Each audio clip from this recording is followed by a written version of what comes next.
The following program is for adult audiences only.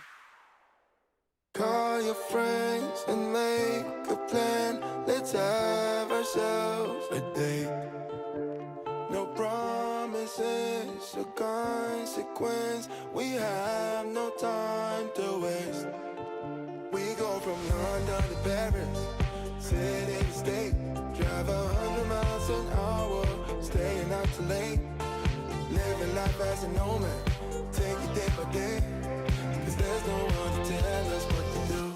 I want the sunny days to shine a light on me. Can't let them go to waste. They feel so far away when all the sky is gray. I miss the sunny days. Don't speed ahead, relax instead. Let time show you the way. Don't complicate or hesitate. Enjoy your sunny day. We go from London to Paris, city to state. Drive 100 miles an hour, staying out too late. Living life as a nomad, take it day by day. Cause there's no one to tell us what to do. I want the sunny days to shine a light on me. Can't let them go to waste. They feel so far away when all the sky is gray. I miss the sunny days.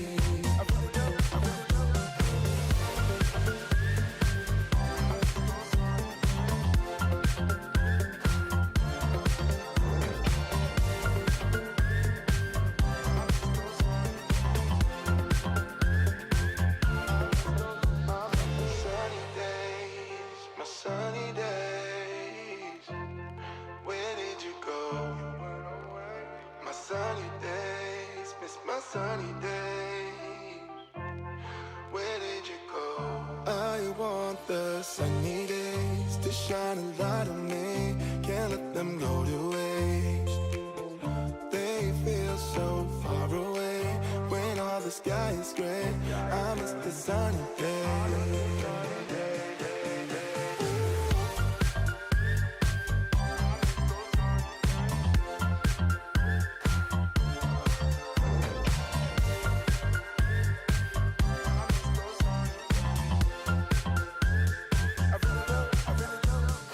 Sunny days, sunny days. Sunny days, sunny days. Sunny days, sunny days. Where did you go?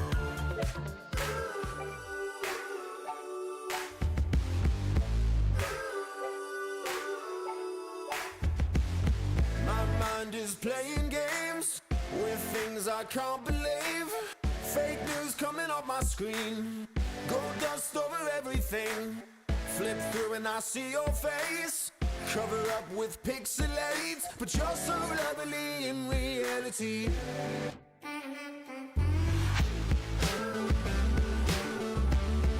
You taste like water. You're so vanilla. My favorite color. So paint me X. Paint me X.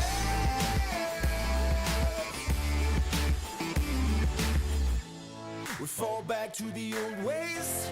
Act like it's a school day. Making up shit about someone. Try to start a revolution. You still got the same face, but it's tied to a new name. You can't hide forever, cause your past will never die. I got the eye of a tiger and the tongue of a lion. You're lucky you're not my taste.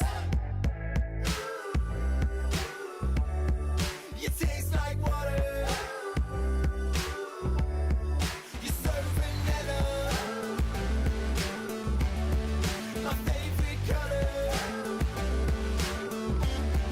So paint me X. Paint me X.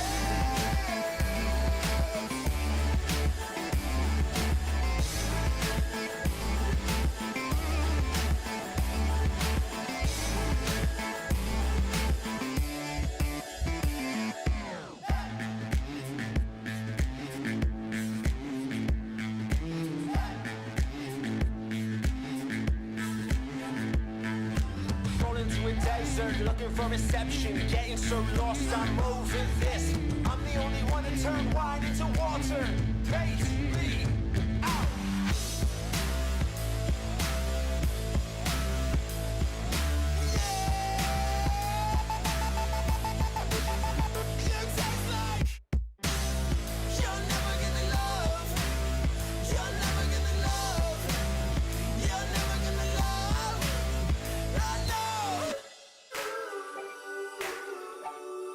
You taste like water.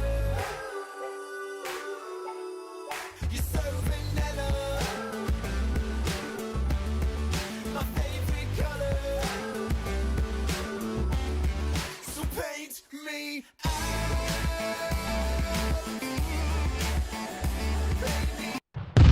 It's time for the Mixin and Chillin blog.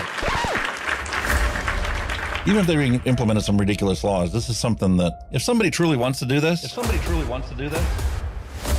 they can still do it. But it's going to take a lot of effort on the vapors' part to actually learn what it takes to make your own stuff.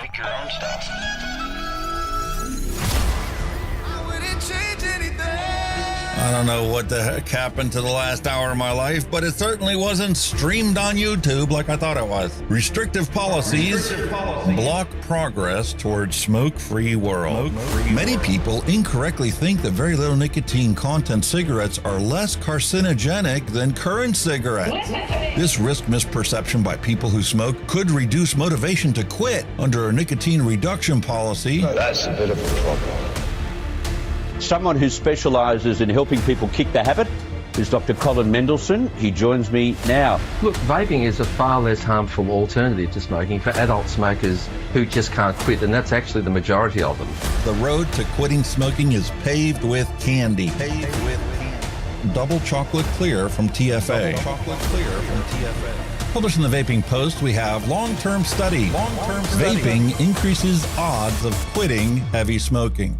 This is Kenny Thompson, the Vaping Heed. He's got a YouTube channel. He's been on here a lot longer than I have. I'm not going to stop until this is legal and available for everyone. You know, I cover things from all around the globe, but that's because science has no boundaries.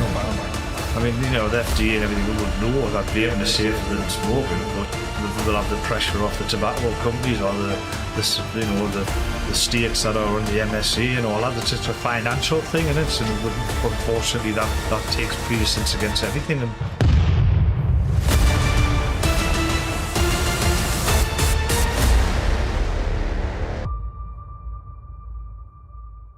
All of the things we went through. You just made my day. Just made my day. You made my day. You made my day.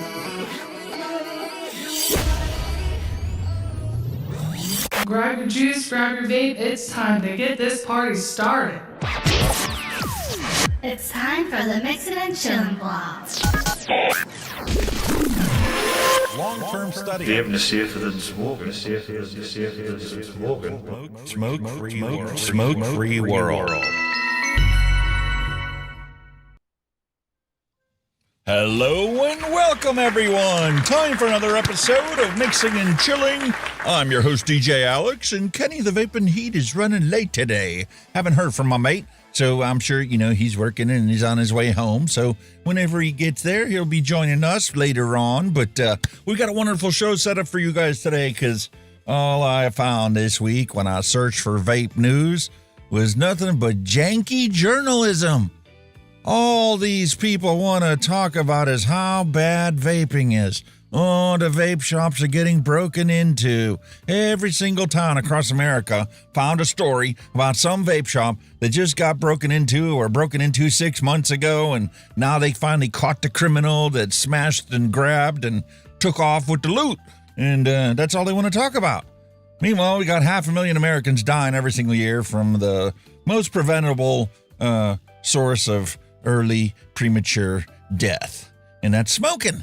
And we all quit smoking using the single most effective way to quit smoking, our nicotine vapes. And we're sitting here enjoying them and constantly having to pay more for them. And then they try and ban it. You can't order it through the mail. Yeah, that ban didn't work. Like any other prohibition, it doesn't actually work. only the honest people are the, ones that don't get into things that are locked. Locks only keep the honest people out. And, well, when you've got a mission, you're on a mission from God to save people's lives, well, guess what? Laws don't mean anything to you. And you're going to do what you're going to need to do. Oh, and the criminal gangs and cartels, they don't care about laws. Matter of fact, the more strict the laws are, the more profits they make. So it's even more motivation for them to break the laws and, supply consumer demand with what consumer demand wants. And unfortunately, that's what's happening now. They're going after the disposables. So what are the manufacturers doing? Well, this isn't filled with nicotine anymore. So sorry for your luck. It's filled with nixamide. It's an analog derivative of nicotine. Chemically speaking, this is nicotine without any of the tobacco-specific nitrosamines that are found in, our freebase nicotine that we all love so much. Because, biohackers are using nicotine to improve their cognitive abilities, and there's a whole host of medical wonders that take place when you actually consume nicotine, and your body gets to occupy the nicotinic acetylcholine receptors inside your body, and that's also what makes it addictive, because you get some pleasurable effect out of it, you get some cognitive benefits, and this is like a miracle drug. And then you get the kids that want to abuse it, and they'll just sit there and chuff on things forever just to get a Nick buzz. Well, if you choose to consume one of these things that are not nicotine, the Nick buzz is completely different. Like, you don't get like the head spin or any of that other stuff. You just get nauseated. And it's like, wait a minute. Have I overdone my nicotine consumption? There's no reason for me to be nauseated today. I'm not sick. But the nice thing is, this does work to help you not smoke cigarettes, because essentially it is nicotine inside of here. It's an analog derivative of it. And, well, the FDA doesn't have authority over this because the chemical formulation is different. This is essentially vitamin B3, nixamide, nicotinamide, or a combination thereof. And I don't want to get into the whole chemistry aspect of it. The whole point is, I got this beautiful product for review. It's the latest, greatest thing from Oxbar. It's the MagLink. 75,000 puffs for this lovely disposable vape that's not disposable, because if this pod goes bad, well, guess what? You can either order a whole new thing, or you can just order the pod. And ink cartridge manufacturers, you buy this whole thing and it's like $25. But if you buy just the ink cartridge, it's like $20. And, you can sit here and swap it out. And, the system is great. It's fantastic. It is advanced just like printers are. It's got smart memory where it recognizes the pod that it's attached to. So if you look inside there, you'll see it says 93% full. That's because this is the one that I've been vaping on inside my studio. Here's the one my wife's been using as an all-day vape for the past week. And can you see what that says? 76%. She's used this exclusively as her all-day vape when she's at work. This is what's in her purse. And she doesn't notice the fact that it's not nicotine. She hasn't been grouchy. She hasn't complained of anything different. She's like, oh man, I don't know what's up with that disposable, but it just don't feel like I'm vaping. No, there's been no complaints of it whatsoever. So she's getting the Nick fix that she needs. Some people swear to God that this is nicotine with all the addictive potential, but none of the biological benefits of, like cognitive enhancement and makes you acutely aware and calms you down and stuff. This is essentially the same thing. So what the actual effects are, I don't know, because it's too new to do any kind of factual statements on it because, well, it hasn't been studied. This has just came onto the market. Actually, probably came out on the market sometime within the last year. But, it's getting traction now because, people don't want their products confiscated. Manufacturers don't want to invest hundreds of thousands of dollars to create a brand new product and then put it out on the market for sale and have the borders and customs people confiscate it. Like, that might happen anyway because the border and customs people don't know the difference of it. But, when you got nixamide inside of here, guess what? It's not nicotine. Go test it in a lab. And you'll find out it's not nicotine. So you need to give us back our hundreds of thousands of dollars we invested to send over to the United States, and we're going to sell it to the people that want these products. Even though the FDA has only authorized 41 products, and they're all big tobacco companies except for Glas. And Glas is only authorized in a tobacco. And the Glas device requires you to have a Bluetooth-connected app on your phone to age verify the end user. Otherwise, the device does bupkis, nothing. If the Glas device is not connected to your phone and the app, and you've age verified yourself by submitting your, government issued ID that you're of legal age to use these products, it doesn't work. And it's going against Juul, who has a product that does the same thing, but because of this lovely FDA restriction process called the PMTA process, they can't sell that here in the United States. They could only sell it in other parts of the world, like the UK. So the UK has Juul 2.0, but the United States won't get Juul 2.0 because, FDA takes about 5 years to review your application when you submit it, even though you already have a product that's authorized for sale. And the new product is way better at, preventing kids from ever using it because, they'd have to get an app to verify it, and then they'd have to steal mommy and daddy's ID and take a picture of mommy and daddy and fool the authentication process. The whole goal is to reduce youth use, right? So you would think that the FDA would automatically fast track that and say, oh, you improved your product and you definitely improved the resistance for youth to pick it up and misuse it. Well, we should put that on the market yesterday.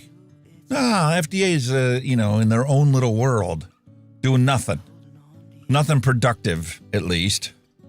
So anyway, janky journalism doesn't talk about this kind of stuff in the media. This wasn't what I found on the news. All I found was a bunch of fear-mongering stories. And quite honestly, Google is just as bad and YouTube is just as bad because, anytime you get any content out there that talks about smoking cessation, we got to age gate that. Because, no underage youth need smoking cessation. No underage youth needs to use the single best way to quit smoking. That can't happen. They need to quit or die. Because that's the only, logical course that they can see us doing. Drives me bonkers. But I dug and I used my little Tor browser and I said, okay, let me see what the real news is out there that Google doesn't want me to see. Oh my goodness, there's all kinds of news out there. So we're going to talk about it today because I found it for you and we're going to take a look at that. Kind of like how there's a state in the United States that wants to implement a 30% Zine tax. Yes, the latest, greatest authorized products by the FDA to help people quit smoking are the nicotine pouches, which have less harm than your vapes do. Not by much, but it's technically less.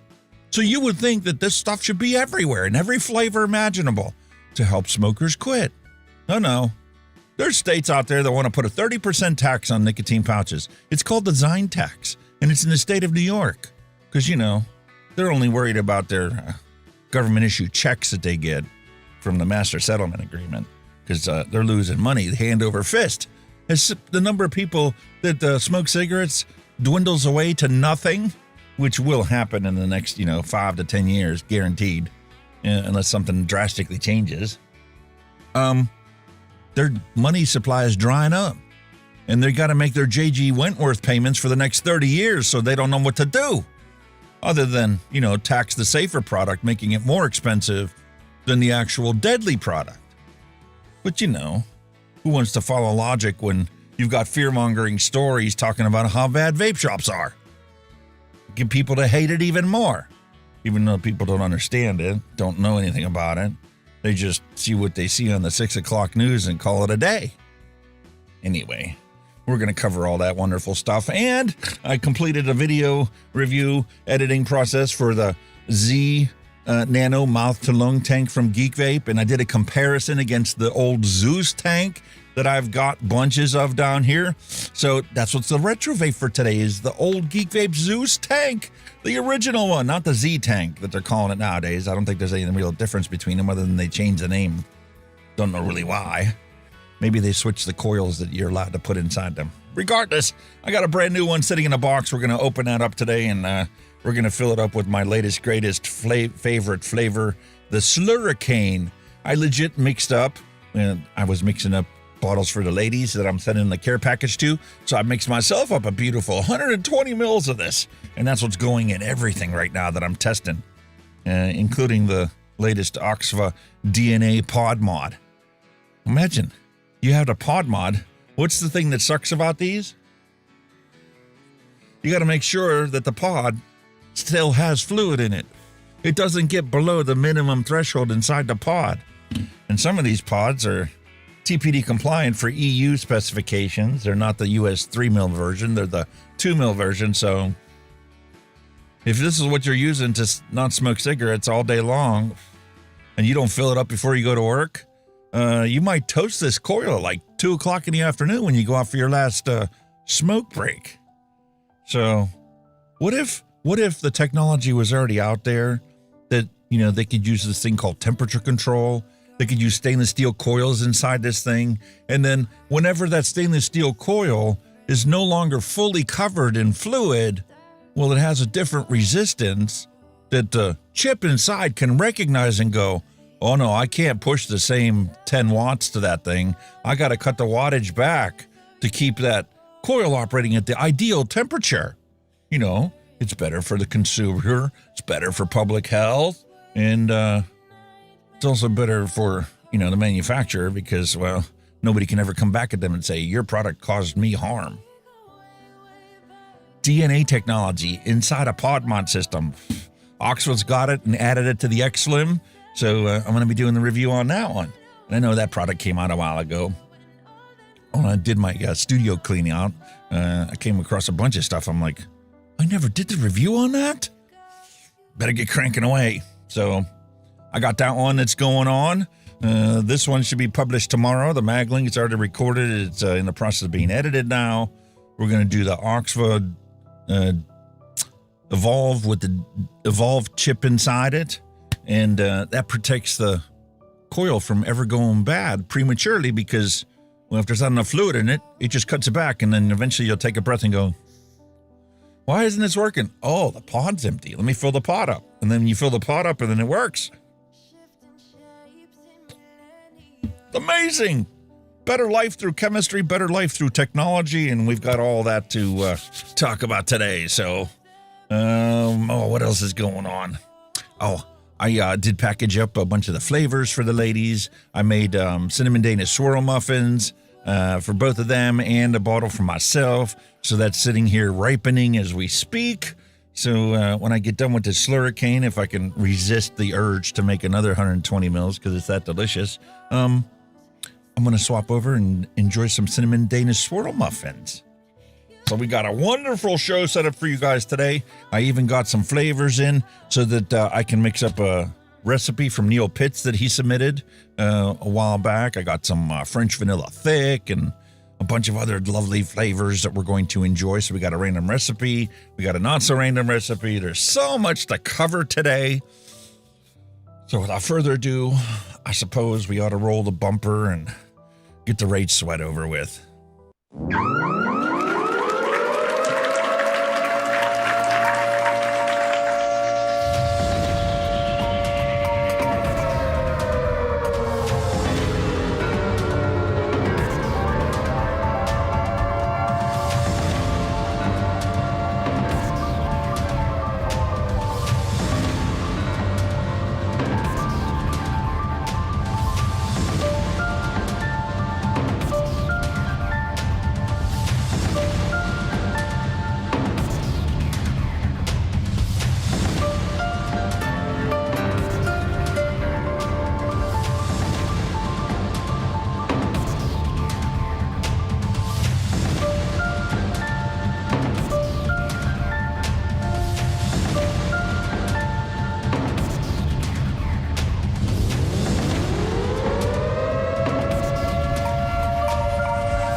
Hot diggity dog diggity. Ladies and gentlemen, it's been 2,370 days without a cigarette for me, and I owe that exclusively to nicotine vaping.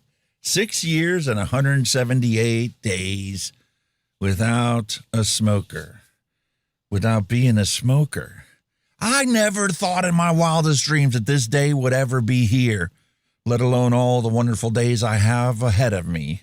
And, you know, every week I search for vape news in trying to come across what stories are out there. And every week it's conflating nicotine vaping with cannabis vaping, nicotine vaping with THC vaping. It's just utterly ridiculous that these janky journalists can't get their facts straight. Can't let the public actually know what they're really even talking about. They have this agenda to create as much fear as possible so they get the highest click-through rates, so they can get the highest ad and revenue generated.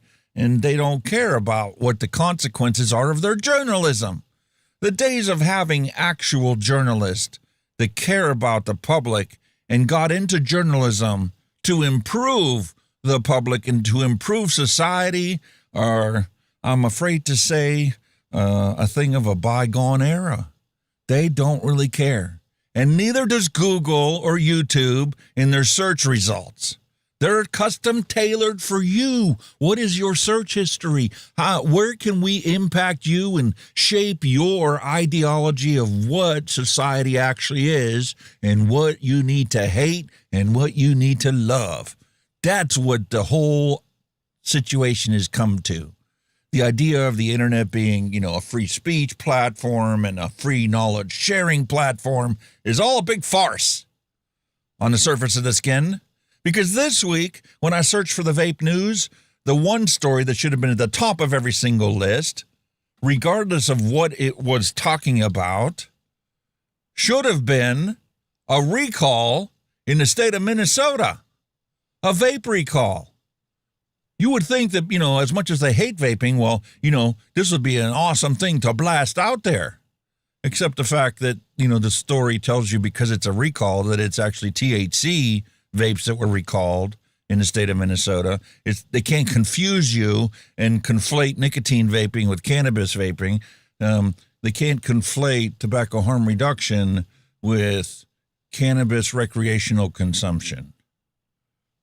So Google decided not to show me this, and I had to use a Tor browser to search from the country of Germany to get this result to show up in my feed on the 5th page of Vape News as my search parameters. A recall alert has been issued for a popular vape product sold at hemp and tobacco shops across Minnesota, and retailers are being told to act immediately. According to the Minnesota Office of Cannabis Management, Ocean Wholesale LLC has recalled all flavors of its Tidal Wave brand disposable 3.5-gram vapes that were distributed in the state. The issue comes down to labeling, and it's a serious one, folks. State officials say that the products were either incorrectly labeled or didn't include THC information at all. Some packages claim that the vapes contain less than 0.3% THC, but testing showed that it's not the case. Really?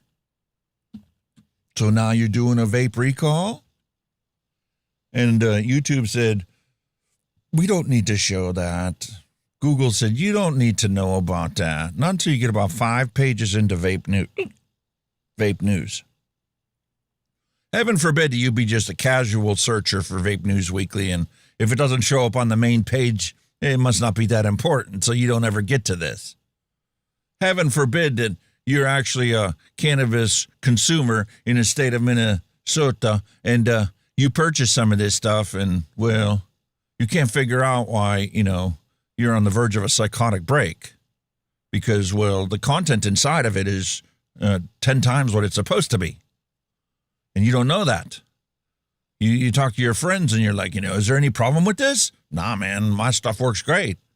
Okay. Well, how much should I be chuffing it? I'm like, chuff as much as you want, man. It don't bother me. Well, I don't know why it would bother you. Well, when people don't know the truth, They can't make educated, informed decisions about things.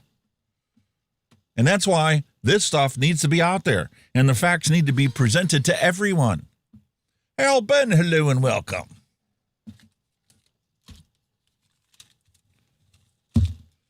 Meanwhile, in Hawaii, governor of Hawaii and the Attorney General of Hawaii have endorsed a disposable vape ban, to protect the children.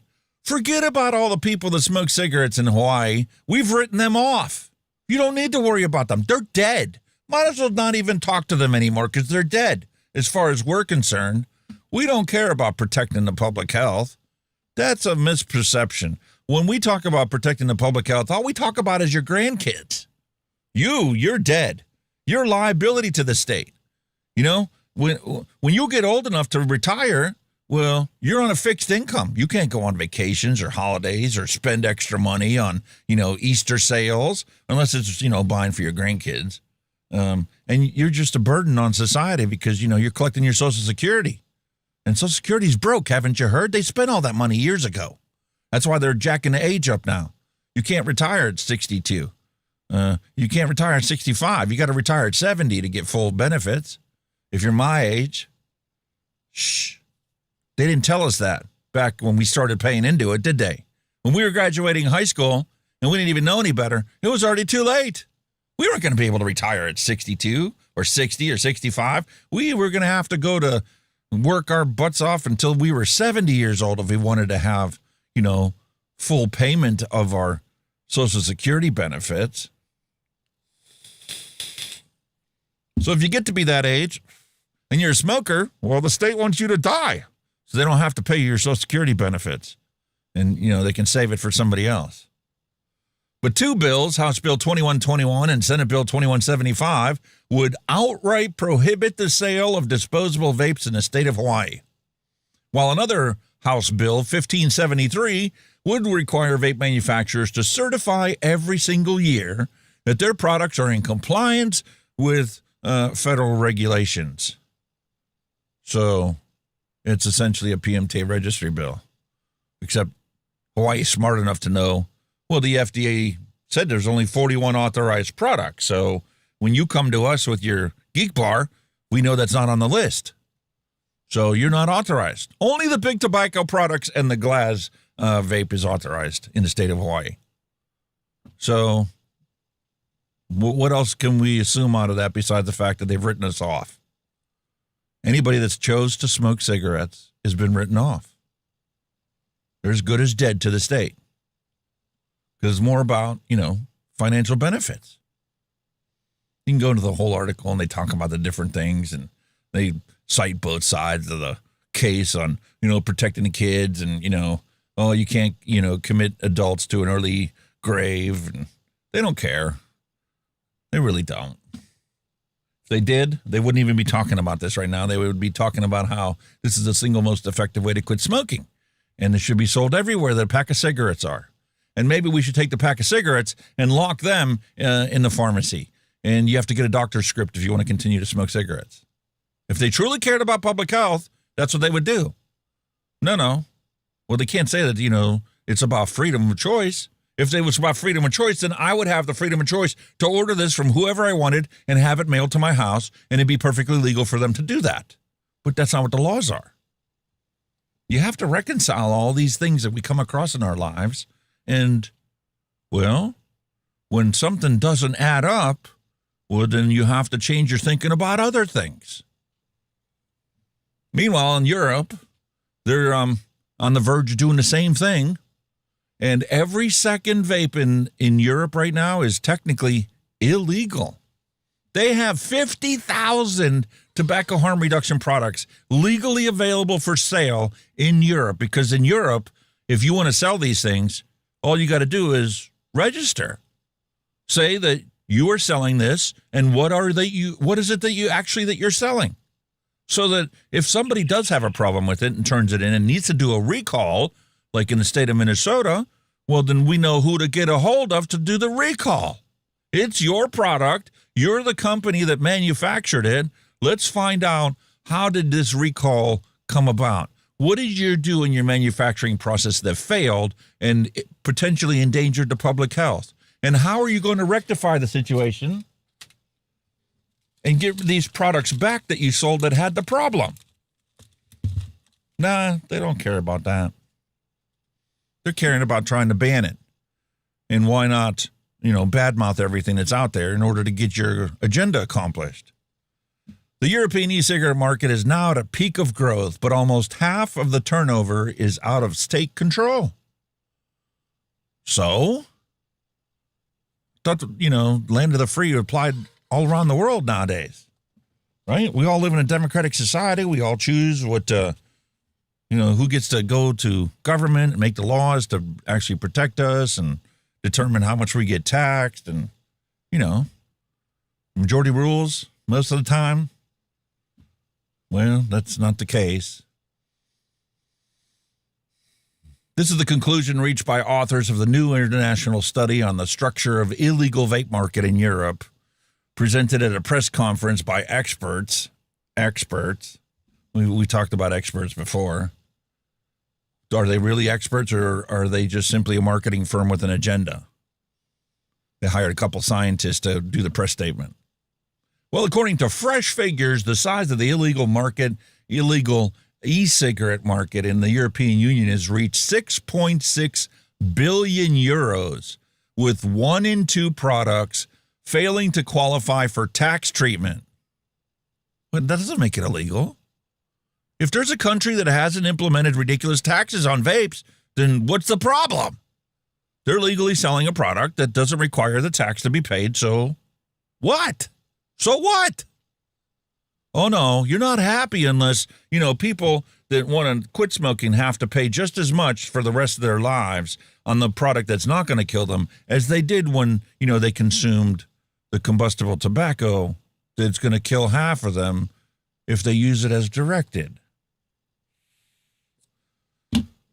Utterly preposterous.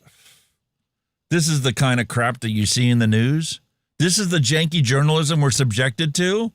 And not once did any of them question, does this even make sense? Why are you getting upset about the fact that one country doesn't tax this?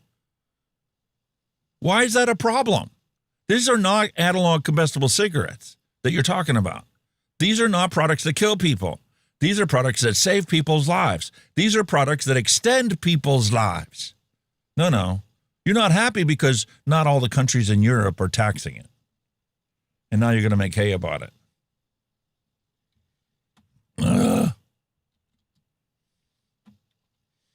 Meanwhile, 2 Glasgow shops are up for sale for nearly £100,000 amid the brand new UK vape tax upheaval.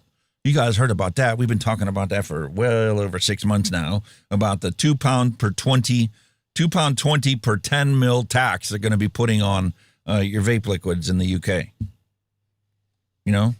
They're buying them in little 10 mil bottles because of the ridiculous antiquated regulations out there, or they're buying short fills or long fills, and we won't get into that whole scenario there. But the whole point is the new vape legislation that's going through Parliament in the UK right now is going to put on there a £2.20 tax for every 10 mils of liquid you purchase, to make it just as bad as smoking, just as expensive. I thought the goal was to get people to quit smoking. Well, we forgot about the tax revenue that we're losing because people are quitting smoking. And, the misinformation is keeping some of them smoking, but, some of them are still giving it up. And when they realize that their uncle's been vaping for 5 years and hasn't touched a cigarette in 5 years, well, we got to get his tax money that he was paying to us back. We lost that revenue stream. So now we need to, collect this new tax rather than actually do like New Zealand did when their tax collections from cigarette smoking halved because the number of smokers they had in the country halved. And they were faced with this dilemma like 2 or 3 years ago. And guess what they did? They says, it's more important for us to have the people in our country who smoke quit than it is for us to take that tax revenue and squander it away on who knows what. Let's let these people quit smoking. Let's use this as an encouraging reason for them to switch, because it's not only the most flavorful option, it's also the cheaper option. And we need to keep that price gap as high as we can. If you really want to get more cigarette tax money, well, you're out of luck. Because the number of people smoking is decreasing. You're going to have to face this reality. If not today, you're going to have to face it tomorrow or the next week or next year. The reality is that tobacco tax revenue is going away. You wanted people to quit smoking. Did you not think that at someday people actually would do what you asked them to do? You just never thought that there was going to be a product that was going to be that good at, getting people to quit. Well, 2 shops in Glasgow are giving it up. Said, we know our customer base is going to probably go DIY their own stuff at home and never tell anybody about it. You're not going to come in here and pay 3 times what they used to pay for their e-liquids. They can't do that. How about all the pensioners? They can't afford to do that. We know that they're not going to come in here next year once this goes into place. So we might as well sell our shop the way it is right now and let somebody else take on that burden of risk to determine, good luck. Place made money for us, but we don't see the outlook in being really good. There's going to be a hell of a black market, but, shops aren't going to be able to make what they used to make, because whoever wants to go out and pay 2-3 times what they used to pay for something, regardless of what it is. I mean, there's certain things that you really don't have much of a choice in, like your fuel. Fuel's 2-3 times what it is, or what it used to be. But I mean, if you got to go to work, you got to put petrol in your car unless you got an electric car, in which case you're still paying more because the electric rates are going up too. Supply and demand, simple fundamental economics. And I did find a bit of good news out there, because there was this guy that worked at the Nestle plant. And come on, let me see the story. Oh, let me see if I can find this story, because the link is wrong. There you go. Let me fix that link.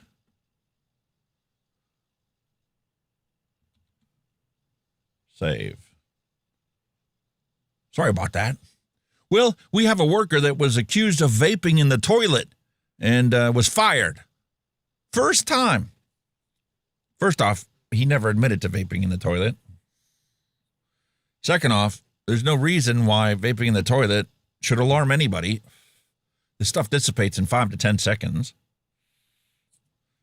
Regardless, he was accused of vaping in the toilet and was fired. So they says, okay, well, you know what? We're going to sue Nestle because that's wrongful termination. There's a process you're supposed to go through. You got to get written up for something. You're supposed to have means for you to correct what your misbehavior was. And they didn't do that. They just fired him.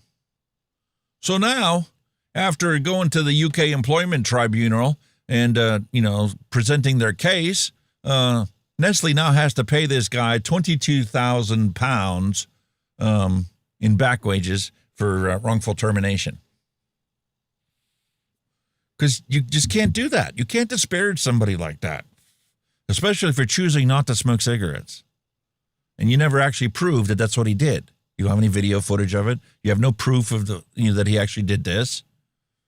It could have been somebody else in the bathroom. You never know. You didn't have any proof of it. You didn't save any proof of it. So when you came to court, you had no proof. It was your word against his. And, well, when we're doing an employment tribunal, we have to, stand up for the employees out there because big corporations take advantage of us. Because it's all about their end dollar profits. And they're never going to admit to doing wrong. But anyway, that was a good news story. This guy I don't know if he was vaping or not in the toilet. It's regardless at this point. End up getting fired, and now Nestle owed him 22,000 pounds, which is equivalent to the back wages of what he was making there, from what I read in the other story. All right, moving on. We got another story that only made hay in the soap opera news tabloid articles. Health Secretary issues meningitis warning over vaping habit you should never do. Don't you know about the meningitis vape? Well, it's not actually the vape that's got meningitis. It was the person who was using the vape had meningitis and then shared their vape with a friend at a party while they were drinking. And guess what happened? Big shocker. Their friend got meningitis. So now the health secretary has to get on, the press and announce to everybody that, oh my God, we have an outbreak of meningitis, and it was due to a vape. So you should never share your vape with a friend. Hey, health secretary, let me spoil this for you. If you would have shared your beverage with your friend, you would still have a meningitis outbreak. Just because it happened to be a vape is irrelevant, and it should have never made the news that that's what actually was the transmission method. Because as a health secretary, you want to improve people's lives. You want people to quit smoking, and you don't want to inhibit that process at all. And when you include vape in an unrelated story, that's called fear-mongering. And this has consequences. And someday some scientist at some university is going to calculate how many people needlessly died because of all this fear-mongering that we're under 24/7. So now, this week, there's a mass antibiotic distribution going underway at the University of Kent. Several schools in the county also confirmed cases because, the vape wasn't the only way that this meningitis was transmitted from person to person, And we know what uni students do. We know what we did when we were in college, When you think you're indestructible, your habits do not take into consideration whether or not you are going to, potentially get somebody else sick, or whether your relationship with people are going to cause you to become sick too. So here we go. People Magazine talking about a teen sharing the story of sharing her vape with her friends during a night out and ended up in a coma with meningitis, life or death situation. Right, fear-mongering. That's what this is, nothing more. If she would have shared her drink that same night and not a vape, she'd still be in the same situation. Prove me wrong. Somebody please prove me wrong. If she would have been promiscuous that night with that person, she would still get meningitis. So the vape is irrelevant. And it is contrary to public health's interest for you to even mention it.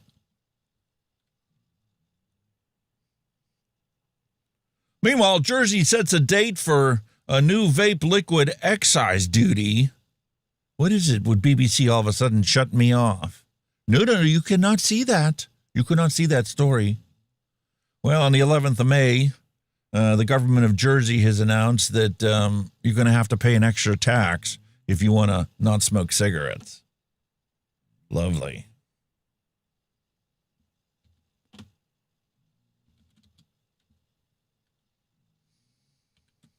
Who's cashing in on Indiana's illegal vape market, and who's going to stop it?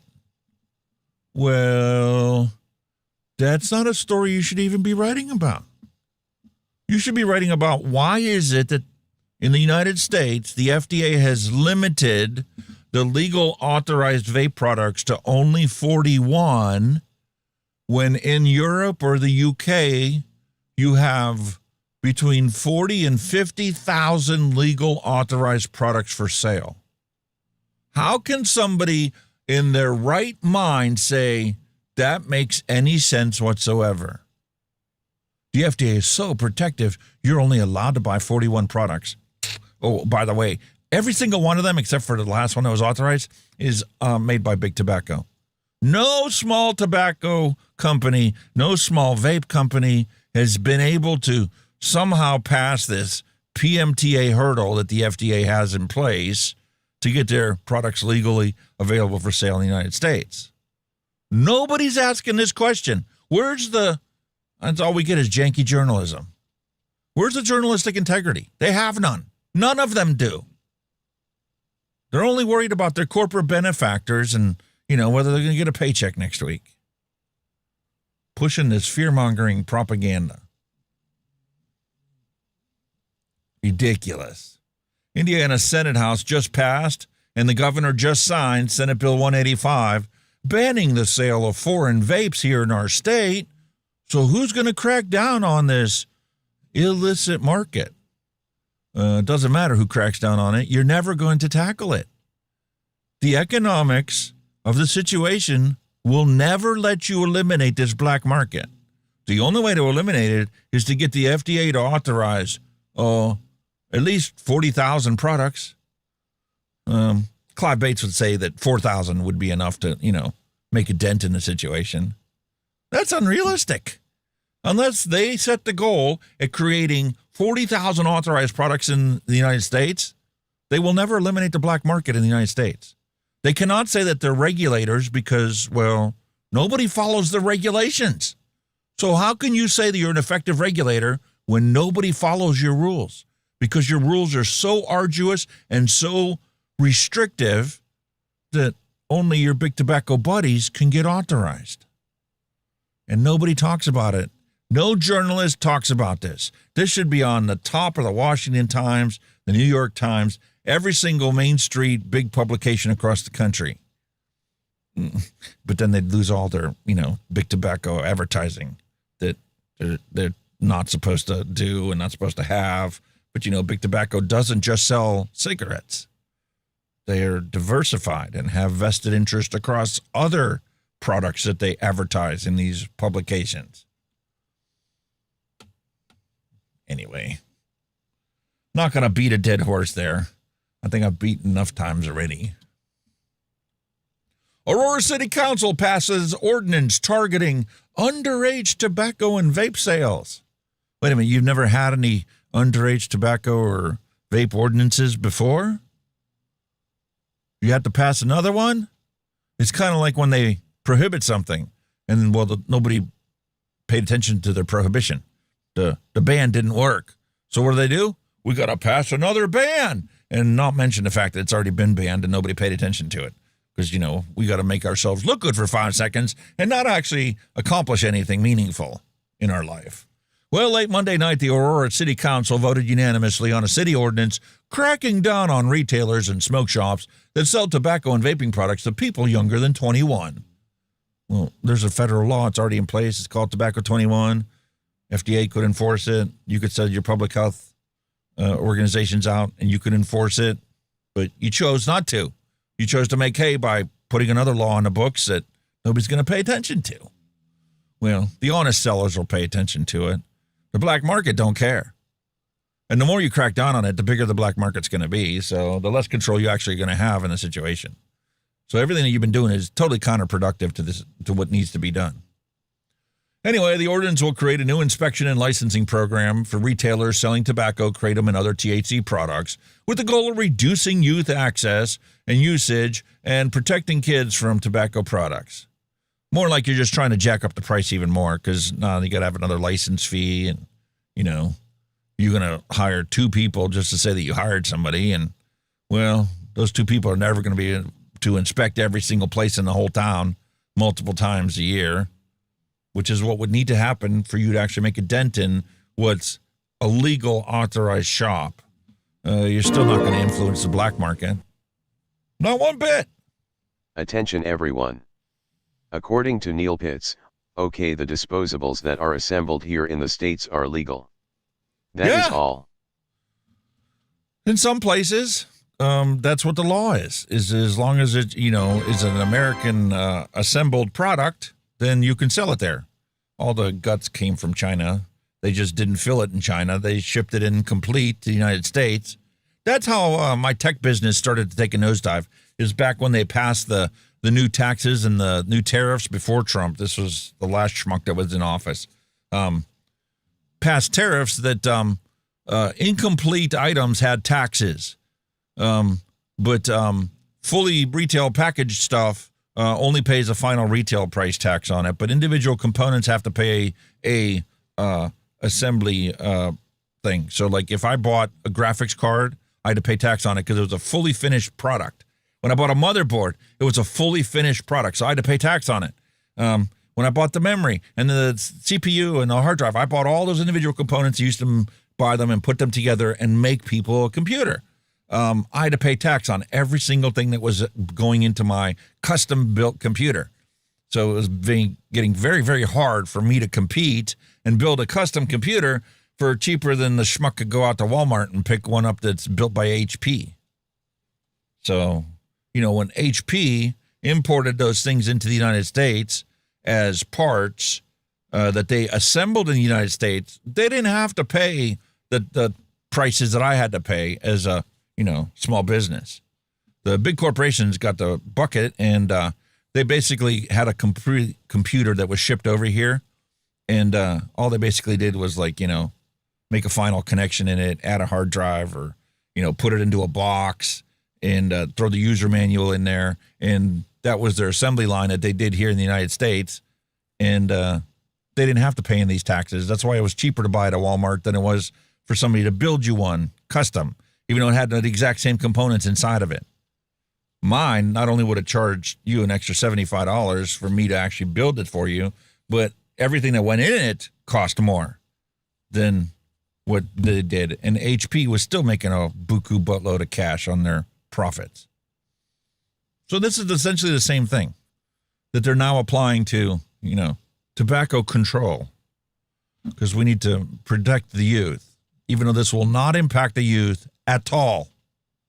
Zero youth will be altered from what they were going to do in the first place. But it is altering a bunch of adults' lives, a bunch of legal, law-abiding shops, and that's about it. That's about all it's actually going to accomplish. Oh, and it makes a politician look good for 5 minutes when, you know, they talked about how they passed this new tough law to, you know, protect the youth from underage tobacco use.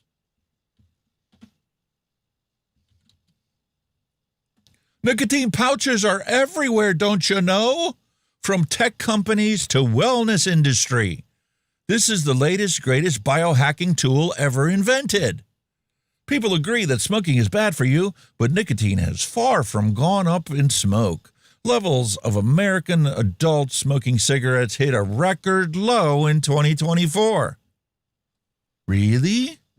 How come no journalist talked about it? Why wasn't that on the evening news one night? Why didn't anybody make hay about it? This should have been front page knowledge. But nicotine products like vapes, patches, and gums are alive and well. And there's a thriving black market of the ones that you want. And there's a thriving market of legal products in certain places that haven't overly clamped down on it. Well, of the wide variety of nicotine products, none have been picking up speed the way pouches like Zine and On have. These products are usually the size of a piece of gum and are held in the mouth between the gums and the teeth, which slowly releases the nicotine in the body. While mainly touted as a method to quit smoking, the pouches have made their way into the wellness space and are also being used as a tool to improve concentration. Yeah, we talked about that last week, or was it the week before, where Palantir actually put vending machines in for these nicotine pouches in all the places where they have employees that need to really focus on what they're doing. And they made it free for their employees. So, what? Why all of a sudden is this making hay? Oh, that's because Big Tobacco is profiting buku bucks off of this and knows that this is the future. And, well, now that they got to get some press about this that doesn't bash nicotine, We need to get people to understand that, there's a reason why when you go to the grocery store, the cherry-flavored nicotine spray is on the bottom shelf where any toddler can pick it up walking by. But, most parents are going to look at it and go, nicotine bad, vaping bad. That's tobacco. They're all the same thing. So now we have some targeted messaging going out there to tell people the truth that there are people that are health nuts that biohack and consume nicotine on a daily basis. And they're using pouches, not just patches and gums and sprays from pharmaceutical companies. The big tobacco pouches are also just as effective because they have the same ingredients. Actually, some of these pouches have less ingredients than the big pharma products do. Because the big pharma products are designed to sit on that shelf for, 5-10 years before they get replaced. If they don't sell, they could sit there as long as they want. Anyway, in case you're looking for an article to read about the benefits of nicotine consumption, it's listed in the description below. You can go check it out. Nicotine pouches are everywhere. And just like the nicotine vapes are everywhere. Go in any corner shop and Habib's got them for sale on the counter. He doesn't care whether he's got a tobacco license or not. He's just trying to satisfy consumer demand.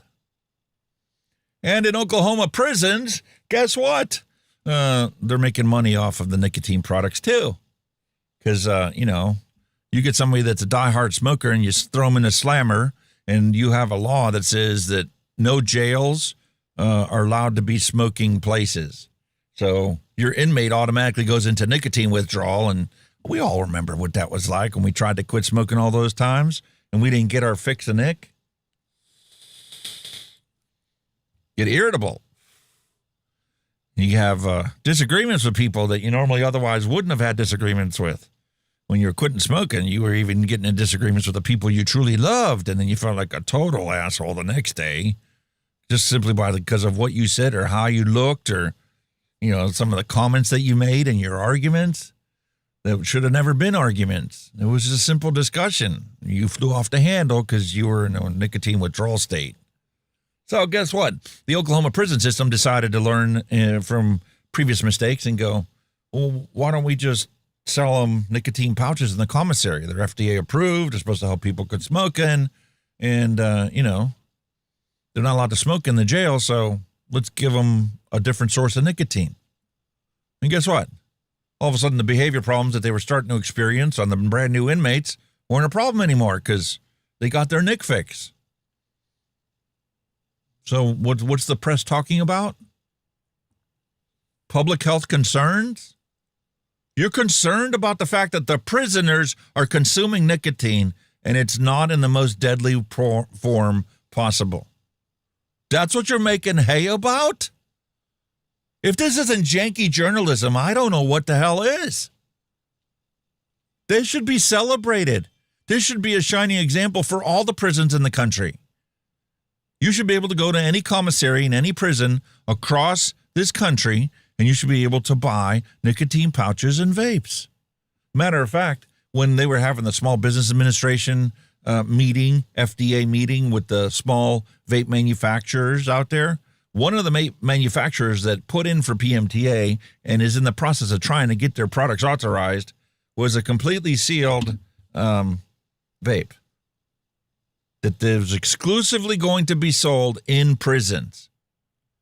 So that is the perfect segue. If you were just a Joe Blow sitting at home trying to come up with a business idea that was going to be a guaranteed success, what better idea than to sell them a disposable vape that you manufacture exclusively for the purposes of being sold in a prison commissary? No youth will ever have access to it because the only way a youth can have access to it is if they get thrown into an adult-only prison. But even then, they technically wouldn't have access to it because they're not old enough to purchase it from the commissary.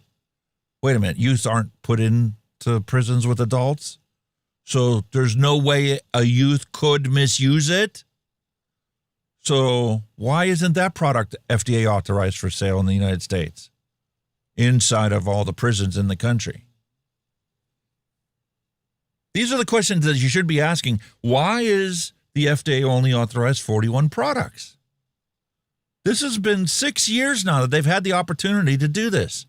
The people, manufacturers, are required to submit the applications, and they've only authorized 41? And nobody in the press is asking why. That doesn't make any sense. It's literally a captive audience. And no, not authorized for sale, because nobody has been able to submit the right paperwork and lab studies to, sell to prisoners. Trash. Trash.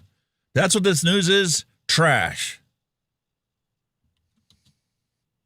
Just like all the nicotine pouches. Don't you know? It's the new cigarette butt, according to NBC News. Nicotine pouches are everywhere, except the trash. Bartenders, sanitation officials, and experts say that the pouches are becoming the new kind of litter, akin to cigarette butts. In the last 5 years, Gabby Mixin has loved working as a bartender in Denver, Colorado, even if it means the occasional sticky floor or the messy table. Lately, the professional joy has been tested by a tiny piece of trash now found everywhere. From underneath tables to empty drink glasses, used nicotine pouches are everywhere. I just started noticing them in the past year. People just spit them all over the ground, in the urinal, in anywhere they could possibly spit it except for the trash. Mixin, 23, told NBC News, it used to be gum under the tables. Now it's just zines. It's a complaint Mixin said she hears from other bartenders, as nicotine pouches like Zine, small packets that deliver nicotine throughout the gums without smoke or vapor, have become one of the fastest growing segments of the tobacco market, even though they do not contain tobacco at all.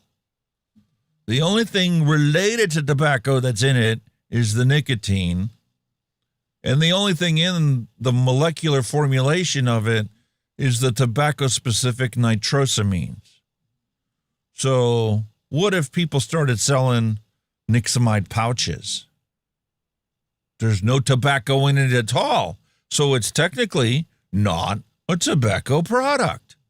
But I'm sure the journalists wouldn't make that clear distinction anywhere. They would still say it's a tobacco product, regardless of the fact it has no tobacco in it. Kind of like our e-liquids. There's no tobacco in it. It's mainly vegetable glycerin and propylene glycol, and then it may have nicotine in it, and you could put Nixamide inside your own e-liquids if you really wanted to. You could order it yourself and use it as your DIY ingredient inside there, because they say that Nixamide is really good at accentuating flavor compounds.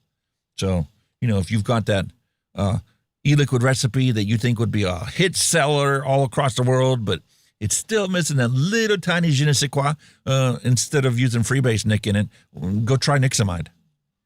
And it's supposed to give people the same benefits of nicotine consumption without any of the tobacco-specific nitrosamines and without being regulated by the FDA, because it's an analog derivative. It's not actually nicotine.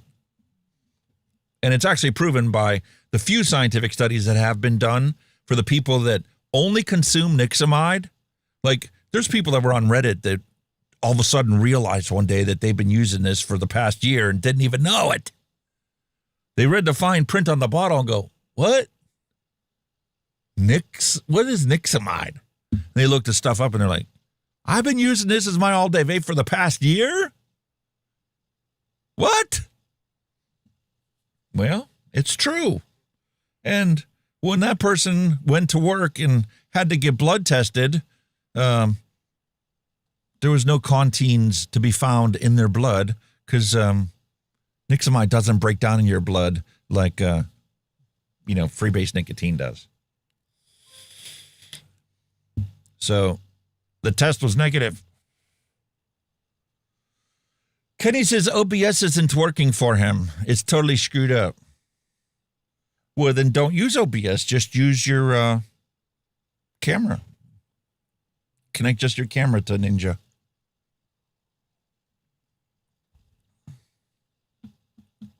Anyway, so that's the lovely news. So we got it. Janky journalism. NBC News, NBC Universal, you suck at telling people the truth. Like, what's the deal? This is what you're focusing on? Not the 500,000 Americans that are still dying every single year from cigarette smoking? You're going to focus on nicotine pouches, bad-mouthing the pouches, because it might get somebody to quit smoking. They're afraid of the nicotine vape, so, well, maybe I'll give the nicotine pouch a try. Whatever.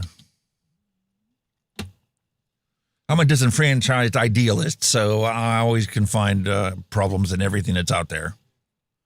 Just like, British American Tobacco can always find fault whenever their products are not promoted equally with, Altria's or Philip Morris International's products, and vice versa.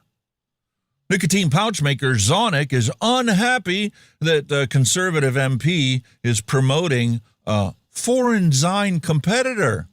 Imperial Tobacco Canada, the maker of Zonic, says Giovanni and other Conservative politicians risk promoting unauthorized sale channels. From Ottawa, Canada, we have Conservative MT Jamil Giovanni's championing the nicotine product Zine. Has been a hit at university campuses. But the company that makes the only similar Canadian product, Zonic, says it does not support the promotion of gray market competitor. Giovanni and other Conservative politicians are frequently photographed holding imported canisters of Zine, which are not authorized for sale in Canada. Imperial Tobacco said that providing visibility for Zine promotes an illegal and unauthorized competitor. Man, and there's the pot calling the kettle black. In all the years of doing vape content on here, it's so easy to recognize this. And they both do it. There isn't an innocent one amongst them. It's truly shocking. Ugh.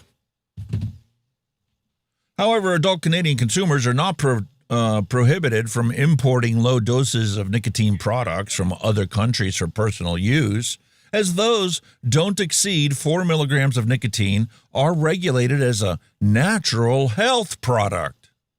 What? What does that say? It's not a tobacco product. It's a natural health product. Well, yeah, technically it is. Nicotine is a naturally occurring molecule found in all the nightshade family plants. Just because it's concentrated and put into a pouch doesn't change that fact. Well, according to Canada, as long as it's less than 4 milligrams, then it's a natural health product. Otherwise, it's a pharmaceutical grade concentration of a controlled drug. Many Zine products fall under that threshold and therefore are legal for use in Canada. Zonic, made and distributed exclusively in Canada, was approved by Health Canada in July of 2023 for sale as a nicotine replacement therapy smoking cessation aid. After initially being widely available in multiple flavors, a subsequent August 2024 ministerial order restricted the sale of Zonic to behind-the-counter only at pharmacies. Health Canada has also mandated that only mint flavors of Zonic are allowed and has capped the nicotine dosage at 4 milligrams. What? So this is the original problem with the vape industry. Do we want the FDA to regulate us as a pharmaceutical drug delivery system, or do we want to approach the FDA and say, no, man, hold on. This is a consumer recreational product just like cigarettes are. And you see what ended up happening. You saw what path they chose. And that's why we're at where we are at today. Conservatives had made it a campaign promise last year to lift lift the nicotine pharmacy-only restriction, but that hasn't materialized. 30-year-old Giovanni has since risen to something of a party spokesman on the issue, regularly referencing Zine in social media content, saying Canadians should have the freedom to buy the pouches to quit smoking. And the slogan is, "Free the Zine! Free the Zine!" Zine has also been featured during Giovanni's ongoing Restore the North tour of university campuses across Canada. During a recent stop at the University of British Columbia Vancouver campus, he even posed for photos with university-aged young men holding the Zine canisters and signing the canisters of some of the attendees. What? He's a tobacco promoter. And that's what he would be labeled if it was here in the States. So that's what they're trying to do now. They're trying to, influence the public into believing, oh, man, he's just like all those slicks from back in your grandpa's days that used to promote the cigarettes. Like I used to watch Fred Flintstones, and I wasn't around back when they had the black and white Fred Flintstones where they advertised the Winston cigarettes on the cartoon, But no wonder, half the people when we were growing up smoke cigarettes. That's now down, coming close to 10%. We'll be very shortly down to 5%. And then the United States is going to be a smoke-free country.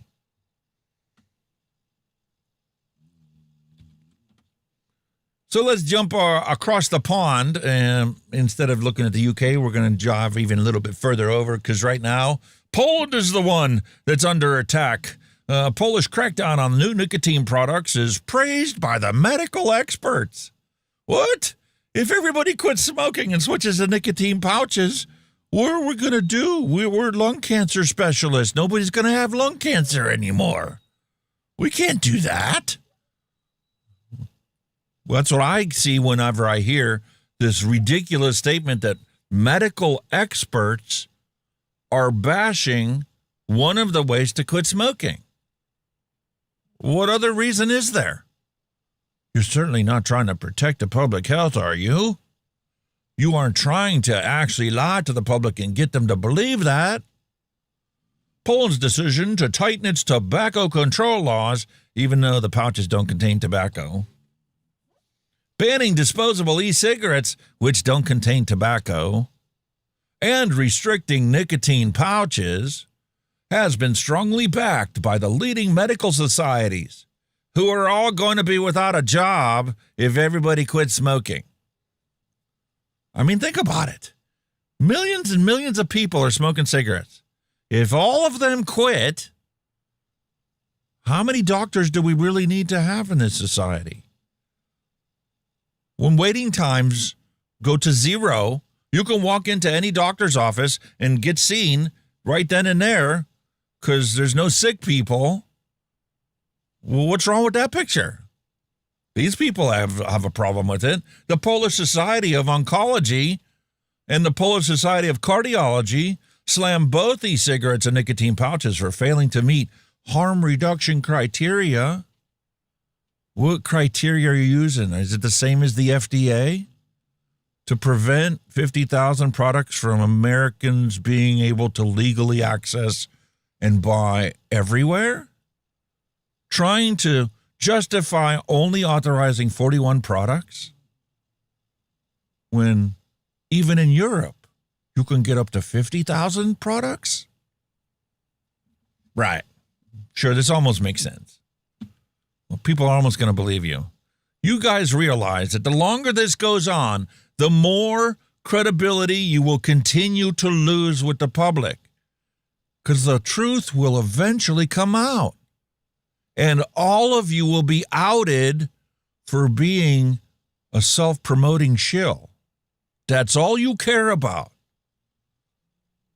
Nicotine vaping, in the one study that's linked in the description of this video, so that there's a 50,000 times less risk of getting cancer, lung cancer, compared to a traditional combustible tobacco cigarette.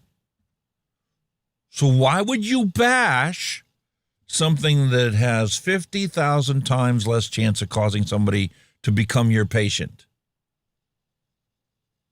Please justify that. I guarantee you won't, because then you'll have to admit the fact this is actually going to improve people's lives, and you're going to be without a job when there's no smokers anymore. Let alone bashing the pouches that don't even get breathed in. Anyway, ridiculous. But Poland's under attack.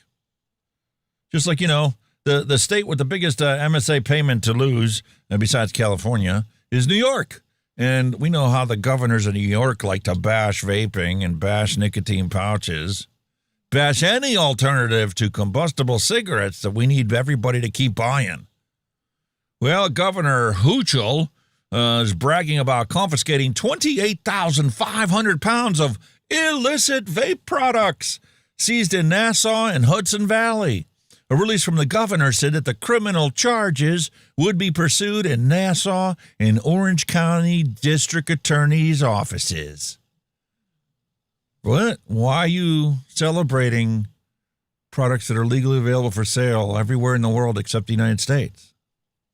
Oh, you don't want people to know that? Why not? Because then you look like a fool? This is the best you could do. The governor of New York can get accomplished more in a day than you or I could our entire lifetime. And this is what they choose to put their energy into. Bashing the single most effective way to quit smoking. And bashing the pouches, which doesn't have the same reputation that vapes do. But they will if they get their opportunity to bash it. Unbelievable. So not only is she bragging about all this confiscated illicit Chinese tobacco products, she's also trying to pass a Zine tax. Yep. And guess what? The people don't like it. They bought your bullshit when it came to vaping, but now when it comes to the pouches, they don't want any of this crap at all. They're sick and tired of it. People are struggling to make ends meet, to pay the damn utilities, the electric rates that are 3, 4, 5 times what they were, to fill up their truck because the cost of a gallon of fuel has gone up to $5 a gallon. And you want to, propose another tax on a product that is, well, about as harmless as they can get when it comes to tobacco products? Are you serious? Your polling is now gone into the dumps because nobody believes that this is going to be right. What? Well, I'm wrong? Well, in sharp contrast with the minority support of the nicotine pouch tax, 67% of those surveyed favored a 1% tax increase on New Yorkers earning $10 million or more. 47% of those polled voted for the current mayor. 30% voted for Andrew Cuomo. 12% voted for Curtis Sliwa. And 11% declined to say who they voted for. But of 571 New Yorkers who voted in last year's mayoral race, they found that only 46% of the New York mayoral race voters supported adding a nicotine pouch tax. 46% of the public wants to raise taxes on nicotine pouches? Why? Well, I'm speechless. Why would anybody want a new tax?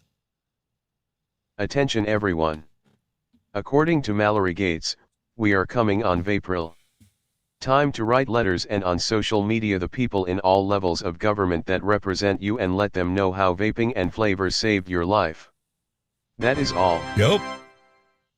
That's the only way that these people are actually going to come to the realization how many of us are impacted by the ridiculousness. You need to tell them your personal firsthand story. I write to my politicians every single time I have any inkling of something coming my way. And even then, there's been times I've just written to them just to let them know how this has changed my life, how this has saved my life, how I do this show every single week for 5 hours to try and get the misinformation corrected out there. Because I want other people to have the same opportunity to quit smoking that I got when I found this product. I didn't know anything about vaping back then. I didn't even know vaping existed.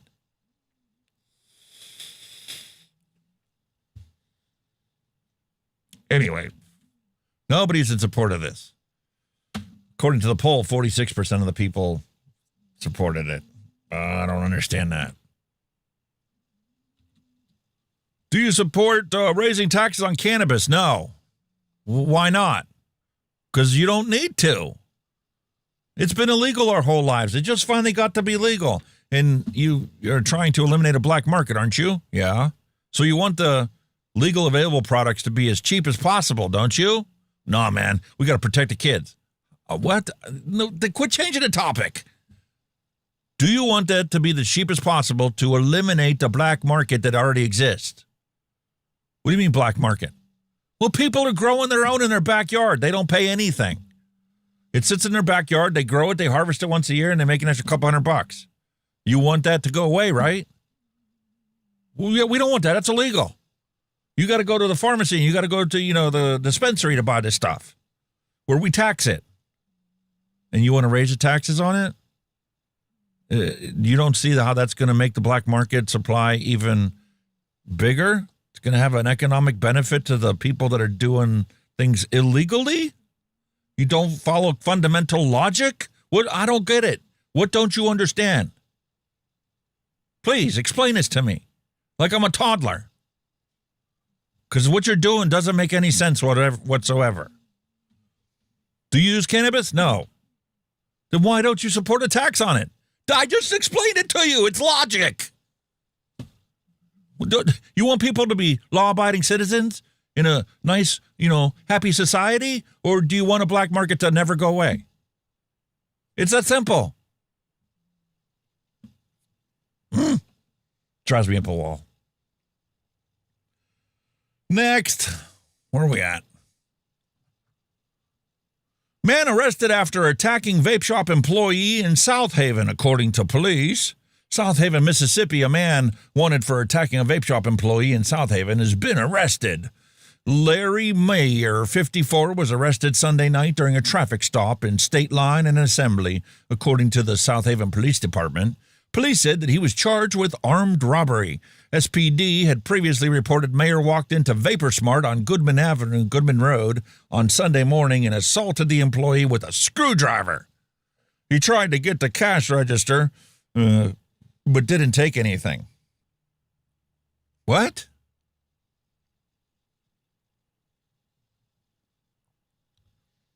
He broke into a vape shop not to steal vapes, but to steal from the cash register. And he didn't actually get anything. He just ran off when he couldn't use the screwdriver to pop the drawer open. Listen, if any of you not ever worked in retail before, all you got to do is pull the cash register out. There's a button underneath, so when the power goes out, you can still eject the register drawer, okay? Don't be stabbing people with screwdrivers or prying shit up or breaking stuff. If you're trying to break into a bloody vape shop, I guarantee you're only doing it to try and go to McDonald's and get yourself a freaking meal because you haven't eaten in a week. I can't imagine any logical reason why anybody would want to break into a vape shop and not steal vapes. You're only in there to steal out of the register. So you figured a low-key place to break into is a vape shop. Are you nuts? Do you understand how many people vape? They go in there to buy the stuff they need to not smoke cigarettes. Go rob some other place. Go rob a bar or something. And every half the people will be drunk. They won't even be able to recognize you because they're probably too inebriated. Leave the vape shops alone. Goodness sake.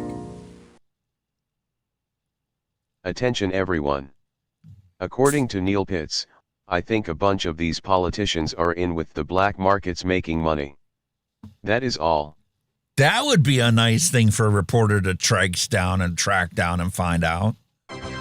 When you find something that's so illogical, follow the money. Follow the money and find out who's the one that's getting this guy, who's basically the hand up this sock puppet's mouth, making his lips move. Trace that money down and rat this guy out. Because we got way too many politicians that have been in office longer than we've been alive.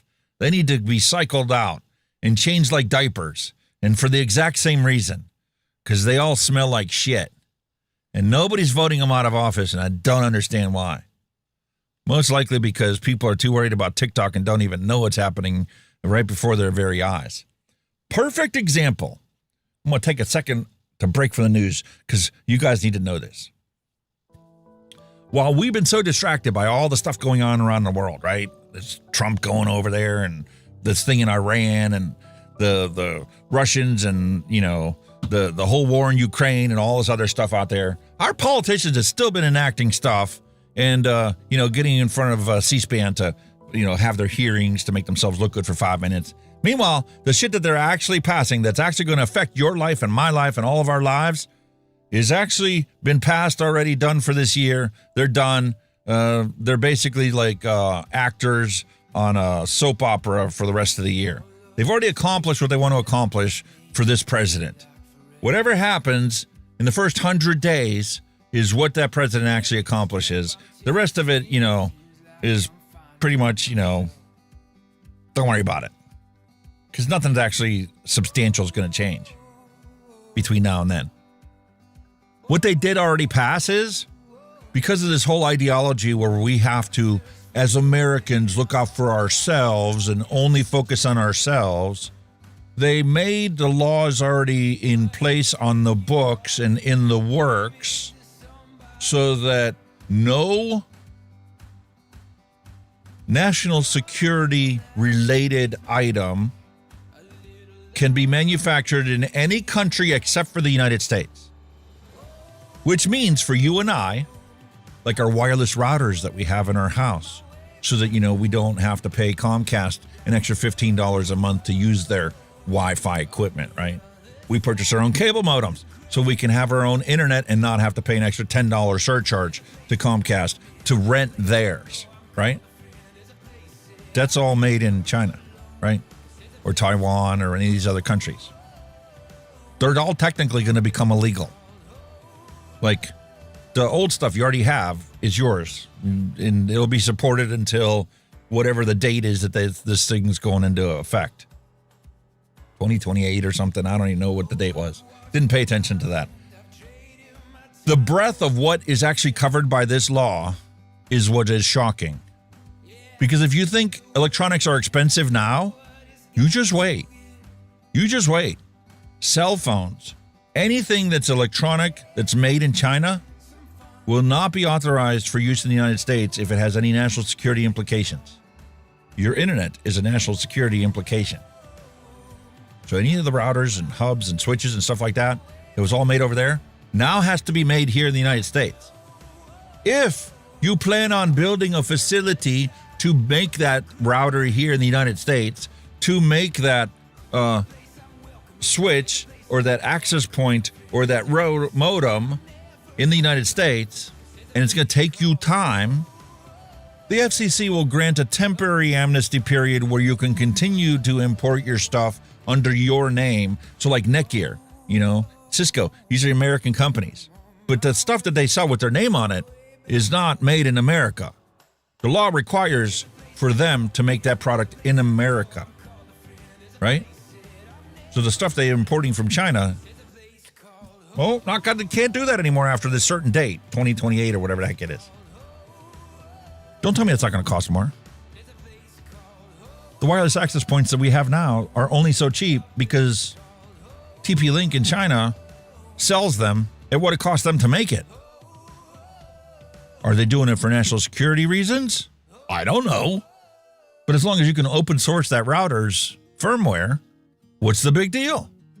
There are security experts that tear the equipment down and break down the individual components in there and go, can this be hacked? How is it possible to hack this thing? So what's the big deal? Well, it doesn't matter because the law's on the books now. Everything electronic is not going to go through the roof, price-wise, here in the United States. if it's got national security implications, like your router.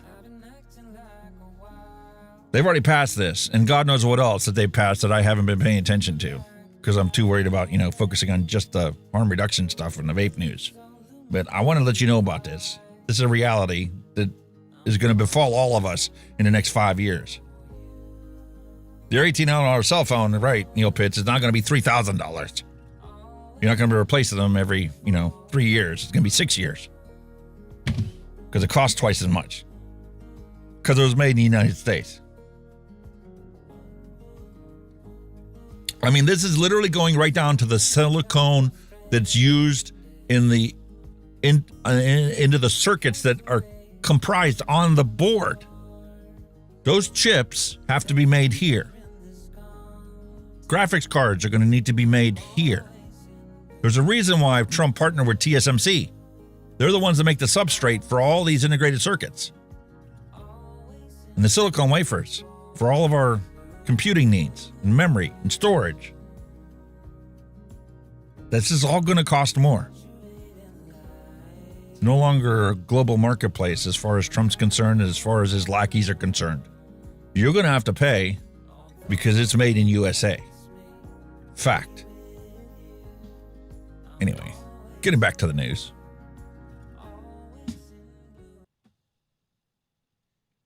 Kenny said he's going to be with us shortly. He's trying to redo his OBS or something. He is home. He did message me on WhatsApp twice now. And yes, Mallory Gates, I guarantee you it. All of these schmucks and putzes that voted on this had already bought buku stock from all these companies that are going to be made in the USA. Even though they're technically made in the USA now.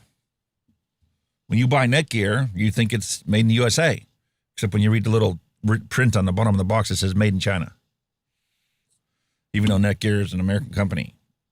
Or whatever brand name you want to swap out. That's the way it is. Apple, not made in USA.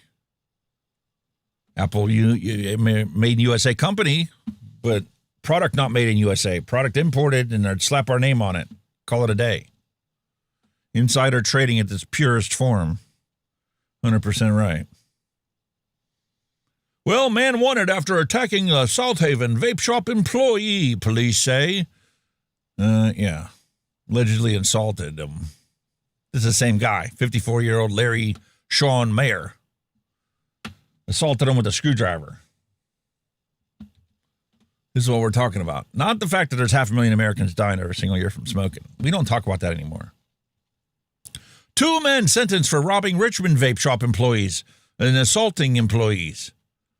From Richmond, Virginia, 2 men will each serve nearly 2 decades in prison after they robbed multiple Richmond vape shops at gunpoint, assaulting and zip-tying the shop employees. 43-year-old Calvin Sean Johnson and 19-year-old Corian Dematra Weaver were sentenced to 18 years and 19 years in prison, respectively, on charges related to 2 March 2025 armed robberies in the city of Richmond, according to the March 20th press release from the United States Department of Justice. The first robbery took place on March 2nd at a vape shop in Simmons Avenue. Per court documents, Johnson and Weaver, as well as an unidentified juvenile, entered the shop wearing masks and gloves. The robbers proceeded to hit 2 victims over the head with their guns as they stole both cash and merchandise from the shop, per the DOJ. Suspects fled in a large SUV. The group then hit a second vape shop on Hull Street a few days later on March 9th. While robbing the store, they zip-tied 3 employees, held them at gunpoint, and took victims' cash and cell phones. According to the DOJ, Weaver hit one of the victims in the head with his gun. The robbers then fled, taking the cash register with him because they couldn't open it up. Told you. Pull it out. There's a button on the bottom, right in the middle of the cash register. You push it and the drawer pops open in case of a power outage.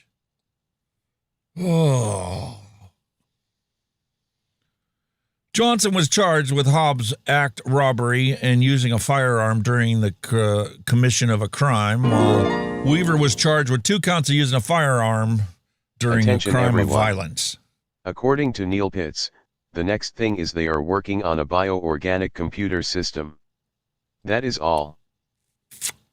Yeah, because the human brain is the most effective computer known to mankind.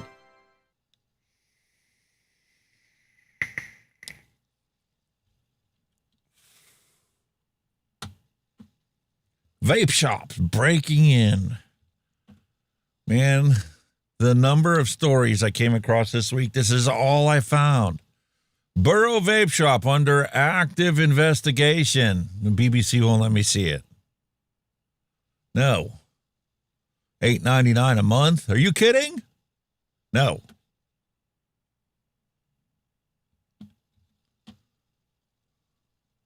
Oh, you're not going to subscribe? Let me show us a commercial so we can still make money off of you.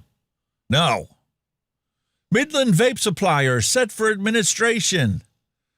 Yes, ladies and gentlemen, it's not only the vape shops that are now for sale in the UK.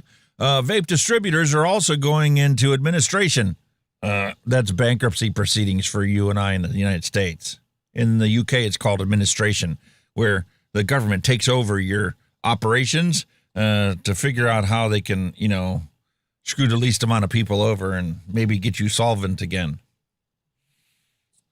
Well, the Leicester-based JM Wholesale filed notice through Shakespeare Martineau with Quantuma, anticipated to be named as the administrator. The firm distributes vape devices, e-liquids, disposable vapes, and nicotine pouches, and has formerly portrayed itself as the largest distributor of any kind in the UK, of its kind in the UK. And they are not going under administration. This does not look good for the UK. When the largest distributor of the products you use to not smoke cigarettes is now in bankruptcy, in reorganization, in administration. Call it whatever you want. It's the same basic thing. According to its latest accounts, for the year ending February 25, the company had 47 staff members. No additional information regarding the circumstances behind the administration process has been revealed as of yet. That's shocking. The biggest distributor of vaping products in the UK is upside down in their finances. And this is before the £2.20 tax goes into play.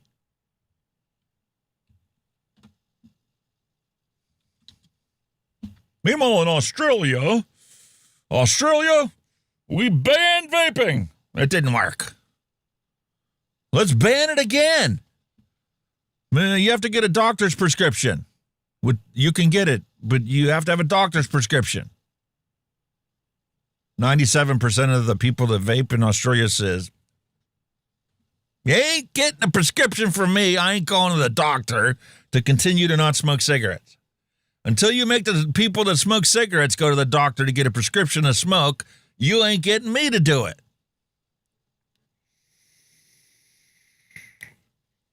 What? That didn't work? All right, from now on, we're closing all the vape shops. No vape shops. If you want to buy a vape in Australia, you have to go buy it at a pharmacy. The pharmacists are like, hey, we don't want to be selling vapes. We know the reputation of vapes. No, you're not going to be blaming us for the next youth vaping epidemic when we're the only legal place to buy them. No, we're not selling them. We won't even stock them. That didn't work either, did it? No.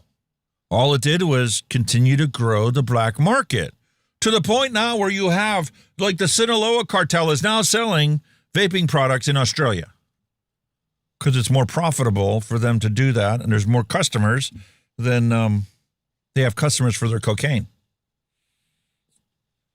So what's Australia going to do?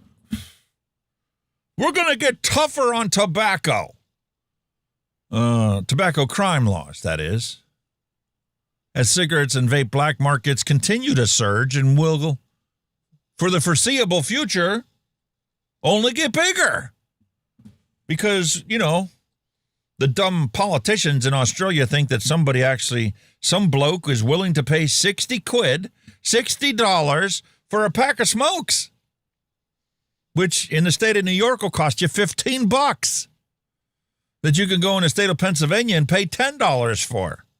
And there's states in this country you can get it for a heck of a lot cheaper than that. And if you go into, the East Asia countries, you could get it even cheaper than that. Like less than $1. And you throw them into a shipping container and you get them into Australia and you can sell them on a street corner for $20. Easy. Easy. Hand over fist. Because the Australian government wants to charge you 3 times that for a legal pack of smokes. But they can't understand how they got this black market, and they think that we get tougher on it and crack down on it more, it's going to fix the problem. Nah, man. You're just making it more rewarding because now the Sinaloa cartel is going to jack up their cigarettes, and since you're going to lock more of them away, and it's going to cost more for the Sinaloa cartel lawyers to defend their criminal clients, they're going to start selling black market cigs in Australia for $25 instead of $20. And, they'll have a lawyer for every single one of their people selling black market cigs. So when you do bust them, they're not going to go to jail. Criminal gangs cashing in on Australia's illicit tobacco boom will face tougher penalties. No, they won't. You arrest, it's like any other war on drug situation. You arrest the one schmuck who's in charge of the whole bloody corner right now, because those 4 blocks are his, and everybody knows it. Their competition knows it. The customers know it. If you're on that block or that block or that block or that block, this is the guy you go to get your drugs. When you bust that guy, guess what happens? You get at least 2 to show up in his place. You actually would have 4, but 2 of them don't have enough balls to stand up to the other 2 that showed up. So you didn't actually make the situation better. You made it worse because every criminal that you put behind bars, or at least lock up temporarily, is replaced by 2 people. But these guys don't understand it. They can't possibly figure this out. It's like I'm speaking Chinese to them. They don't get it. We're going to make it tougher. Right. Because that doesn't do anything but make the situation worse. Although they at least finally admitting that they do have a massive problem with illegal tobacco.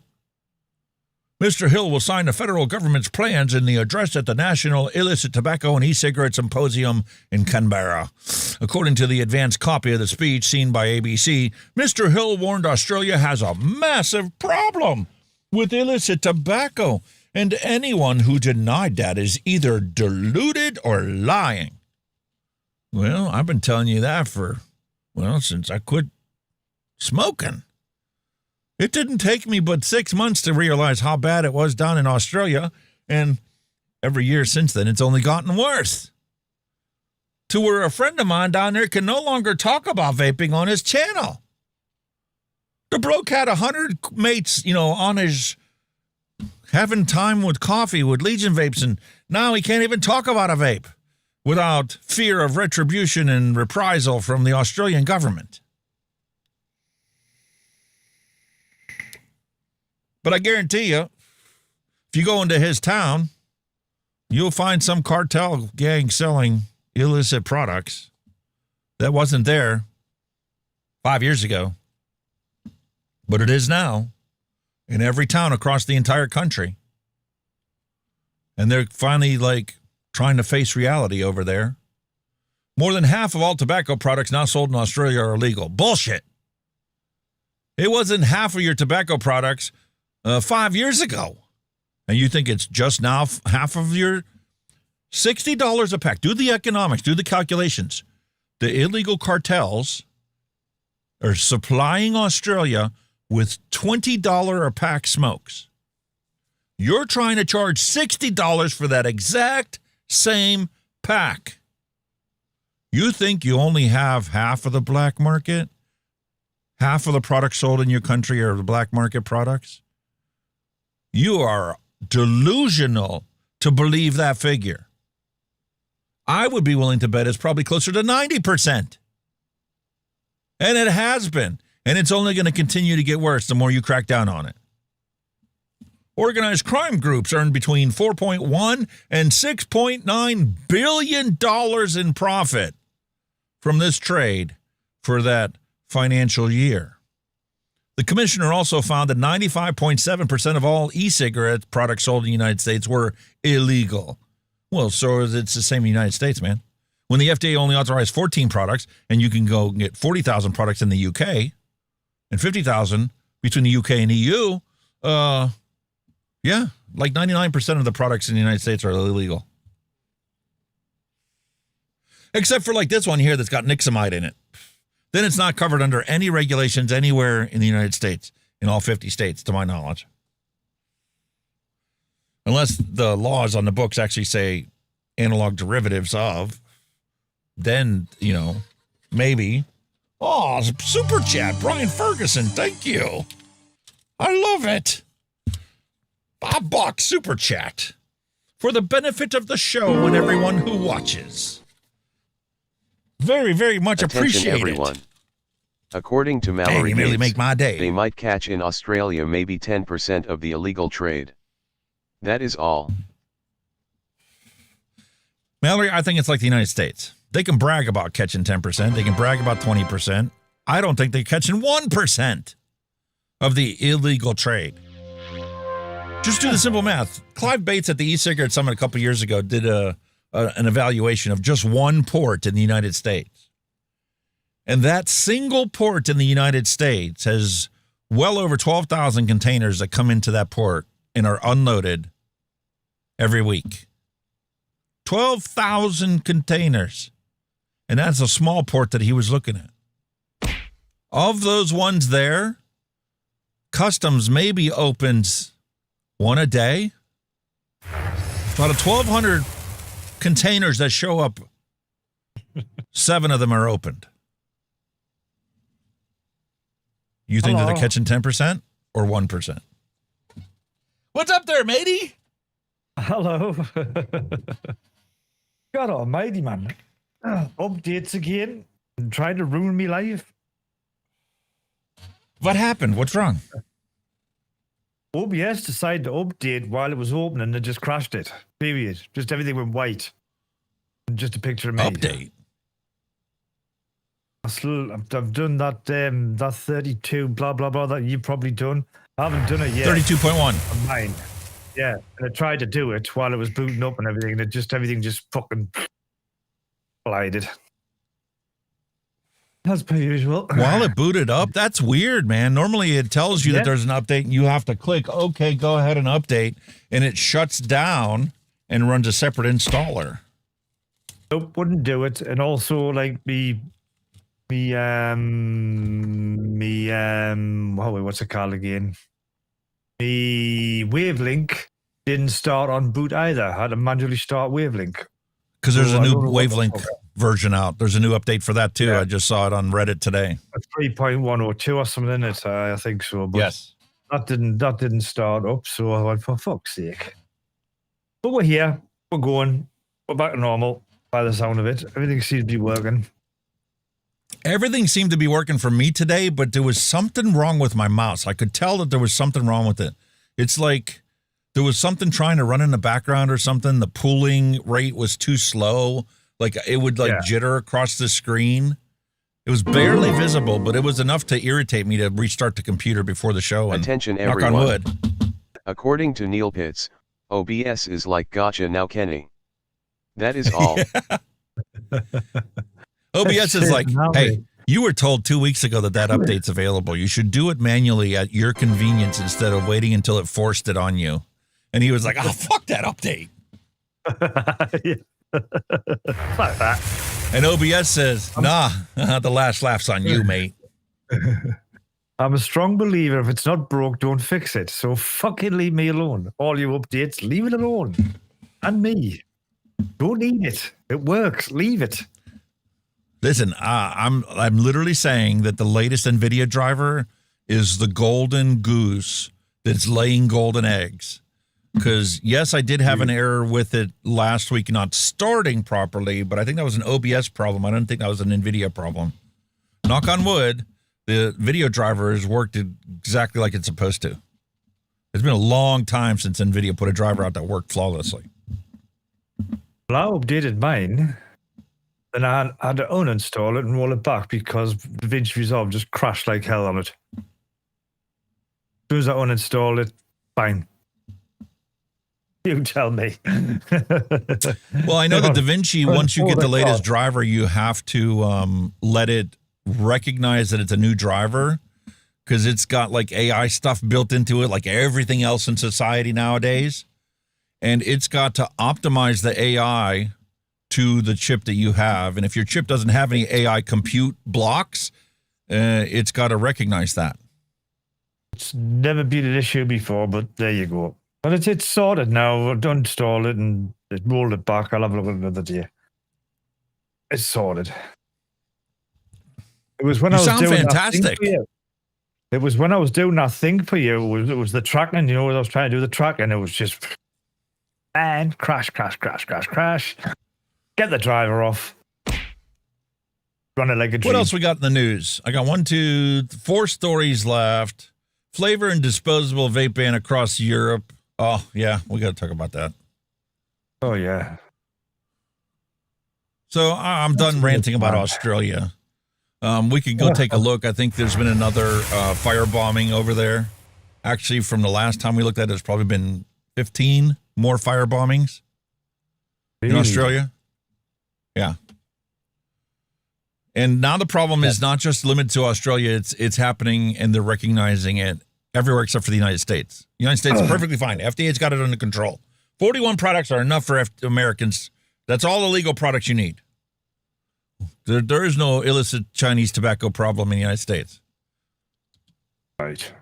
Okay. Well, the flavor and disposable bans across Europe and the different countries and the different regulations in every single country out there is currently been estimated to have a 10 billion euro black market in Europe.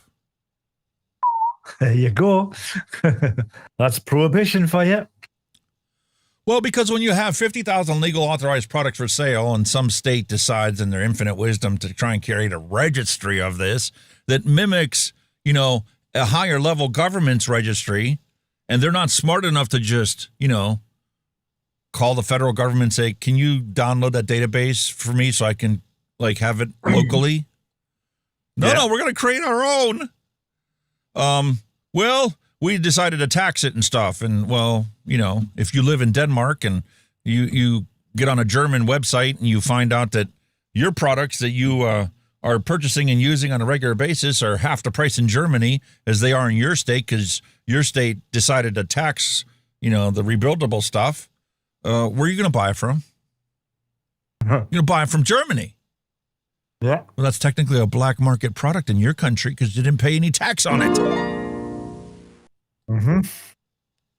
Attention everyone. According to William Dobson, Alex, it's 41 crap products just to correct it. That is all. No, you're 100% right. The only reason I didn't make that statement yet is because I have never tried the glass, never seen the glass, and I'm not going to order one specifically. If it ends up showing up in a store that I happen to walk into, I will purchase it. Like I purchased the last one that they authorized. It's sitting behind me. I haven't even opened it yet because I got other things that are higher priority to review than some FDA authorized product from some big tobacco company. Yeah. It's the end of my list. Right at the bottom. Like I'm going to review like label printers before I even cover that one. I'm just letting it out there. If I run out of vape products to review, then I will do a review on that FDA authorized one. Otherwise, it'll just sit there. I may never open it.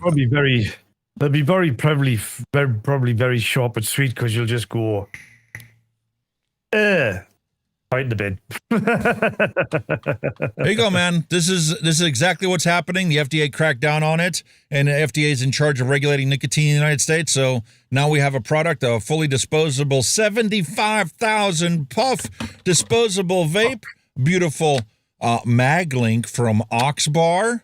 And this is a smart chip in here because, you know, you can open this up and 76% left. That's my wife's. After using it exclusively for a week. Here's mine. Oh, look at that. 92% left. Jesus.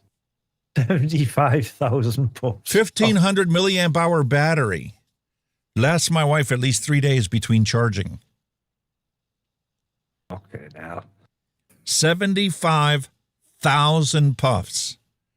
What makes this perfectly legal for sale in the United States? It contains 0 nicotine. It contains nixamide, a nicotine analog. Like a hybrid type thing, shall we say. Kind of like in the cannabis industry when they were cracking down on cannabis and THC, they started coming out with Delta 8 and Delta 9 as analog derivatives because the laws didn't include the analog derivatives. Nixamide is not regulated by anybody. No laws apply to it. So there you go. Congratulations. 75,000 puffs. The still vape's okay, even though it's not proper nicotine. I didn't tell my wife that didn't have nicotine. She didn't complain. She didn't get irritable. She didn't get antsy. She's taking that, GLP-1 to lose weight. So, if anything would have irritated her and got her, upset, you would think that I would have noticed it. Because she does complain about, being on her diet, and she's like, I can't be eating that. We can't have pizza. What do you mean you want pizza 2 days in a row from 2 different places? No, I'm on a diet. One day is my little, okay, we can have pizza. And it's going to be the good pizza, not the, Sam's Club $7 whole cheese pizza, pepperoni pizza. You're getting it wrong and saying, I want pizza, not you. I want pizza. Nah, man, I'm not rude like that. Oh, you got to wait. I need to go step on the scale and see how much weight I've lost too, because my wife has changed how she cooks and what she's eating. We're all high protein. Like, she made me a lemonade from scratch yesterday, and I tasted it, and I'm like, did you put any sugar in this? She's like, yeah, but we're trying to cut back. I'm like, okay, as long as you put some in it. It's not just lemon water. I'll get used to it. I don't have a problem with it. So I'm losing weight too, even though I'm not taking the shot. I am taking this berberine with cinnamon, but it's not a GLP-1 like she's taking. Sheldon Mayer said, well, pizza vape liquid. Oh, pizza vape. We need to roll the Kenny bumper. We haven't done that in a while. Oh, we're not? Oh, that's me. Wait a minute. And now with great fanfare, get ready to meet someone special. Check it out. Motivation and inspiration. Just as good as pineapple on pizza. Congratulations. You scream. We scream. We all scream for... It's the Vaping Heat on Mixin and Chillin with Hunky Vape. I love it. I absolutely love it. Ironically enough, my mate loves pineapple on pizza. I don't really care for it. Oh, it's lovely, man. Pineapple. But it's what we call, and it's basically ham and pineapple. In the UK, it's called Hawaiian pizza. Yeah. That's what it's called here, too. Is there? You eat pineapple? Yeah. Give away. No, I love pineapple. But see, anytime I heard the word ham for the last, decade or so, I've once in a while I can have ham because I want to save it for the bacon. Bacon's ham. So I'd rather have bacon burgers than pineapple pizza because I'm afraid if I eat the ham, I'll get a gout flare up. What about when you have invention in the world of Indian curries, they put banana in Indian and they also put pineapple in the Indians. Very nice. I like banana. I like pineapple. Yeah. It was the ham that got me to shy away from it. Yeah. Like barbecue pizza. I'm good with alternative pizzas besides, your typical cheese, tomato sauce, and pepperoni and veggies and sausage. It depends on the ham because I think a lot of these shops use the tinned ham, which is like a fucking block of rubber. It's not like the nice, not chewy. It's like It's like, I don't know, it's like eating a rubber. It's not proper ham. You know, like pull off the bone out like Canadian that. bacon. I mean? Yeah. That's what it is. It's a round ham. Oh, it's just rubber, the stuff they put on. So you've got a proper ham. I have to question my Canadian friends when they say that they like Canadian ham, Canadian bacon. I'm like, no, bacon, actual bacon. Attention everyone. According to Neil Pitts, Hickey Sig sells nixamide for mixing. That is all. There you go. It's supposed to be a flavor accentuator. It doesn't have like your typical throat hit.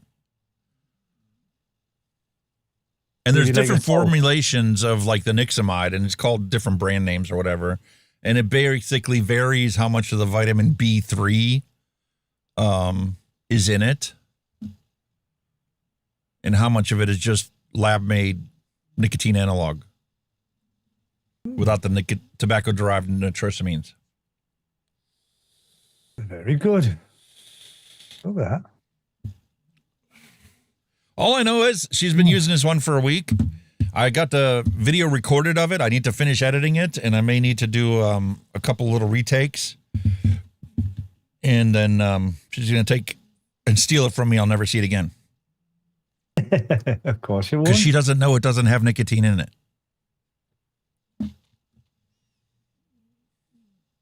Is that because she's using other disposables when she's at home?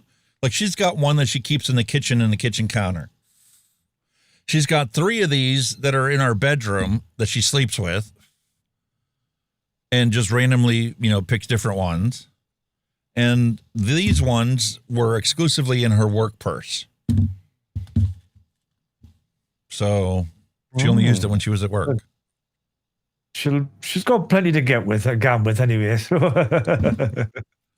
The point is she wasn't only using nixamide. If she switched exclusively to nixamide, a week later, maybe you would see some difference, or maybe she would acclimate to it. I don't know. That wasn't the test that we ended up running. I just gave it to her because I'm like, I got a new disposable. Here, check it out. Oh, it's Oxbar. Yeah, I like their Oxbar. Which one you got there? Oh, you got the watermelon burst. I'll take the watermelon burst. I'm like, cool. That leaves me the strawberry kiwi burst. So that's the way it just worked out. But I still can't get over 75,000 puffs. That's crazy, that is crazy. And it's a smart system where you swap the pods and it can tell how much is on the other pod. I want to tear it apart. I want to see how it knows that. There's like a variable resistance rod in it. I'm just having a quick look at a page on describing what nixamide is. There's some describe it as having a nice little buzz, while other calls it a nice warm hug. I'll tell you what, though, the Nick buzz from this is not, for me personally, it is not like, any other nicotine I've tried, either the salts or the freebase. It is not like that. I didn't get a Nick buzz head spin or any of that stuff for myself. No, I simply got an upset stomach. I got nauseated when I got done doing the review because I was chuffing on it like crazy. Like, you typically do in a review, you're like, even though you're not actually breathing it in, the fact that it's in your mouth and you're replenishing it with a high volume, your oropharynx, your mouth, actually absorbs that nicotine content inside your vape. Pretty much saying exactly what you said. It's nicotine, vitamin B3 with a bit of VG and a bit of PG. That's basically all it is. Exactly what you said.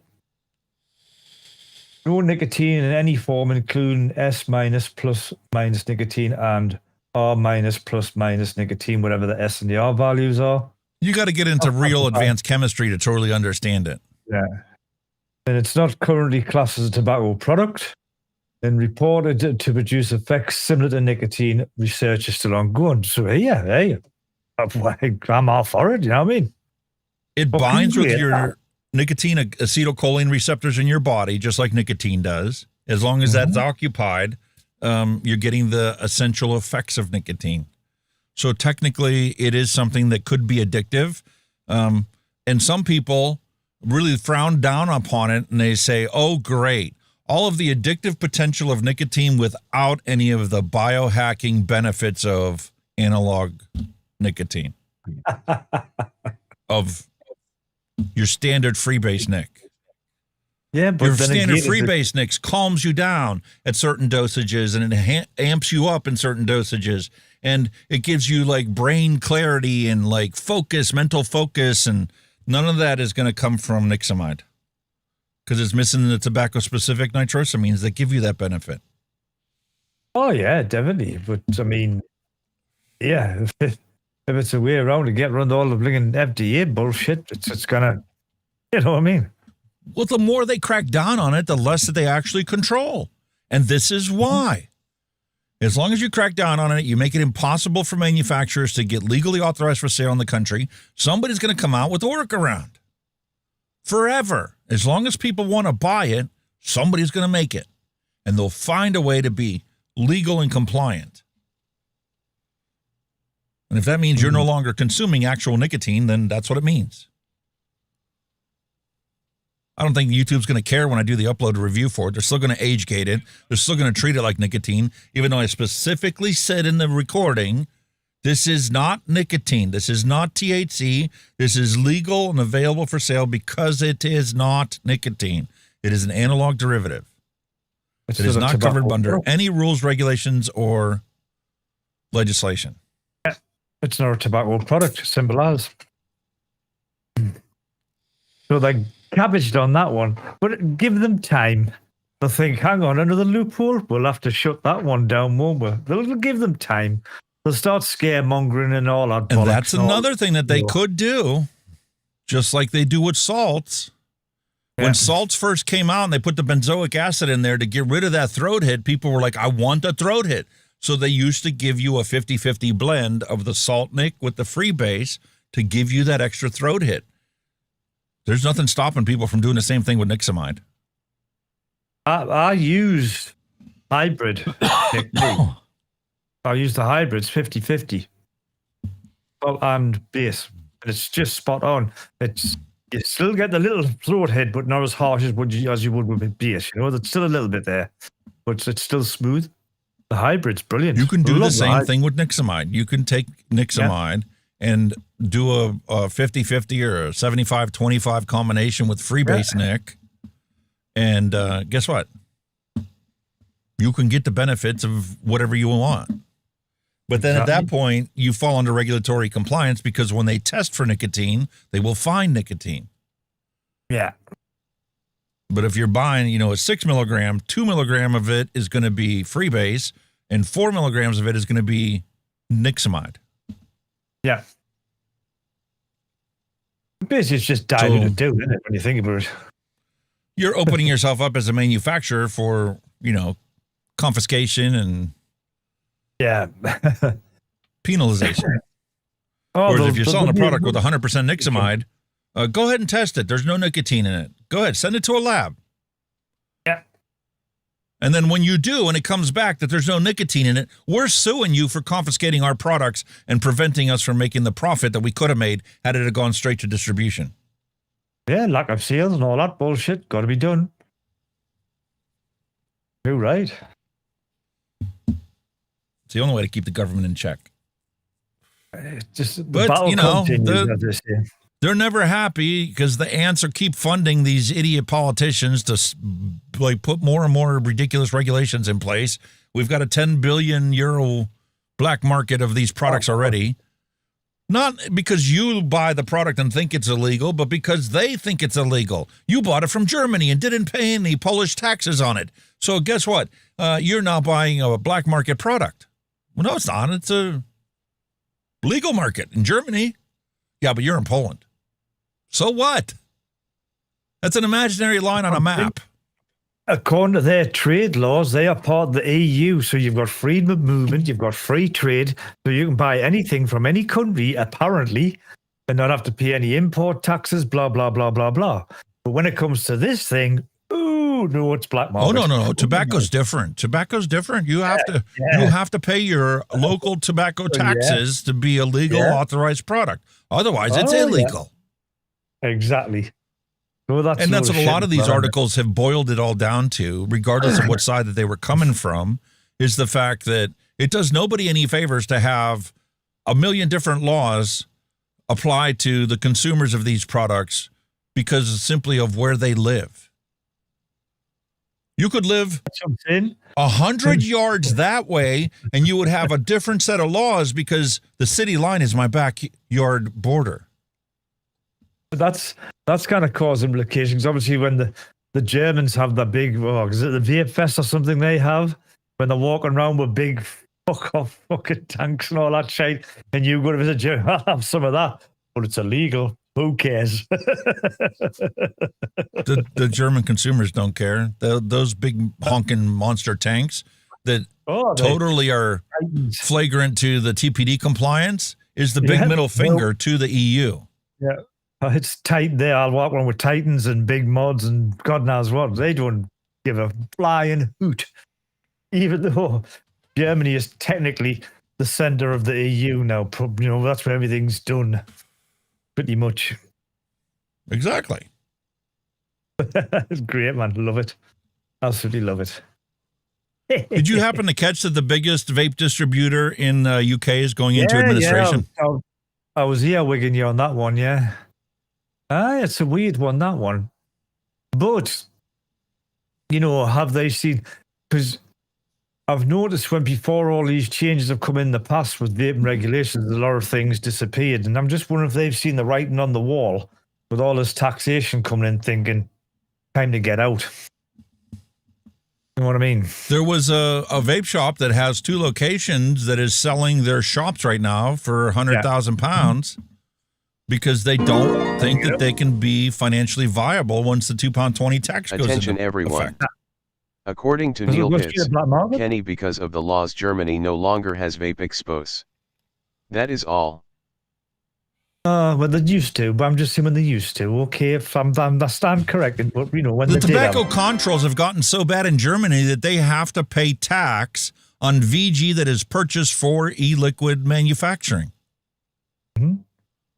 But you can go into other stores and buy it at the pharmacy for your skincare needs, and there's no tax on it. Yeah. Well, guess what? That's a stupid law. Nobody's going to pay the tax. Well, that's what that Nixamide's basically used in skincare. B3, it's for skincare. So it's in all that. Natural nutrient for skincare, apparently.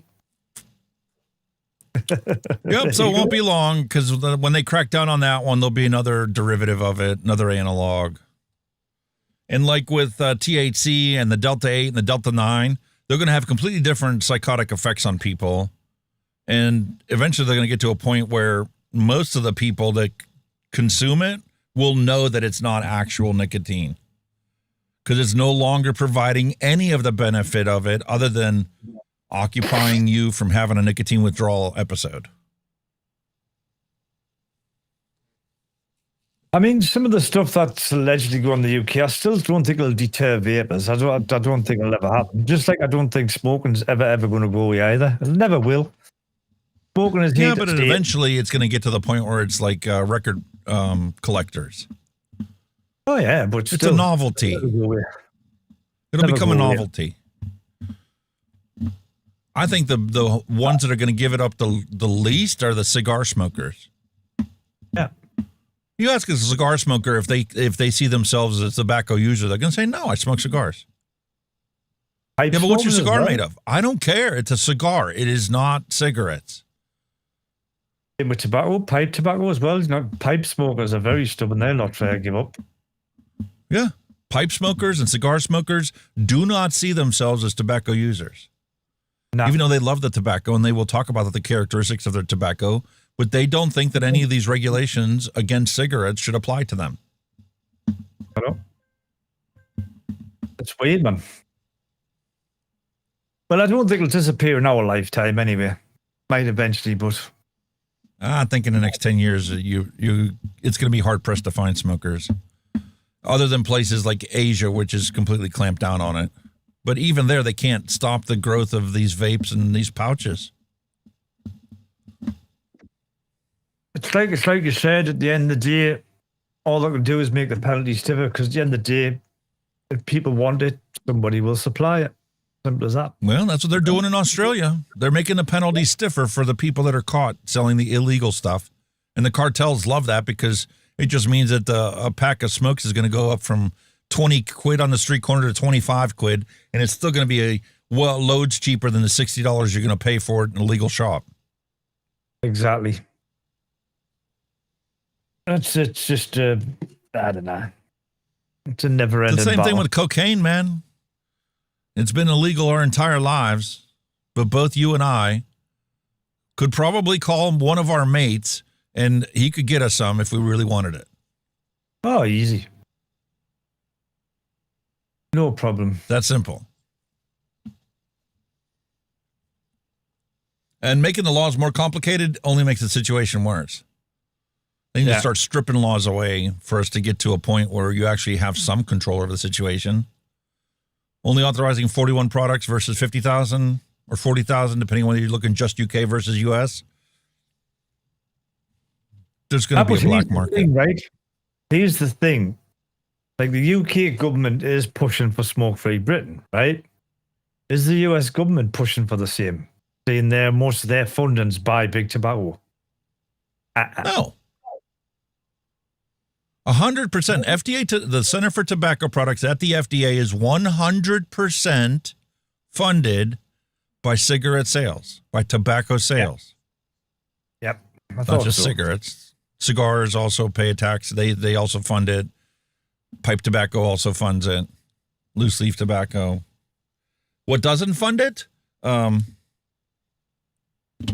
vapes don't fund it because they didn't change the laws.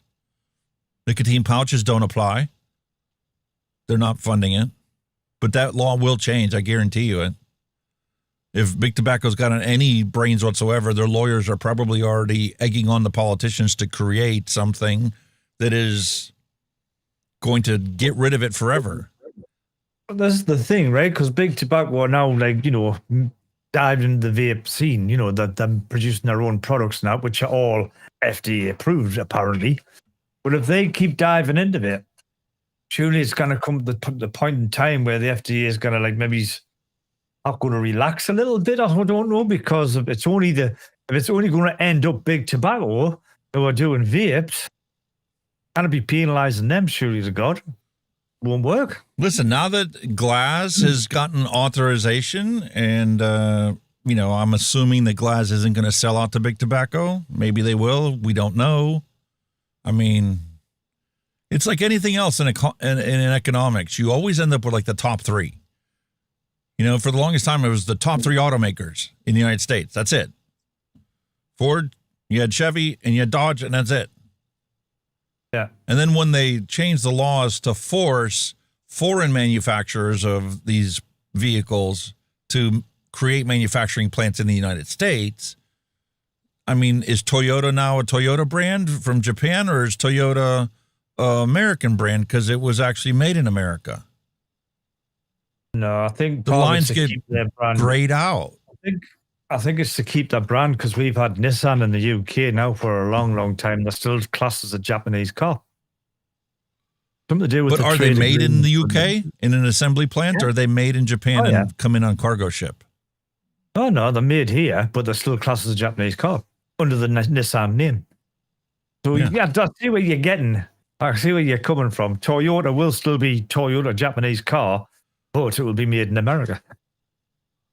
So, ask your grandchild that was just born yesterday, in 100 years, how many auto manufacturers are left, globally speaking, once they get all of this global laws and legislations in place? I think it's going to get whittled down to the top three. If you follow fundamental economics over the course of history.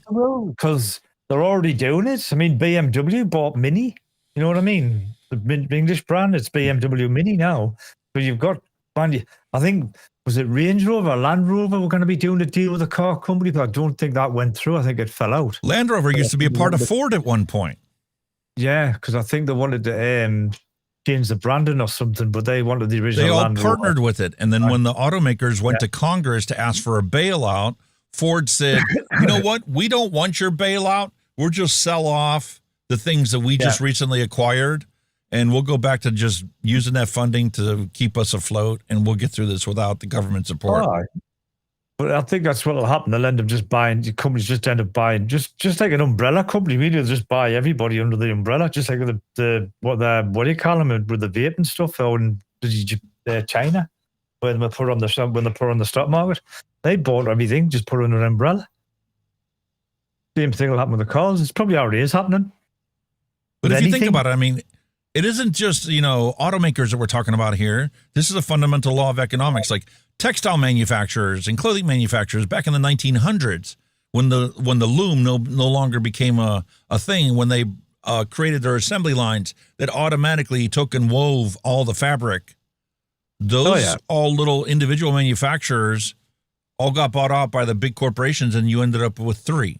Our food supply is down to, I think, less than 6 corporations that manufacture all the food in the United States.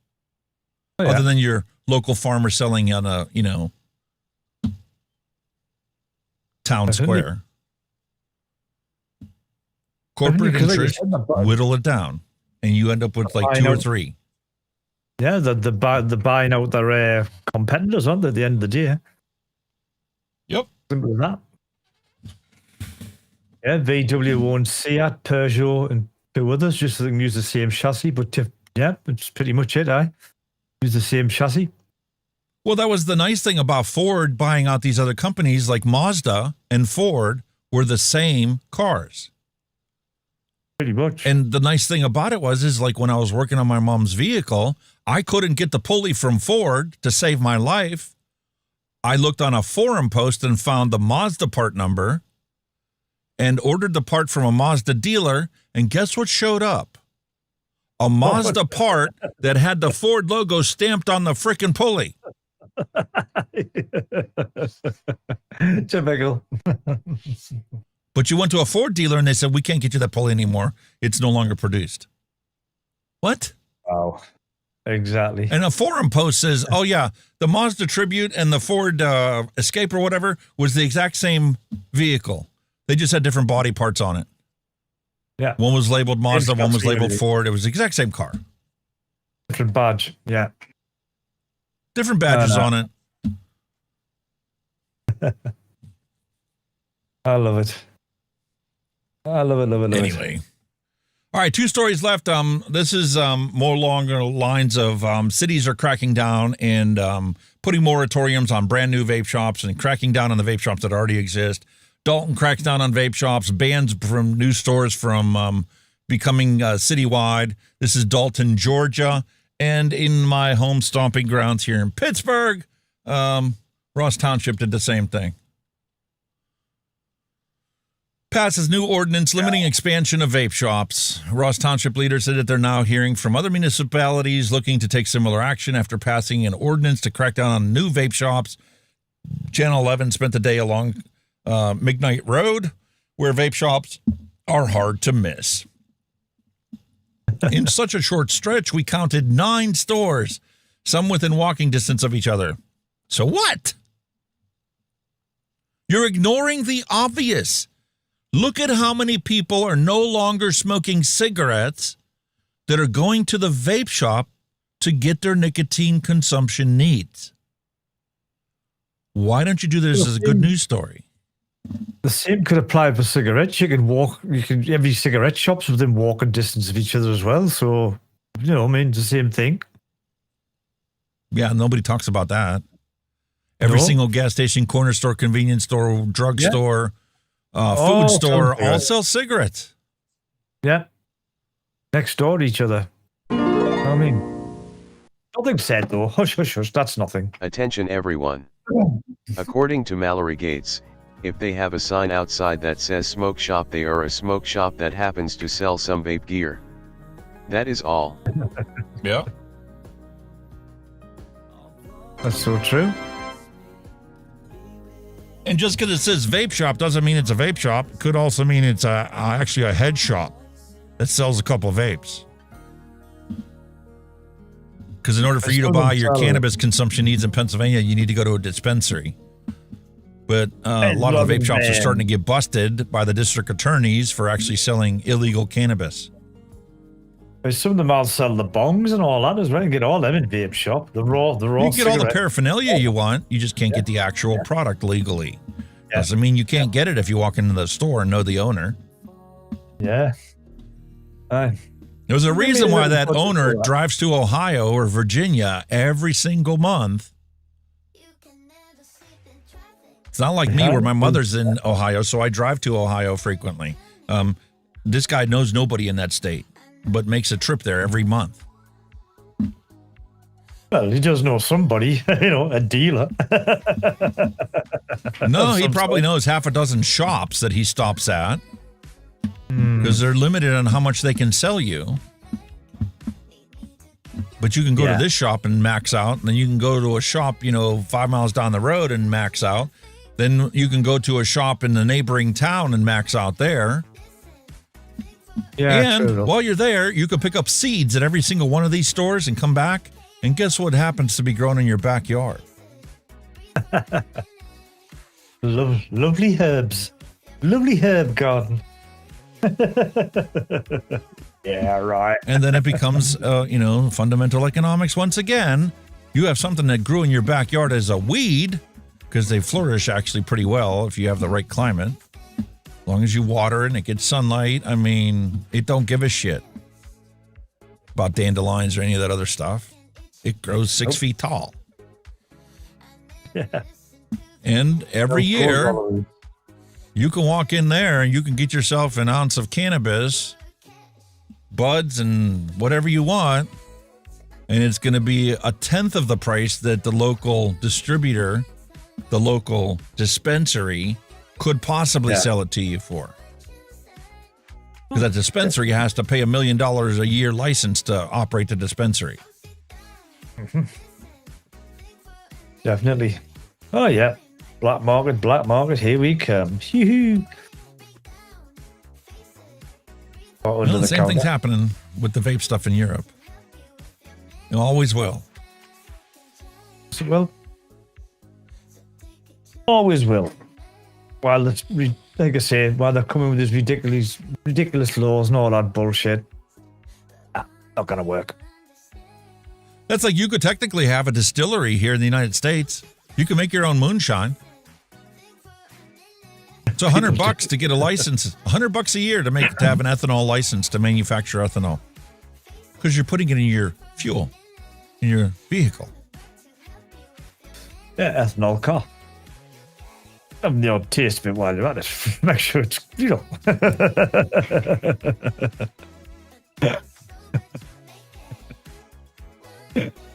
This is my car. This is for me. This is my car. This is for me. Hang on a minute. You're consuming more than the fucking car. How come your car hasn't moved all month? Well, because I had to, test it. There was something wrong with it. I couldn't trust it to put it in my car. I wasn't going to risk having to send my car to a mechanic because I put dodgy fuel in there. So I had to keep sample testing it until I think it finally got it right. Yeah, got there. I love it. I love it. What about all your friends? Well, they were helping me test it because, I can't actually consume a whole lot of this stuff without having deleterious effects. So they had to come over and help me sample it. Of course it is. If it wasn't for the loud noise complaint from you guys blasting your stereo at 3 o'clock in the morning, we wouldn't have caught on to what you're doing. Exactly. And because, nepotism is very strong in the United States in the police sector, a gallon of it to the police chief, and nobody knows about it besides the police chief and you. Exactly. Hush, hush. Backhanders are ripe. What do you mean it's no good? Let me try that. Oh. Okay, let's see if we can make a deal here. You give me a gallon of that once a month, and nobody will ever know that you're not putting it in your car. Yeah. We'll just look the other way. Meanwhile, your brown neighbor just got busted for it last week. And meanwhile, at the annual policeman's ball. Right. Yeah, man. A lot of that shit going on everywhere. You got to call a spade, man. When you see it, black is black and white is white. None of this gray lines, everything's gray. It's one or the other. And if you don't want it to all be gray, get rid of these stupid laws that nobody's paying attention to, because your laws actually made the situation worse, not better. Yeah. Definitely. Let me make it clear, man. You know what I mean? Oh. Otherwise, you're going to end up with a situation like this. I got one last thing to cover because Kenny sent it to me, and, you know, I'm a good sport about things. So I'm going to reveal the situation at hand. We'll close this out. There you go, folks. Now, this just in, police officers in Lancaster, Pennsylvania, were asking people to be on the lookout for a man who robbed a store. And I think, yeah, I think we do have his description. Can we take that? Let's take his description.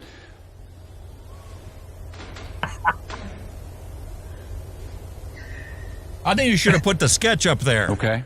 This is the guy they wanted people in Pennsylvania to be out on the lookout for. He's got a nose and some hair that goes like that, and he was wearing a hat at the time of this particular crime. It's got kind of a chin that comes down to almost a point. Stands about 5 feet 4 inches tall. There it is.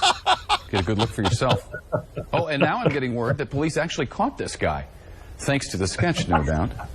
So here's a picture of the real guy next to the sketch that led to his arrest. Where's the pointy Attention, chin? everyone. It's uncanny, Lisa. According to Neil Pitts, is there a reward for his The arrest? guy on the left That is is now all. charged with 2 counts of theft, is being held in the Lancaster jail.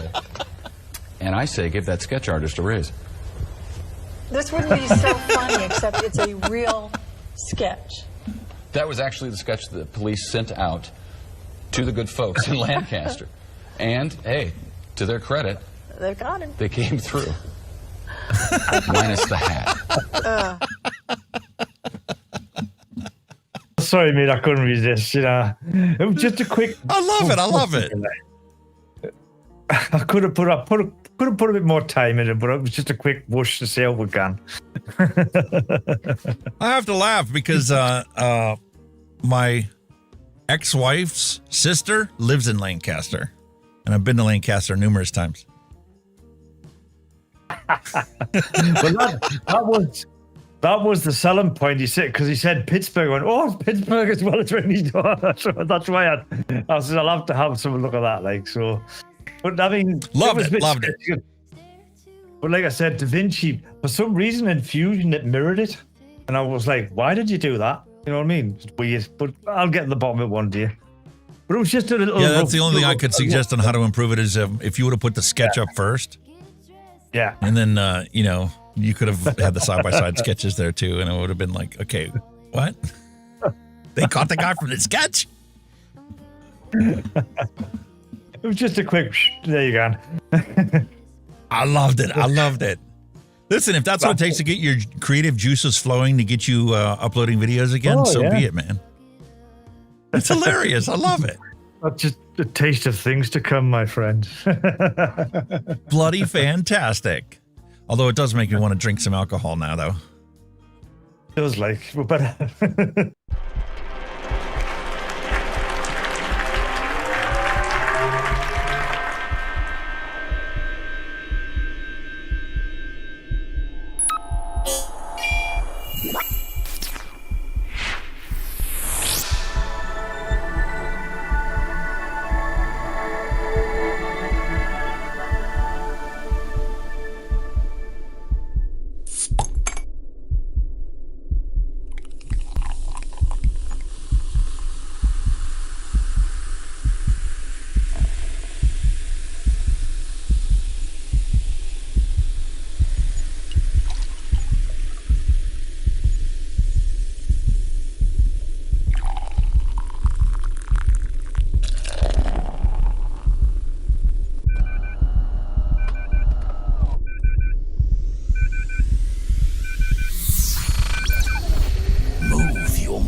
Alrighty, up for your entertainment today.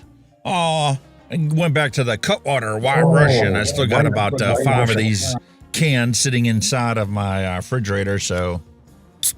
Nice White Russian. Ooh, very nice. I actually grabbed a glass. Oh, you're being very posh and civil, are you? Oh, very nice. He's doing the pouring effect. Oh, a nice White Russian's like. Ages since I've had one of them. Kenny, what do you got? I've got some of the good old-fashioned. The old, what's it say? It's as cold as the Rockies. That's debatable. But yeah, it's only, the can's supposed to change colors. It's, if it's blue, it's cold as the Rockies. Well, yeah, it's blue anyway. There you go, it's blue. But yeah, it's only a mild one. Like, it's only 3.4% by volume and a 568 ml can. So obviously we've been to school night. It's perfect, you know, nice and mild. I can drive a bus tomorrow, so there you go. Thank you very kindly. That's what I've got, sir. Very, very, very nice. To your health, sir. Cheers.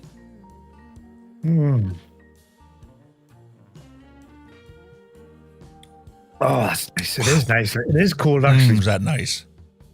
I zoomed in a bit. Hang on a minute. I'm too fucking close. Yeah, you got your fancy light in the back. I see the reflection on your other light, but I didn't actually see the light. Oh, that came off.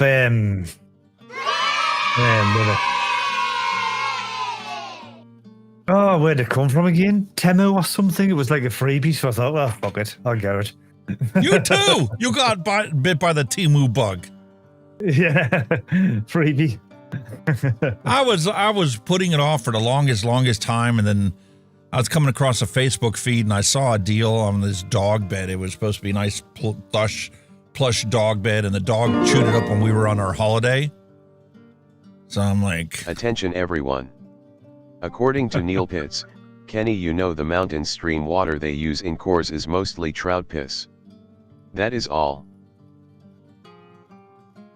Yeah, that's why in GTA they make fun of it and they call it pisswasser in GTA. Yeah, man. But yeah, I mean, the Temu bug also got me because, you know, I was like, all right, $20 for a replacement dog bed for the one the dog chewed up when she was locked in the kitchen when we were on our holiday on the cruise. I was like, all right, I'll cough it up. So I installed the app, and one thing that really got me on Temu was it's more like going to a casino than it is going to Amazon to shop.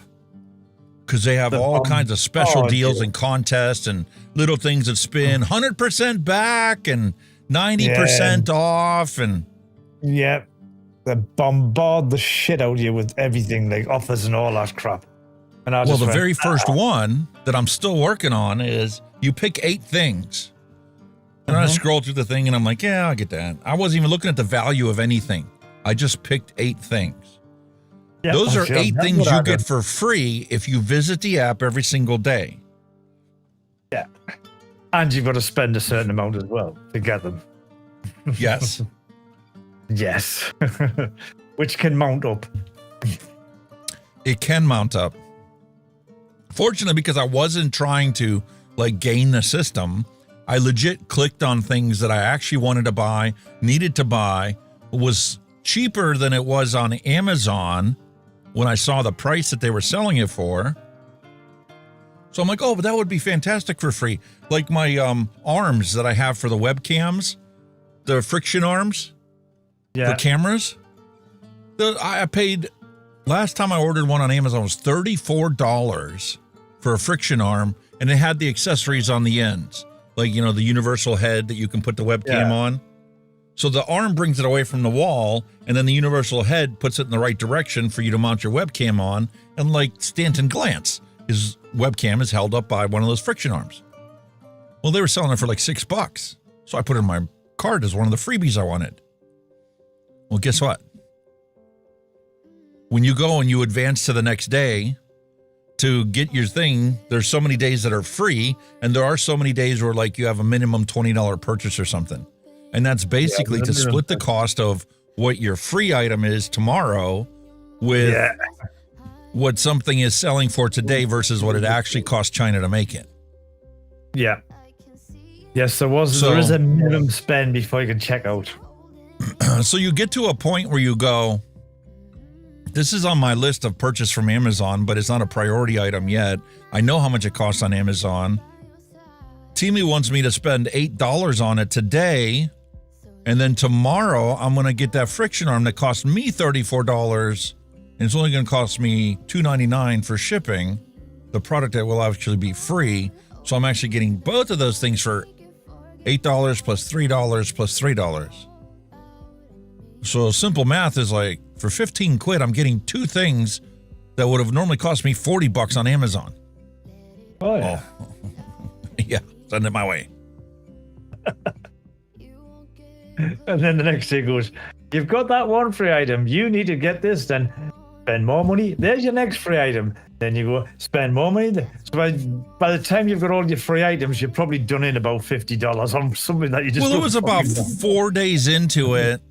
No, it was probably the 5th day into it when I finally got around to checking my emails, and they're like, you purchased this on Temu. Here's your PayPal receipt. Here, you purchased this on Temu. Here's your PayPal receipt. And they're all like $5, $8, $13. I'm like, that shit adds up. Exactly. That's what I'm saying. And my wife was even like, now that the stuff starts showing up, she's like, that's mine. All Temu. Everything. You've got this, you've got that. Have this, have that. Fuck off. Bombard the fuck out of you. Loyal customer, get 49 quid back. Okay, where's the 49 quid? Oh, it's credit. Okay, let's have me £49 credit. No, you've got to spend 60 quid to get £49 credit back. Fuck off. Exactly. You're not getting it back in cash. And then they really trick you because the one thing was a PayPal refund, 100% refund. Whatever you buy today will be 100% refunded. Once you've spent another $100. So I'm like, oh, cool. I needed this. It'll be 100% refunded, even if it's a credit on something else I'm going to buy. It's worth the 20 quid because even that 20 quid is cheaper than Amazon. Amazon wants 34 for the same bloody thing. So let me get it on Temu. You're right when you say it. You're right when you say it's cheap, but you can't get fucking drawn in. You've got to be very strict with yourself. Let's just say that. Yes. Perfect example. Kitchen faucet. The kitchen faucet I have now is 10 years old. I've already replaced the handle on it 3 times on Amazon. It was only like $15 to replace the handle, but it always ends up breaking right where it fits into the stem on the faucet. And only the hose holds it up in place. So I'm like, we've been talking about it. I've been looked on Amazon. They want $45 is the cheapest kitchen faucet. I saw one on Temu for $18. So I'm like, I bought that and they sent me a free drone. But sometimes that descriptions are a bit shit, right? Because like I seen something, right, that said like it looked like a set of kitchen knives and it's had kitchen knife set and all that, and now like how you get the description, all of a sudden it tails off at the bottom, you can't read it. But no, just kitchen click. That came, it was kitchen knife sheaths that don't fit any of our kitchen knives at all. It was a freebie, but it was a kitchen knife sheath, not the actual knife. And they're all obviously for fucking, some of them for like fucking samurais. You're like, who's got a knife that big in the kitchen? Fucking hell, it's a sword, man. That needs a sheath. Yeah, you know what I mean? So, some of that purchase of shit, obviously. But well, I got the kitchen faucet in. It was one of the first things to arrive with the dog bed. The dog bed's already been set on the dog's sofa. Yeah. As a layer on the one side. Because there was a little hole between the footrest and the other thing. So I took the one arm pillow and put it in there and I put the dog bed on top of it. So now it's all one flat surface. Dogs are happy. Wife's happy. The faucet showed up yesterday. I opened the thing up and put it all together. I'm like, oh, cool. This is a cheap, kitchen faucet. It should work just perfectly fine. And then I got the supply hose out. It's a 1-foot hose. So I was looking on Amazon. I'm like, okay, I need a 7 milli to 3/8 inch water supply hose, and it's got to be like 30 inches long to connect to the pipes because there's a kitchen sink, and then my water supply is clear on the bottom of the cupboard, and it's got to go all the way down. Oh, there you go. Okay, $13. That's not too bad. So $13 plus $18. I'm getting close to the point where if I would have just simply bought the $40 one on Amazon, I would have got one that would have probably just connected right up. Yeah, went straight in. Yeah. Yeah, you've got to be careful with it. Like, it is tempting, but you've got to be careful. But then again, I mean, I could have gone to my local hardware store. I could have gone to Busy Beaver and bought a kitchen faucet, came home, and still ran up with that same 18-inch short thing is not enough to connect to a 36-inch away supply connection. I would have had to go back to Home Depot or Busy Beaver and spent $30 on a freaking water supply line that I only picked up for $13 on Amazon. Yeah. It's smokes and mirrors, mate. You know, a little merry-go-round. It is. But, I mean, knock on wood, I'm definitely came out ahead of the game. What happened? We moved. We moved. I bumped the mouse. When I knocked on wood.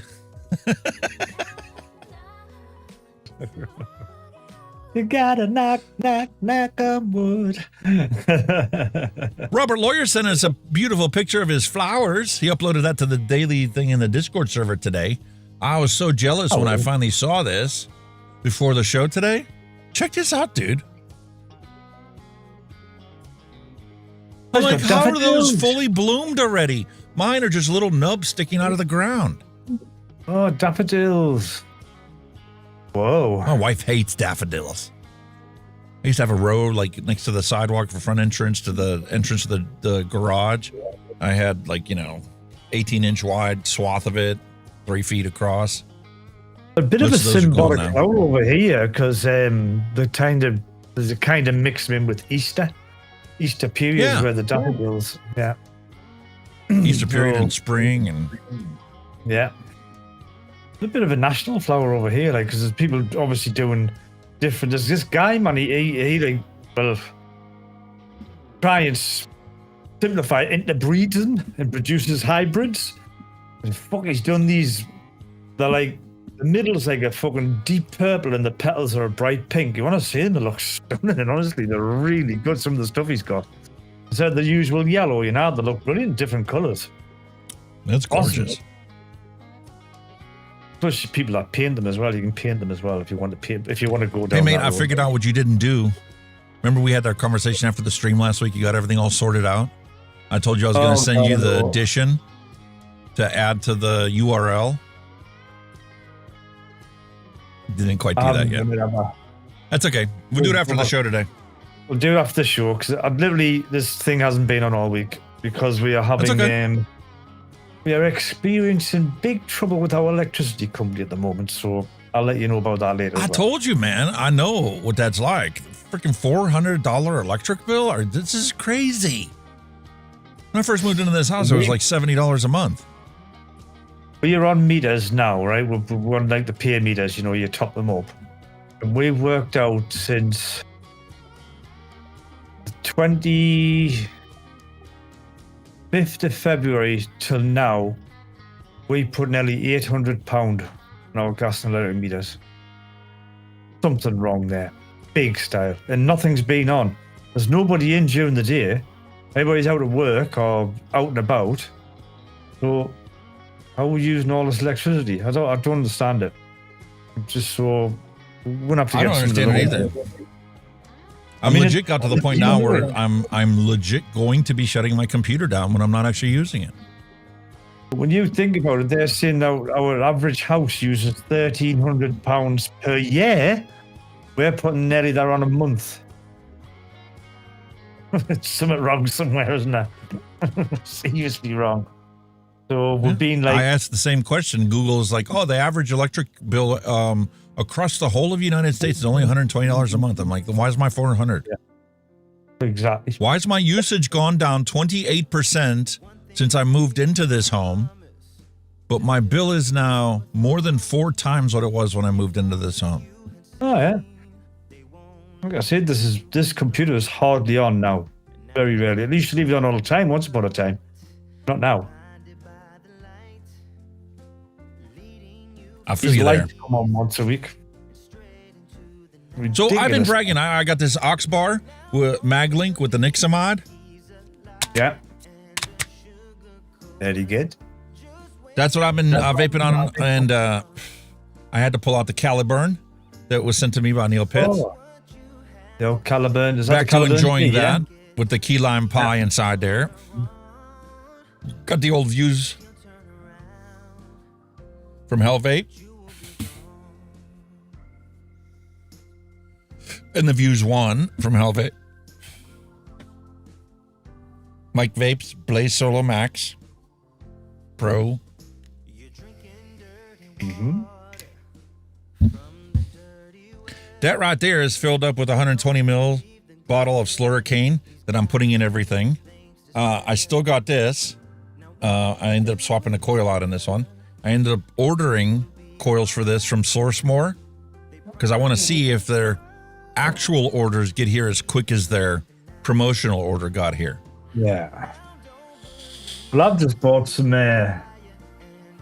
more pods for me X-Lim. Just bought them.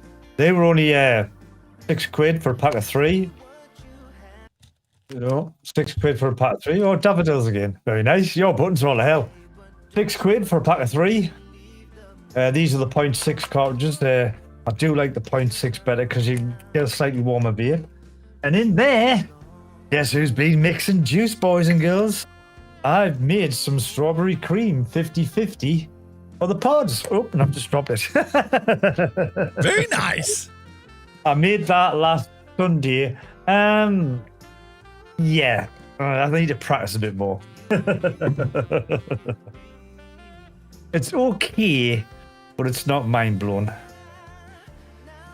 Well, I made each of the ladies their own 120 ml bottles of the Hurricane.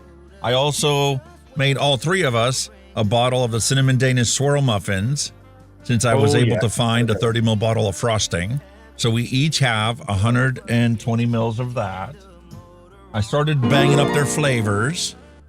The one lady's getting a 60 ml bottle of toast.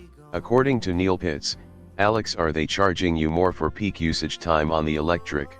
No, that is we have a single flat rate. But there are a whole bunch of new fees on there.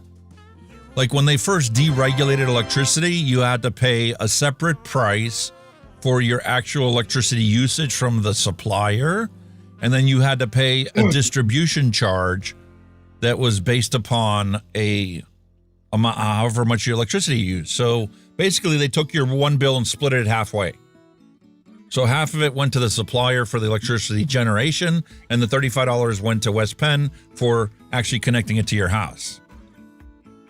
Now they've done more deregulation and created more line item fees. Pennsylvania recovery fee is a new charge that they're charging because they're upgrading the transmission lines, the high tension transmission lines, and that company is different than the supplier or West Penn. And now they got it's like, here's a whatever fee, here's a fee just because we feel like it fee, and it's just like, they're little things, but they all add up, and it's like, I looked at the last bill, and we're paying almost $90 in just fees, not including the transmission or the electricity generation. What the hell is this? What politician's cousin or neighbor or uncle or brother-in-law is actually benefiting from this company that never existed before when I bought this house? They call it the standing daily charge over here, and VAT on top of that. So boom, you're getting fucked over all the time. Yeah, so I did get all the flavor stuff bottled up. You're getting like 30 ml bottles of each of the flavors stuff that I still had left, the custard and the cookies and cream. I have one 30 ml bottle of that. That was all that was left in that big 250 ml bottle. So I got those ones done. The only ones I have left to do for the ladies is the VSO flavors, and they're behind a stack of boxes I need to reorganize on the other end of my studio. But yeah, those will be going out here in next week or so. As soon as I bottle up those other ones, but I ran out of bottles. I had to place an order to get more bottles. I have been using this little fella a lot. I've got the Bonza Pro on there, on the little SX Mini. And I've been using that for work as well. And I've still got this raspberry lemon cookie in it. And oh, what a combination, them are. That's when I have me lunch and I step outside the bus and I have a, create a weather system. You know what I mean? Yes, sir. So yeah, I'm starting to manipulate a bit of stuff about now. The thing is, I need badly. I've just had a good clear out. I've just had a good getting rid of some shit. Be batteries. I need new batteries. They're all fucked. They're all had it. I've got one 21700 that's still alive in there, and I've got two 18650s left. All the rest are fucking dead. They're not even holding charge. Mate, you need to go and get some batteries. I need to get some batteries. I don't think Temu sells lithium-ion batteries. No. That's why I haven't been using this, because I'm not going to put shit batteries in this. It's a series fucking mech mod. No. So I need to get some. I mean, was Washington Vapes. I think they do the pink ones. Are they the Samsungs? The pink ones, the 30 Qs. 30 Qs. The D them, but they're £8 each. No, it's a lot of money for a battery. Yeah, we pick them up for about half that price here. 18650 battery store, I think, sells the latest Molly cell ones. Those ones will go for like £8, the latest, greatest one. But the one that is just a little older than that and is only like 100 or 200 milliamp hours less capacity wise and still 50 amp rated is like $5 a piece. Yeah. So, I mean, the Molly cells would normally get them on Fog, like William says Fogstar, but I do know Fogstar do their own brand as well. But I don't know what their own brand's like. Attention, I've never tried everyone. According to Neil Pitts, Kenny, that recipe I came up for you, the maple bourbon cookie, is great. Already had to make another bottle for me. That is all. Very nice. Hey, we're running behind schedule here. 3 hours into the show. We got to get everybody else's hand checks up there. So I guess we're going to roll the bumper for the hand checks.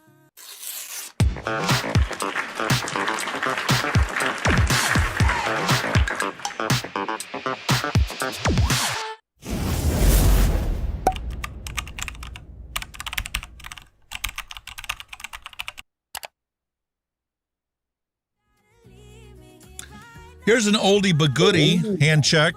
This was from my wife. This is an E-Leaf.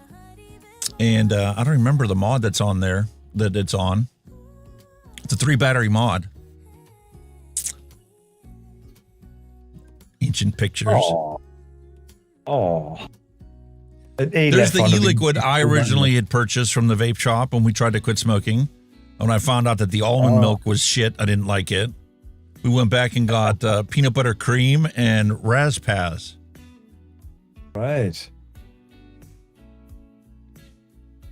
God.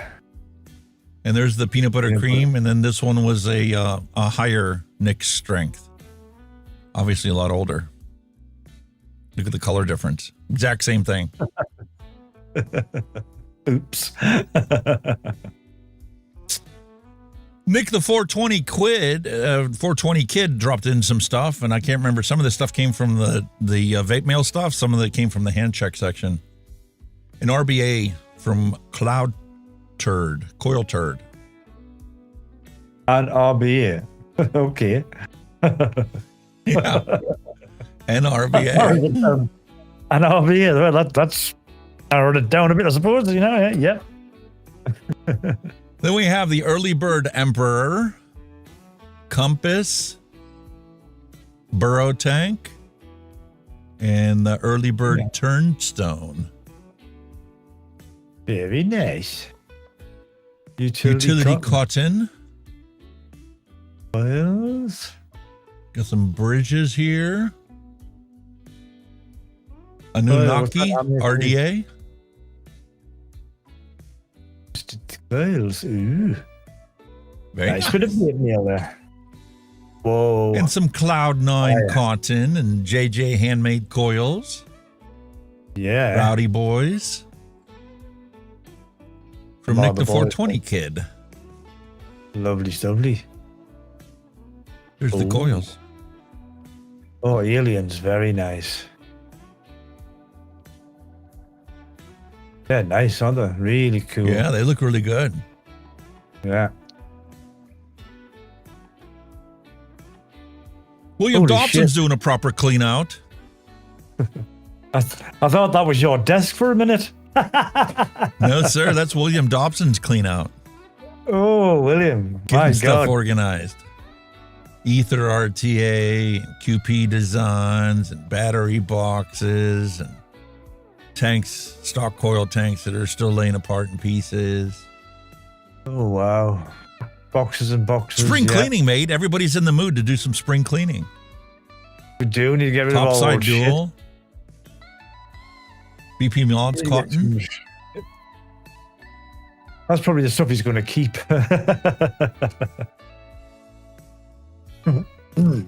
Check that out.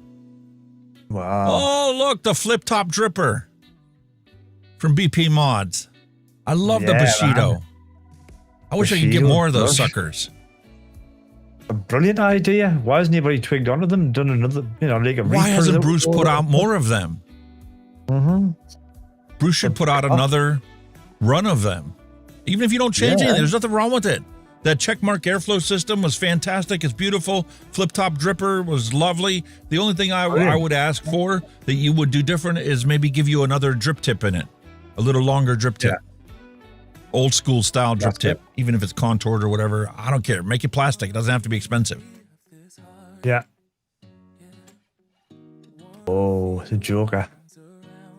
That's nice. William Dobson. Very nice, sir. Talk about a proper cleanup. Getting all his stuff organized. He's like me. He keeps the boxes. I've got boxes of boxes upstairs.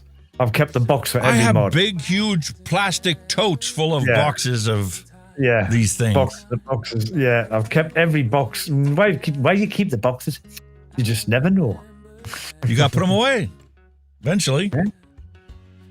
Exactly.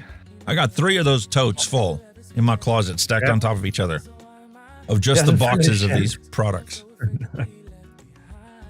SX Mini. What's that SX Mini? Is that a G class?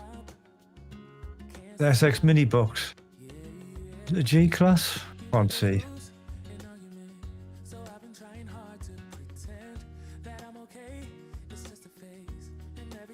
Be a one in there. Then again, a lot of people didn't like the G class, especially the second one. It's because of battery drainers. Some nice The shit artery there. nugget. I got that sucker. Oh, the nugget. Whoa.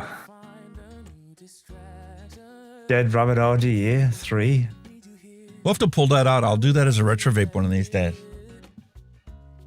The nugget's sitting on the shelf. The box is in the other room. The disposable leg. It has a it's not a disposable, it's a refillable stock coil one that you could actually have the top piece on, and it's got a duckbill mouthpiece to it, and then you can pop in a 510 adapter. Ah, right. And then the mod becomes a regular, 510 mod. Got ya. Claymore, Never seen Asgard. I sent you one of these, I think. The Temple that? from Asmodeus. Oh, yeah. Yeah, that. Don't think we liked that one very much, did we? Nope. No, sir. I did not. Well, yeah, everybody's cleaning stuff out. You know what's not being cleaned out? Our mouths, because the dad jokes are going to be a little sensitive this week. We had a certain person pass away this past week that we thought was going to outlive all of us. Chuck Norris. Oh, no. And, but passed in his sleep. Legend.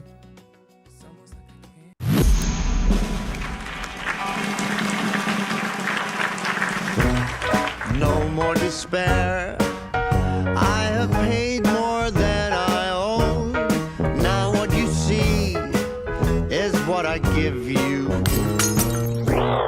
If a vapor's been robbed, which detectives are assigned to the case?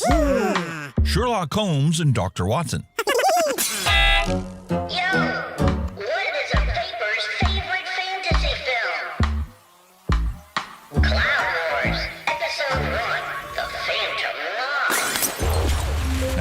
What do you call advice from a vapor? Drip tips. Hey, is that a mechanical mod in your pocket? Or are you just happy to see me? Hey, don't throw your mod at people, or else it's battery.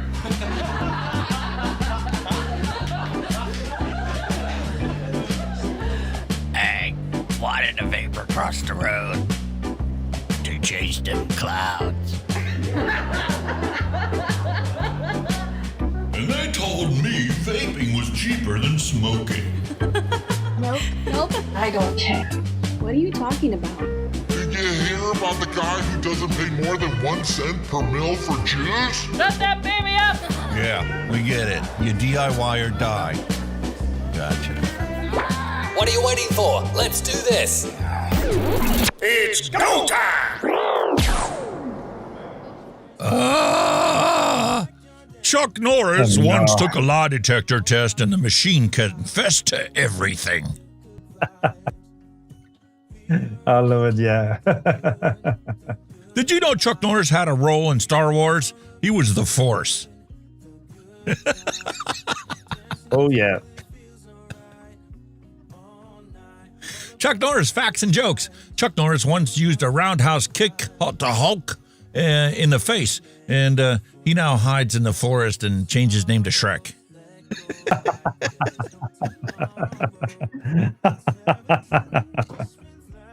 Chuck Norris doesn't scroll with a mouse like you and me.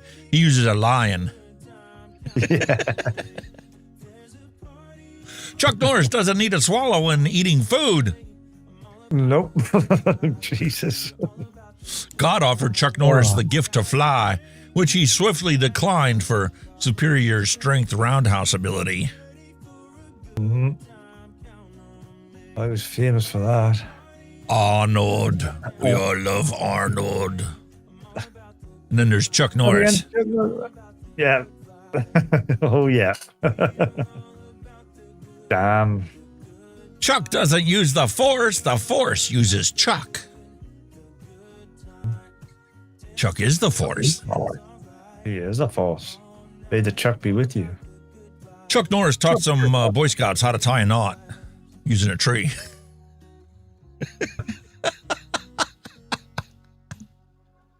You can just picture Chuck Norris played Russian roulette with a fully loaded gun, and he won.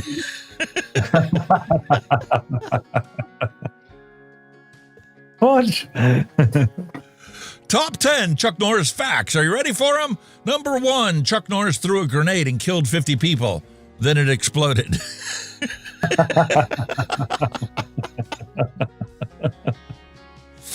Chuck Norris can put out a fire with a gallon of gasoline. What? You know, Death once had a near Chuck experience. Death. Chuck Norris can kill your imaginary friends. He's that powerful. Chuck can hear sign language. We have to see it. Chuck Norris beat the sun in staring contest. Oh, fuck off. The sun had to go get glasses. Done a fuck off behind the moon doing eclipse. Once a cobra bit Chuck Norris's leg, and after 5 days of excruciating pain, the cobra died.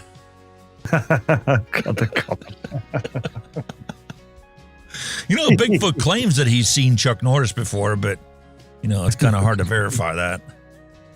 Yeah. Chuck Norris went around the world, you know, by standing still and letting the Earth pass him by. What? You know, Chuck Norris admitted to using stunt doubles in his movies, but only for the crying parts.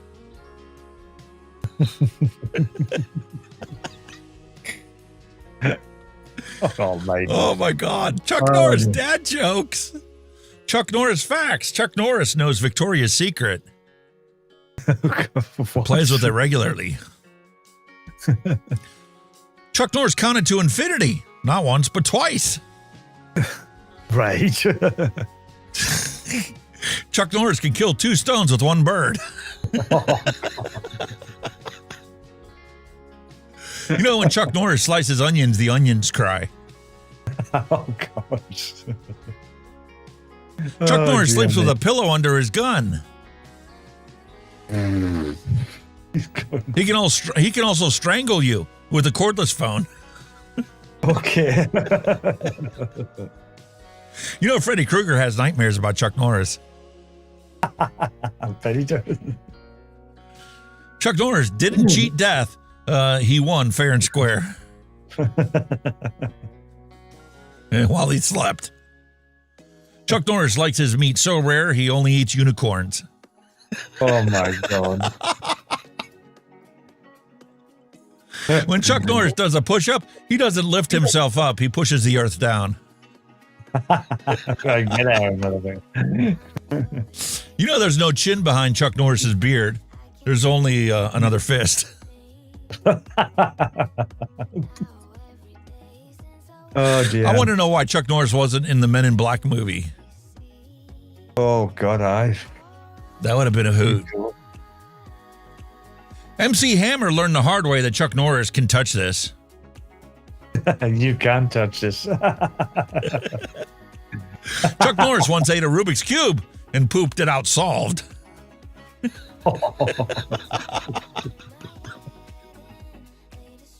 You know, Chuck Norris's cowboy boots are made from real cowboys. Oh, God. The Dead Sea was alive before Chuck Norris swam there. Now it's dead. And so is Chuck. Yeah. Chuck Norris can kill your imaginary friends. Yeah. As long as one of them isn't a unicorn. That's what he's eating for lunch. Oh. Yeah. Chuck Norris is the reason that Waldo is hiding. You know, you always have to go, where's Waldo? Yeah. Well, I guess Waldo's going to come out now. Yeah. Chuck's gone. Chuck Norris refers to himself always in the 4th person. Chuck Norris doesn't sleep. He waits. He waits. Chuck Norris can actually speak Braille. Oh, get the fuck. You know when Apollo 11 first landed on the moon in 1969? Chuck Norris showed them where to park the vehicle. Oh, dear.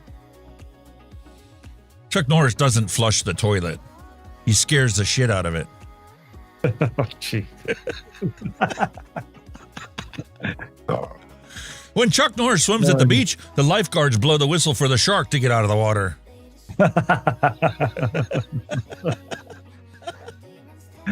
Oh, my Lord. Breaking news! Fire destroyed by home. Sarah in Valley View. That's my home. Yeah, that's fine. Shut up. There's no such thing as global warming. Chuck Norris was cold, so he turned the sun up. Now that he's gone, everything will go back to normal. Nothing to worry about. Nothing to worry about. All done. And just like that, people stopped dying from vaping. We don't know why, don't know how. It just... They just stopped. Like that. Exactly. It's true, isn't it? You've never heard anything else like that now, have you? No stories about this, that, and the other. Just stopped. Period. It happened. 69 people died from it. And the news and the whole world melted down. And then people stopped dying from it. But the news didn't stop. We're still hearing about it. Yeah. Today I bought a packet of salted nuts. On the packet said, warning, may contain nuts. Well, I'd be pretty disappointed if I opened it up and a bunch of socks fell out. So I'm kind of glad that the warning's there. But let me know what I bought. And that it was actually going to be in the bag. What the fuck? The fuck kind of world are we living in? The great cover-up. Yeah, that is a great cover-up.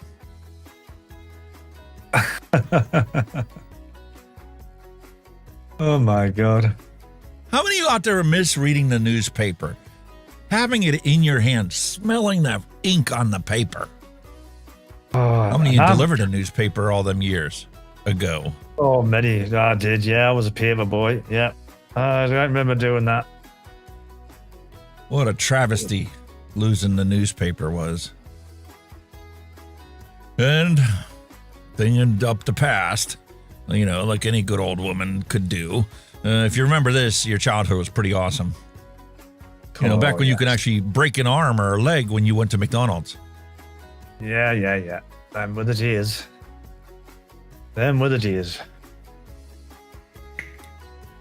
I was waiting for the day some kid was going to get on one of these coil springs that has a seat mounted on top of it.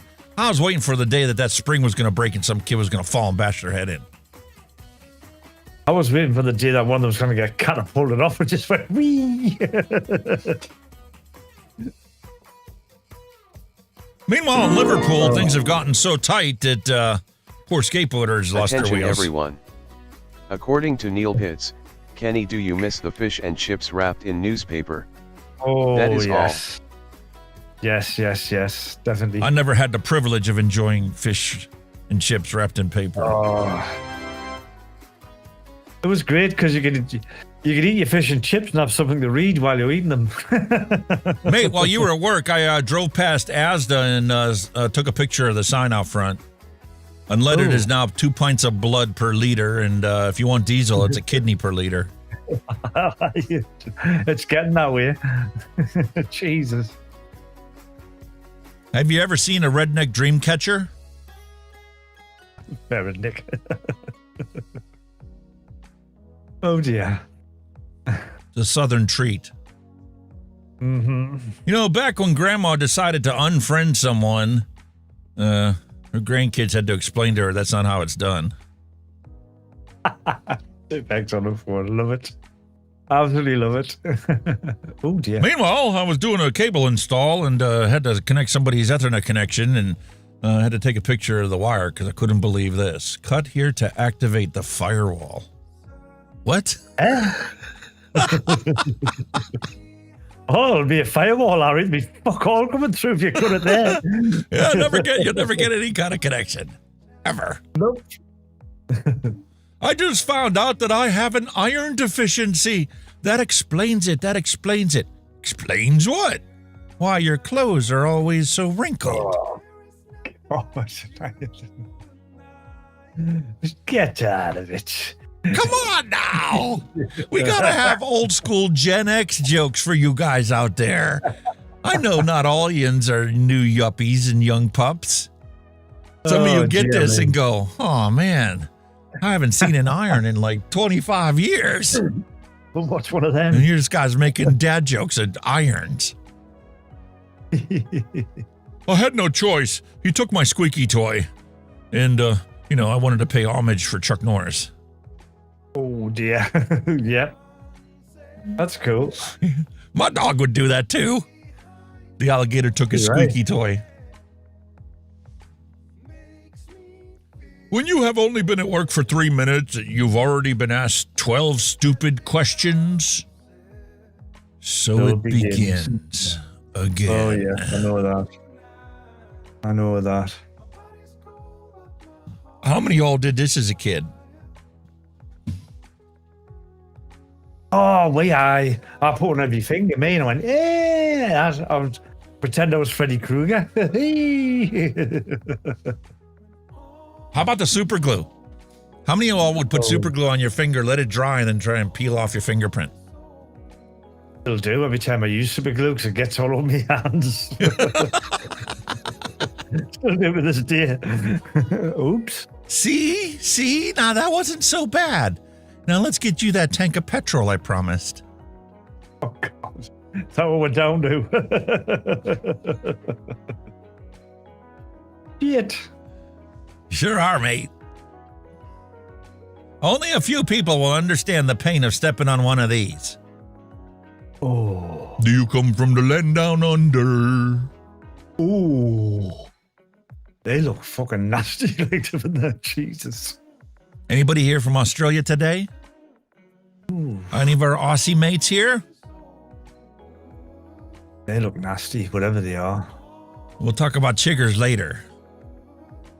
You know, the more you weigh, the harder you are to kidnap. So if you decide you want to stay safe, just eat more cake. Fair enough. Health advice from Smudge the cat. Really? I don't think that statement was authorized by the FDA. Oh, hell no. Although I hear big pharmaceutical companies that sell GLP-1s endorse that statement. Well, they will, won't they? Yeah, you get all that down there. Meanwhile, gas station in Russia offered free fuel for bikini customers, so men decided to take advantage of it and showed up in bikinis and broke the promo.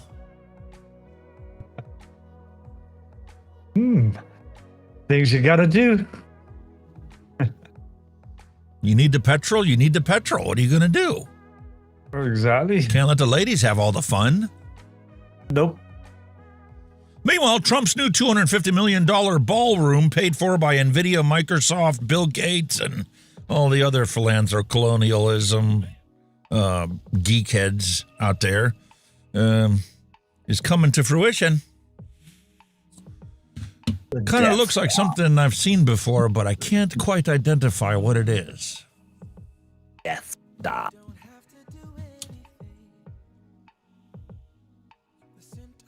And why do they need to have a C-band satellite dish embedded in the roof?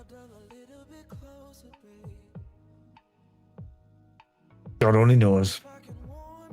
How about a well-hung mirror, only $5K? Yeah, you can do like a sign, couldn't you? If you just hang it that way, it means you're in for a good time the night. But if you hangs it the other way, it means you're getting fuck all. $5,000. I know which way it's going to be hanging. That's all right. It'll be on the wall. Hey, the latest storm came through with only 78 mile per hour winds, and this bloke wasn't as lucky as my mother.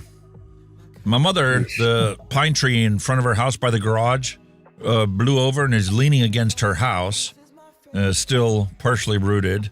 Whereas this tree decided to just give up the branch and, well, kind of woke you up in the middle of the night. Okay, now. Thank God, it could have been a lot worse. Could have came all the way through. Wallop. That's from a house here in Pittsburgh from last week. Jesus. Thank you for your payment. Yeah. Thank you for your $400 bill. Yeah, swivel on that, you bastard. My cat walked over my keyboard when I wasn't in the room, and I don't understand. How do I fix this? Oh, it's upside down.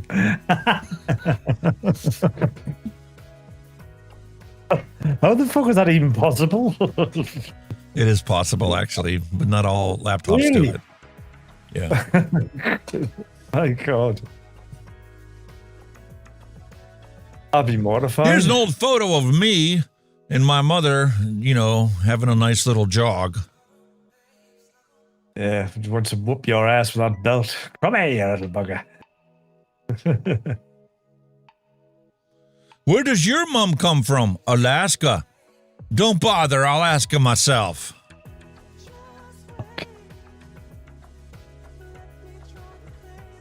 Yeah, Mama.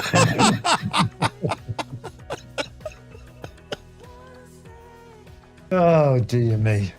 Hey, when you work from home and your boss asks you to turn your camera on, is this what you look like, ladies?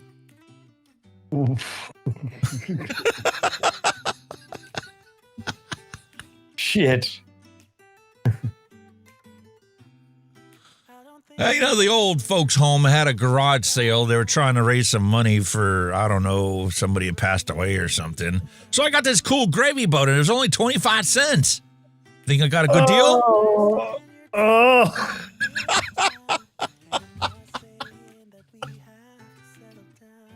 Hell no. Oh. Oh. Oh. If you know what these are, folks, you should probably go back and replace that mailbox from 40 years ago. Oh, you ever seen them? The firecrackers or something. M80s. Oh, fuck. They weren't just firecrackers, dude. M80s. All right. Think about it. Mailbox. Yes. Those destroyed mailboxes. Yes. Hey, if you busted that mailbox, you should go back and replace it. I'm sure it's been replaced in the last 40 years, but you at least owe the homeowner an explanation. Fucking hell. Here you go, mate. Brand new release by corporate, healthcare providers. We have Tic-Tac-Toes, brain damage studio version. What the fuck? I'm like. Can't be as bad as the sours we had when we were growing up. Oh, no, true. Maisie, you said that Winston was responsible. Lie detectors determined you were both involved. Okay.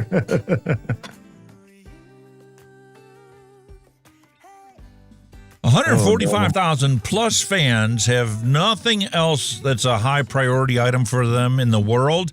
So they signed a petition to make Leia an official Disney princess. Since Disney now owns Star Wars. That's a surprise. Nah, wouldn't work.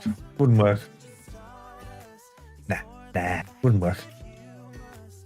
Legend says when you can't sleep at night, it's because you're awake in somebody else's dream.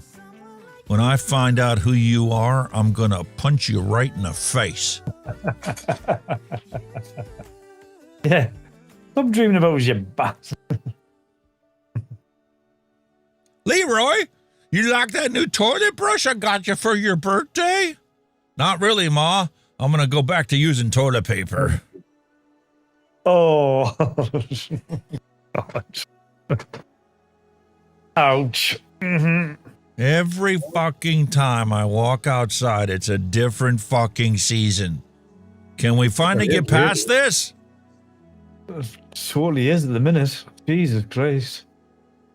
I had the air conditioner on. I went downstairs in the basement, rearranged all of the ducts so that, all the cold air came into the studio. And then second was the bedroom, and shut them down and downstairs and in the living room and the kitchen.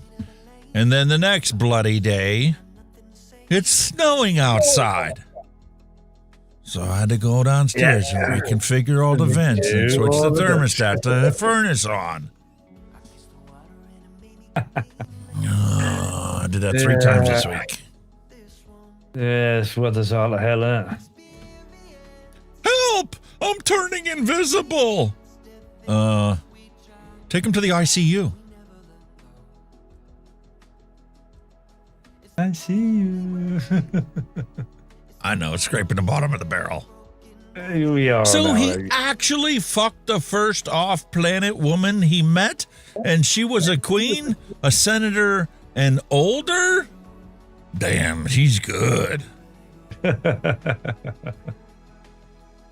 Jesus Christ. Chuck Norris once urinated in a semi's gas tank as a joke. The semi is now known as Optimus Prime.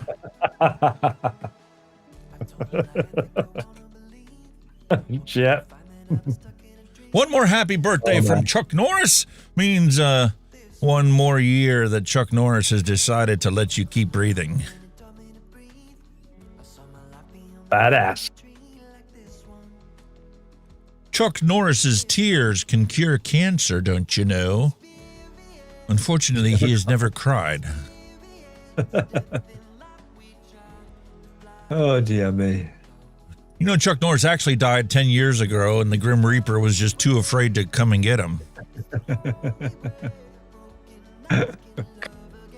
When the boogeyman goes to sleep every night, he checks his closet for the Chuck Norris. Oh, my God. You know, hand sanitizers only kill 99.9% of germs. Chuck Norris can kill 100% of whatever he wants. Do you ever see Chuck Norris sneeze with his eyes open? Oh, does that freak you out? Oh. Chuck Norris is the only human being ever who was able to eat just one Lay's potato chip.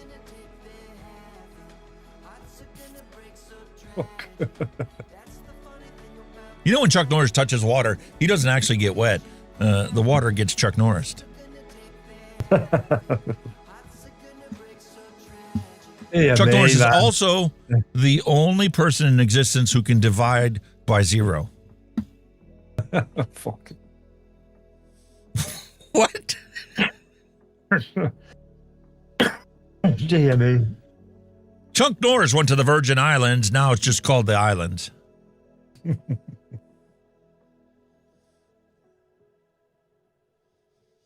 This is what happens when Chuck Norris steps on a Lego. Yeah, weird shit. How many push-ups can you do? All of them. Fair enough. How many can you do, pussy? Me? No. Stallone. Nah. Rocky Balboa. Yo, R.I.P. R.I.P. Chuck. May Jesus receive you well, brother. Oh, he will, like. Jesus be shitting himself. You know, Chuck Norris kills time in his spare time. While learning CPR, Chuck Norris brought the dummy to life. He's so good. I will find you. And what? My apologies. I've dialed the wrong number. That makes sense. Chuck Norris kicked the world once. It hasn't stopped spinning yet. Oh, Lord. Chuck Norris decided to sell his pee. It's now called Red Bull. Oh, Jesus. Stocks crashed on the word of his passing. Yeah, I bet. Chuck Norris once urinated in a semi-truck's gas tank as a joke. The truck is now Optimus Prime. In case you missed the last time we said that. Chuck Norris is the reason Waldo is still hiding. If you notice the shark in the first 5 seconds of this video, or even by now, you're probably gay. This has been scientifically proven. There's a shark in this video? In his picture? Where? Where? Right there. Wow.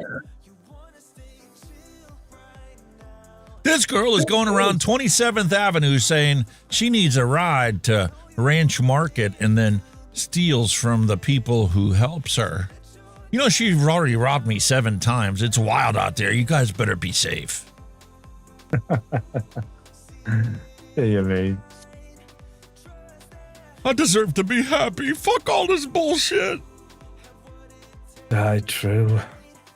You know, 1 minute you're young and fun, and the next you're turning down the stereo, you know, so you can see better. Everybody does that. Where we're going, turn the radio down. I can't see. Everybody does that. My I God. told you should have ordered this. You haven't stopped staring at it, have you?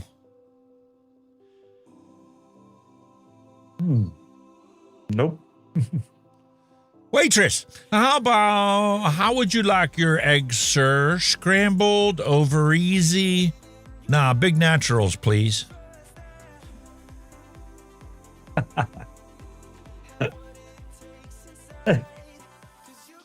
God damn Very it. interesting.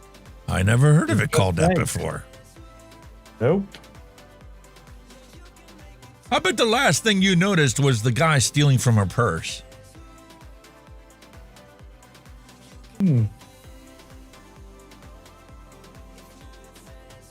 Chuck Norris once passed 6 kidney stones. They were subsequently collected by Thanos and embedded into a gauntlet.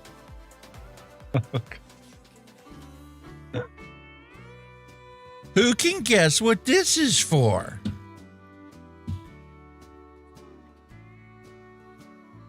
Looks like a tablet box. For your pills. That's just my threepence worth, like. Neopets, 35mm film cartridge. Oh, Christ, film cartridge. Jesus. Diabetes test strips. The problem with the modern food system. Extra large fries at McDonald's, $1.99. A cup of fresh fruit, $5.99. No. The same thing with furniture. If you want something that's made of solid oak, which everybody used to make back in the day for next to nothing, it costs a fortune. And yet you want like a sofa that's been fabricated from some factory turning sawdust. You get exactly crap. Unbelievable, man. You ever had one of these? How the fuck did I get this scratch before? Loads of times. Bruises as well.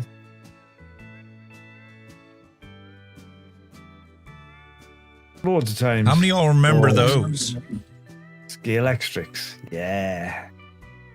Not that I didn't have one on that scale, like, but I had one. Well, I didn't have one on that scale either. It was a Christmas gift. It was, 4 foot by 4 foot. And it was, 2-lane, not 4-lane. That'd be class. That'd get digging like that, like 4-lane now. That'd be awesome. Oh, what? Batman and Robin, innit? Yeah, I'd like to report some people not living in fear. You should lock them up or something. That's definitely in this day and age. If a package of bacon isn't resealable, it contains 1 serving. This is science. I didn't make the rules. It's just the way things are in my house. That is one seriously big serving. Yeah, well, the packages just keep getting smaller and smaller. Last time I was at the grocery store, I think you could only buy up to 12-ounce package of it. Really? Used to sell it as a pound.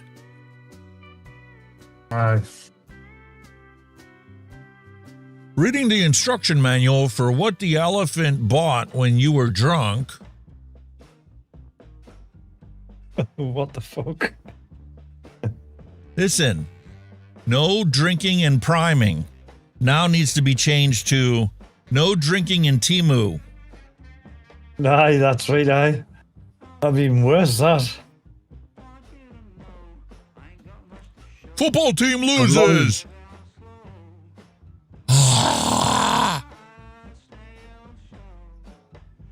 Government destroys your business, family, health, and your children. Yeah, we're all sheep. They all turn into fucking sheep. You need to buy a green car to save the planet. All right, Greta, there you go. Oh, yeah. Now you talk. Everybody gets a green car. My constitutional rights versus your feelings. Very small indeed.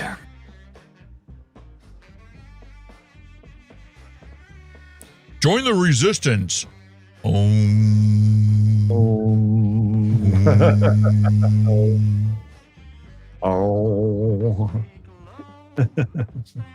Me, when everywhere the government says anything about anything. I wasn't listening, but I strongly disagree with whatever the government says. Yeah, I've got an opinion, but I've never heard it. But it's certainly going to be the opposite of what the government tells you to do. Yeah. I don't feel like posting today, so this is where we're going to end up. Wasn't it like the greatest day in the whole world when the teacher pulled in the, VCR cart or the film projector? That's the one, yeah. Good old school days.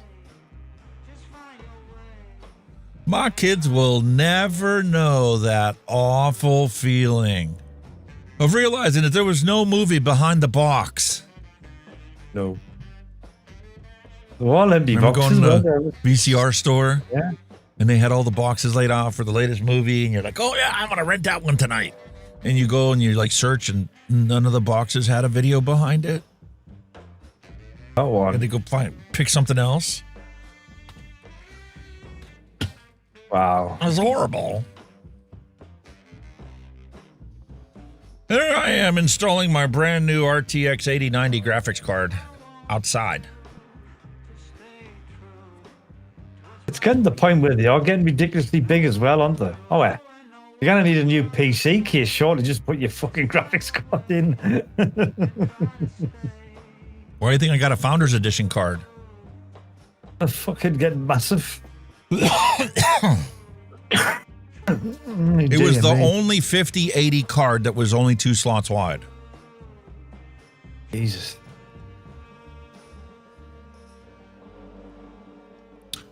Here we go, folks. Have you heard DLSS 5 has now been released?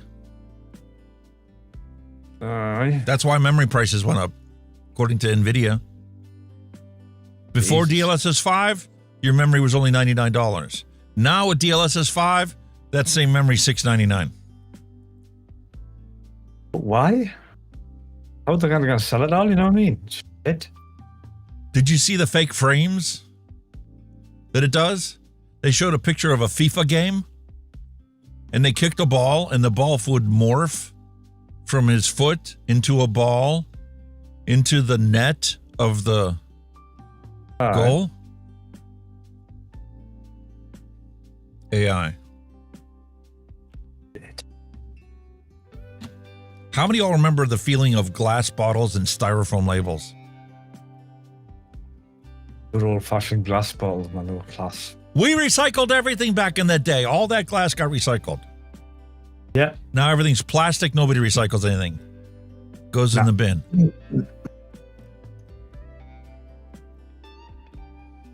I feel like if asbestos were banned today, there'd be a huge pro-asbestos movement. Maybe. Like, we have the single greatest gift to humans to quit smoking, and they want to ban it. Yeah. The government had a program where you could go and buy a solar panel to throw on your roof that you would own and would stay a part of your home, and they would completely 100% reimburse you, not like Timo offering you a coupon, like actually reimbursing you cash for what you cost you to put that on your roof. So you could lower your electric bill, and we all snarfed it away like, I'm not putting solar panels on my roof. And now here we are with $400 electric bills going, why didn't I put solar panels on the roof 5 years ago? Well, our government have announced, right, that all future houses are going to be like built with a low carbon zero, which are all going to be built with solar panels and heat pumps. Apparently. How many remember when we had real computer monitors? They certainly don't build them like this anymore. Oh, anyway, I'm glad we're having them things weighed a fucking ton. They were fucking heavy. They never went bad either. I'm just going to move the monitor to dust the table. Okay. Have you got a fucking engine hoist? Mate, I still got 3 of those in my basement. Fucking hell. Ain't nothing wrong with it. Just another brick in the wall. We don't need no education. We understand. Us old folks understand. Ready for the story?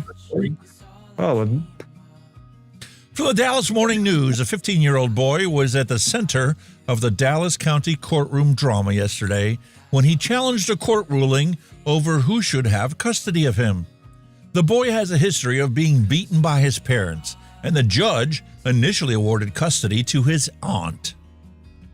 In keeping with child custody law and regulation requiring that family unit be maintained to the highest degree possible, the boy surprised the court when he proclaimed that his aunt beat him more than his parents did, and he admittedly refused to live with her.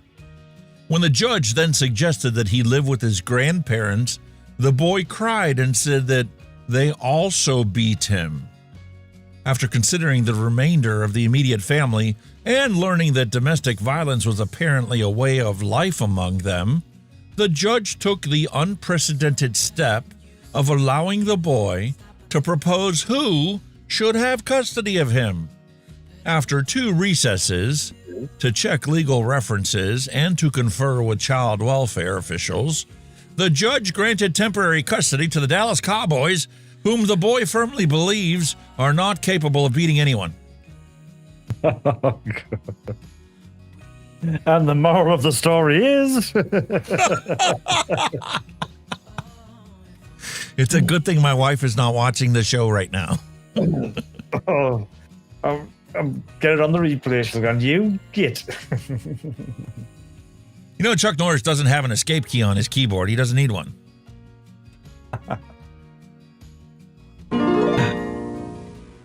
Uh-oh. Attention everyone. According to Neil Pitts, so true. That is all. Yeah. Man, that White Russian is really good. I don't know why I've waited so long to revisit it. Oh, yeah. You know, when Alexander Bell invented the telephone, he had 3 missed calls from Chuck Norris.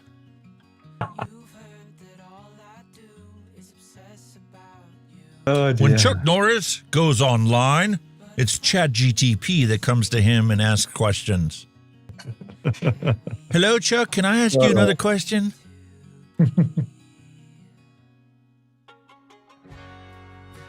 Chuck Norris can stare at the sun, and the sun actually turns around and looks away.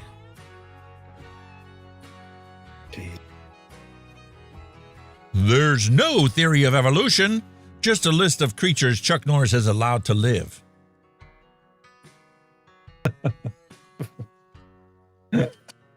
What?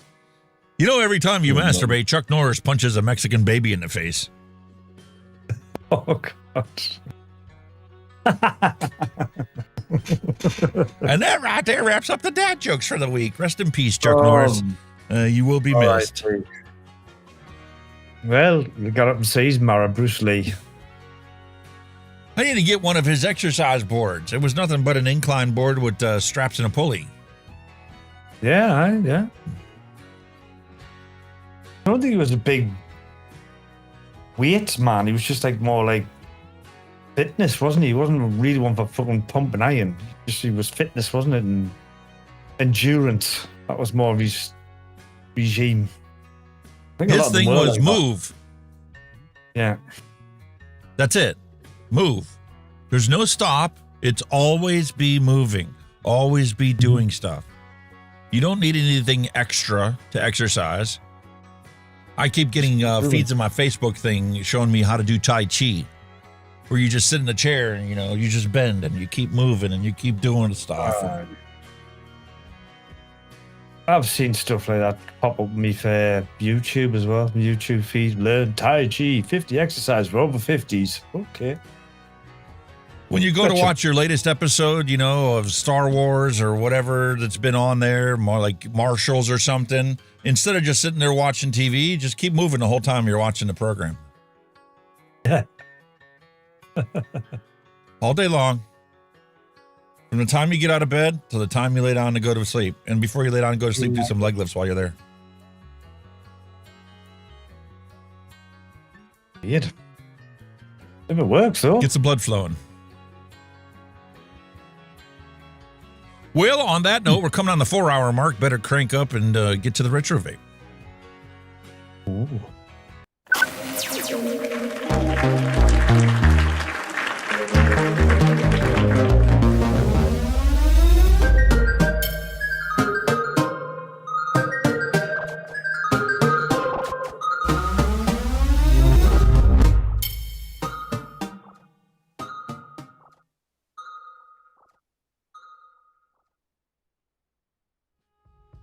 Oh, a long time ago in a galaxy not so far away, Geekvape released the Zeus sub-ohm tank with a mashed coil.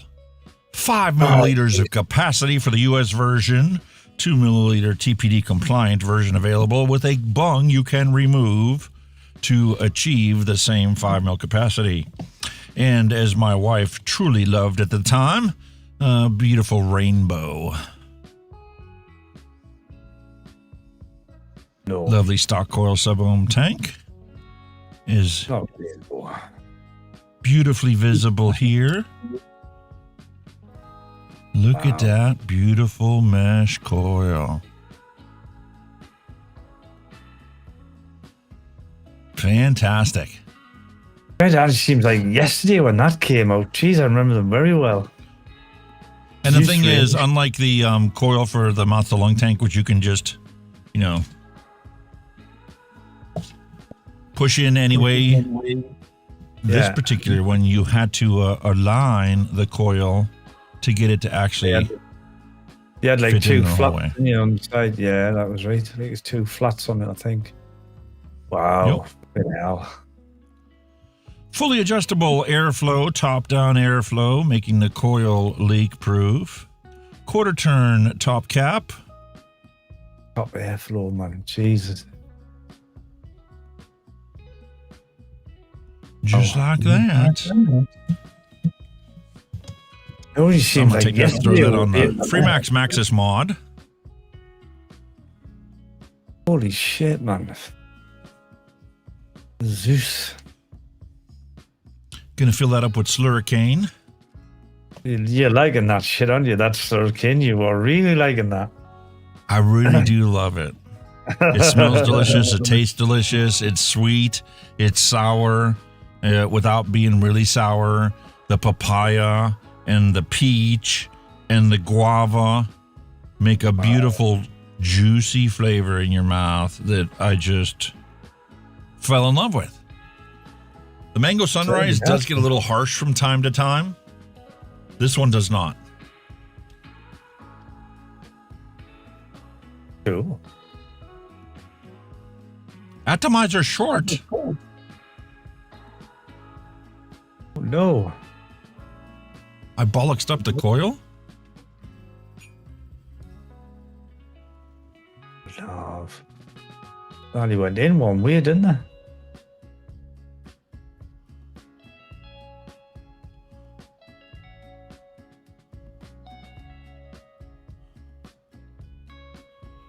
Dropped in the whole way.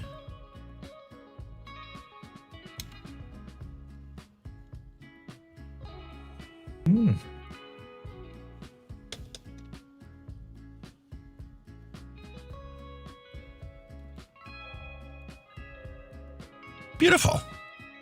Problem solved. Oh, there you go. And I got my flashy lights on there because I know how much you love it.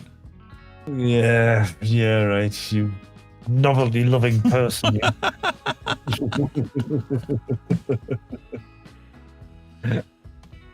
My God.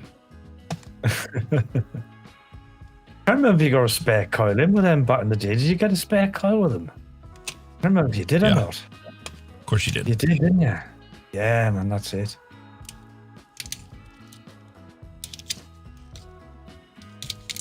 What are 0.15s? What are 0.2s? 0.15s? 60 to 70 watts, 0.15 ohms if I'm not mistaken.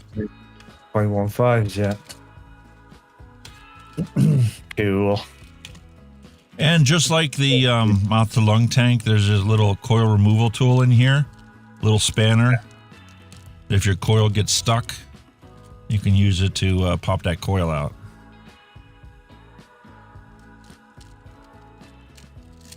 There's a question. How many people have ever changed the O-rings on that device? When you've got that bag of O-rings, how many people have actually went in and done it? You know what I mean? Or have had to use them?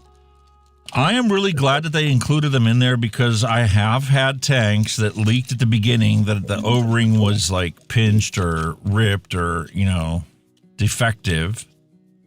So in that regards, it was fantastic to have it in there. But other than a situation like that where it was defective when I got it, I don't ever recall, with the exception of the Osiris, ever needing to replace O-rings inside of a tank. Never have. The only other exception to that is the O-ring that is actually more like an L-ring that is used to seal the glass. I have had tanks that I've left on the shelf because I used it for a while and I put it away. And then when I go to clean it again, to use it again, to put it, back in service, that O-ring ripped whenever I tore the tank apart to clean it. Some of them used to go dry with the juice, and used to dry and brittle and just break. I've had one like that, but generally. Other than that, fantastic. Just published a review video for this one. And this one was completely done on one day. The recording was done on one day. The editing was done later that day. The next day I revisited it, and it took me about an hour and a half to score the music for it. And then create the thumbnail and upload it the second day. I'm done. What you want now, innit?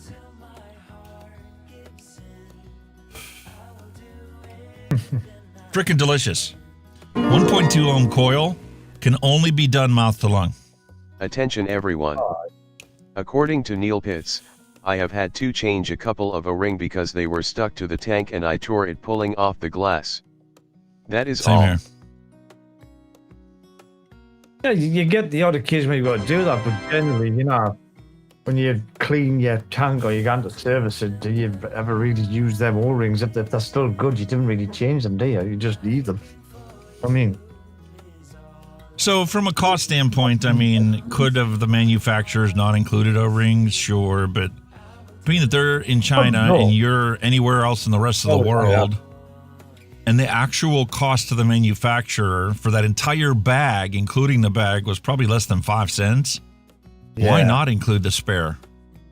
Oh, God, I do like to know that they're there just in case. But, it's just, I'm just out of curiosity, just wonder if anybody does use them. You know what I mean? I personally love the fact that they have spares in every product I've bought. Because, when, who was it in there? Alben or Neil Pitts? Well, one of you guys were having trouble with the Osiris. I think it might have been Alben was having trouble with the Osiris O-ring. Having the same problem you had. And he was able to get a different O-ring from a different product and swap it on there. And because it stretched out a little bit, it was a little bit thinner, and it works perfect now. Yeah.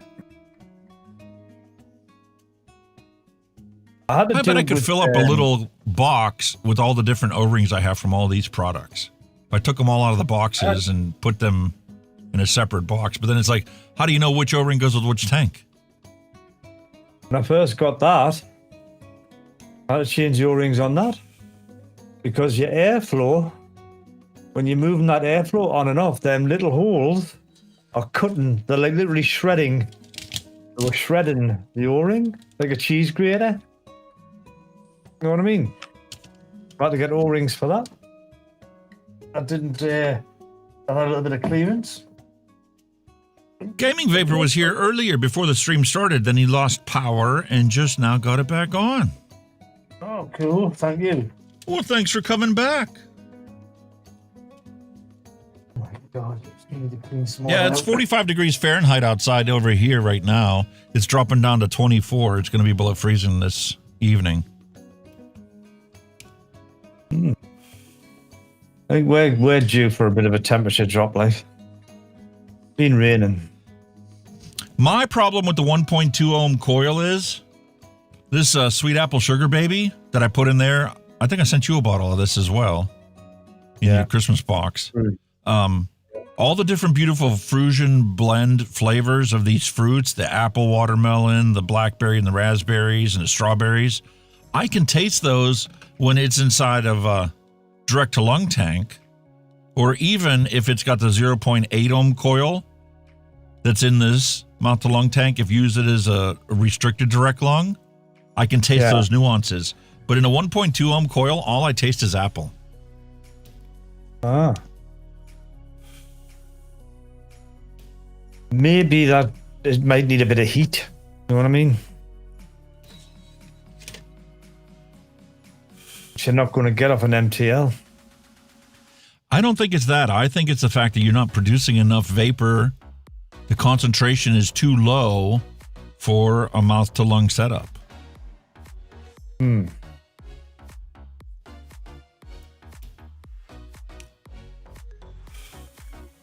This is one of those flavoring combinations where if we were to crank the percentage up inside of here for the pod systems and the mouth-to-lung tanks, you'd be better off. I don't think they pushed this enough. Because this is a 30 milligram salt formulation. And from what I've tasted of it, it tasted the same concentration as their 6 milligram and 3 milligram version. Oh. I think they should have bumped up the flavor percentages in this one. Yeah. Because you're not going to be putting a 30 milligram in a direct to lung. I would have never put that in a 0.8 ohm coil and do a restricted direct lung at 30 milligrams. Oh. 2 chuffs and you've already got a nick buzz.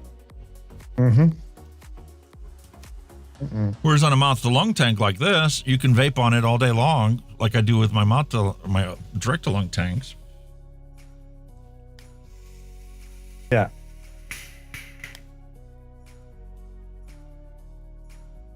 I'm literally making 1,000 times more vapor in a direct-to-lung tank than you do in a mouth-to-lung.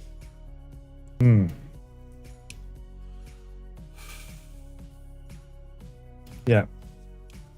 Because the draw is so tight, you're very limited on how much you can actually produce.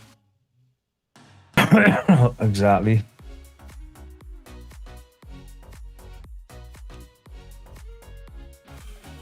And I feel that throat hit from that mouth to lung.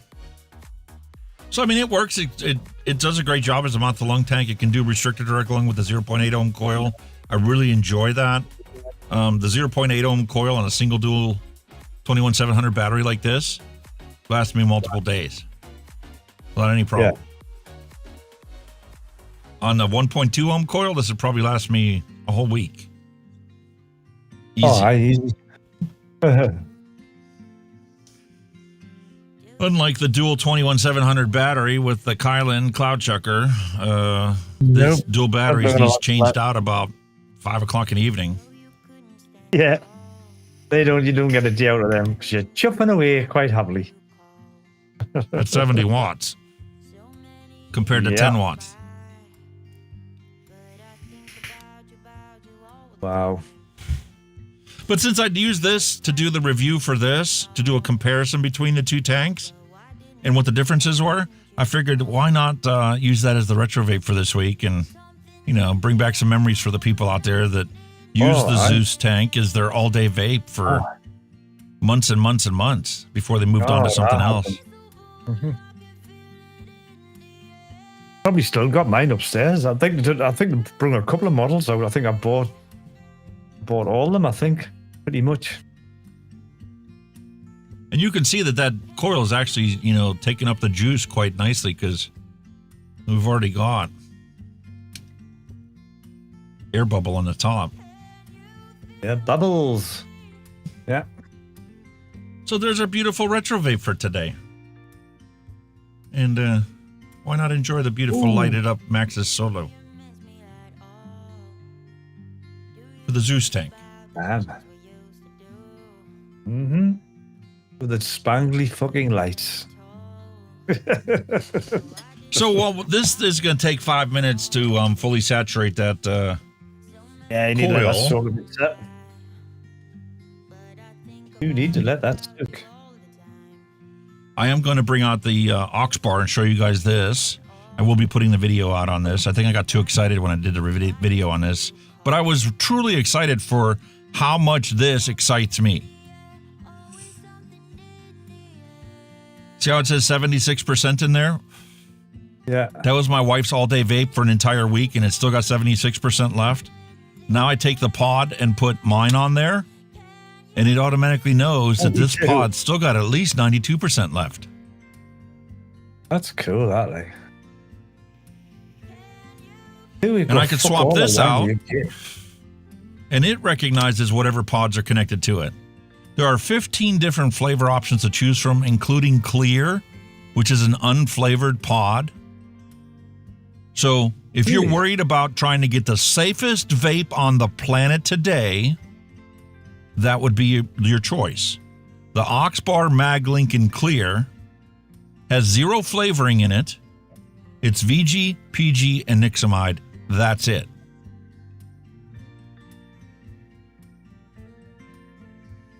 Wow.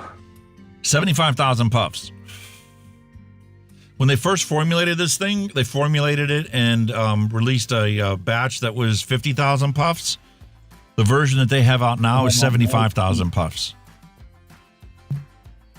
Jesus. It took them a good couple months to test and fill this pod the whole way to the very top to make sure that there wasn't any issues with it. And now all the pods that you have available is 75,000 puff pods. And from what I saw, consumer price-wise, I think it's going to be like $26 for the whole United kit, a starter kit, which includes your battery mod, and it includes a pod. And replacement pods are going to be like 20 quid, $20. And it's got adjustability, so you can go with eco mode, which is the low setting where it alternates the coils. You can go high eco mode where it alternates the coils. You can go into boost mode low and boost mode high, depending on how much vapor you want. Oh. Attention everyone. According to Neil Pitts, Alex, have you made a flavorless e-juice yet Nick PGVG to test out? Yes. That is all. I've done it a couple times, actually, to try and refresh my brain. Like, what was that like? What is this like without any flavoring in it whatsoever? And it's a lackluster experience. But the reason I bring that out is there are people that, especially like in the state of New York, where they've been constantly barraged for the last decade with fear-mongering stories on vaping, that work across the street from a hospital or work in a hospital, and that's what they're vaping. Because of the fear-mongering, they understand a fundamental concept of no combustion is always going to be safer than combustion. They know that there's no science, because a lot of these people are healthcare professionals. They know that there's no science on each of the individual flavorings, so they are choosing the most effective way for them to continue to not smoke cigarettes. You get the hand-to-mouth action, you get to see the clouds, you get to have the nicotine that you need to not smoke cigarettes, and you get to brag about the fact that there's no flavoring in this. It's not attractive to children. It's just the nicotine I need to not smoke cigarettes. Just looking. Do I ever think the entire vaping landscape is going to be just flavorless stuff? No. We love our flavors. Of course we do. I can get away with only eating one meal a day because of the flavors in my vape. I got my coffee. On Tuesdays, I do an adult beverage. And I eat one meal a day.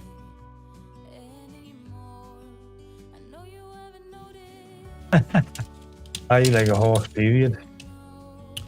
Dave Lloyd, hello and welcome. Haven't bought vape hardware in ages. Well, yeah, if you have something that works perfectly for you, you don't need anything new. I don't blame you. Dave Lloyd, what do you use to single flavor test? Like, what is your dripper that you use to test your recipes? What's your favorite dripper? Neil Pitts, tell me, what do you use to single flavor test your stuff?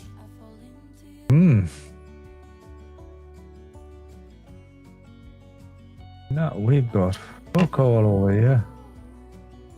Click, Crystal Pro.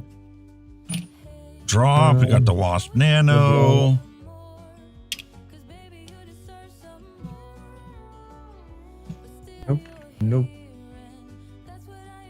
Just hero. Hello on Kick. Awesome to have you here. What the fuck? I need to get the printer working with Kick. I never set that up. Oh, it don't work with that one, does it not? Jesus. Because StreamerBot does have chat monitoring capabilities, I believe, for Kick. Yeah. So I could incorporate first message from Kick into the print algorithm. But yeah, there's a brand new one. Nixamide. No nicotine in it whatsoever. Brand new disposable. Review coming out for this tomorrow. But it just still feels like you're vaping a normal vape device. Yes. Like I said, for me, I don't get a nick buzz like you typically do with traditional nicotine, where you get the lightheadedness and, you know, spinny sensation in your brain. Yeah. I just get nauseated when I overdo it. So that's the only difference I've noticed. But I'm not exclusively using that because, you know, I love my cloud checkers. Well, you know, you're doing a bit of both. That's what you do. So how about we go to do our random recipe for today? Why not? Cool.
Hot diggity dog diggity. I'm trying to find the recipe that Neil submitted. That's not it. Peanut butter banana. What was it? Baja cream soda? Is that the one? No. Oh, might have been, aye. Was it?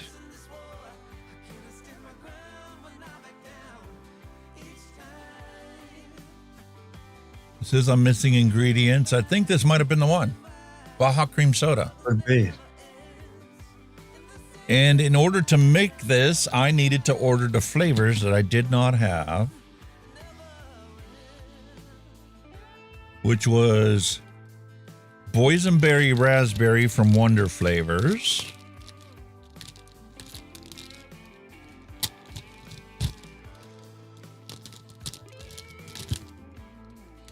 okay, I got that in from Bull City Flavors. If you order from Bull City and you want a 5% discount, Hunky V will get you that 5% discount. There's the boysenberry raspberry from Wonder Flavors, and I need Flavora's red vanilla soda.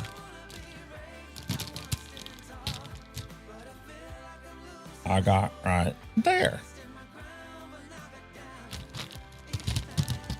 You bastard. What's wrong, mate? I was looking for a recipe for me looking on ChatGPT, and it hasn't saved it on me history. Bastard. That the one you screenshotted and sent me? Yeah. It should be in our history then. You can look at the screenshot. It's All not right, that so I was going to do something with it, that's all. But carry on, bud. You carry on. So this is exactly what I'm going to make here. What do you think, Neil? Is this good? Is this worthy of making a bigger quantity? Or should I just mix it to try it? Have you got them two ingredients now, yeah? You got the boysenberry? Yeah, I just got them in. I had to place a Bull City flavor order to get some bottles because I ran out of bottles to send the ladies their flavors. Got you. Trying a 15 mil. It's okay. Okay. Yeah, go for it. Looks all right. So let's adapt this. And we'll go with 15. I'm going to stick with the 6 milligram for my personal use. We'll hit save. And there's the not so random recipe.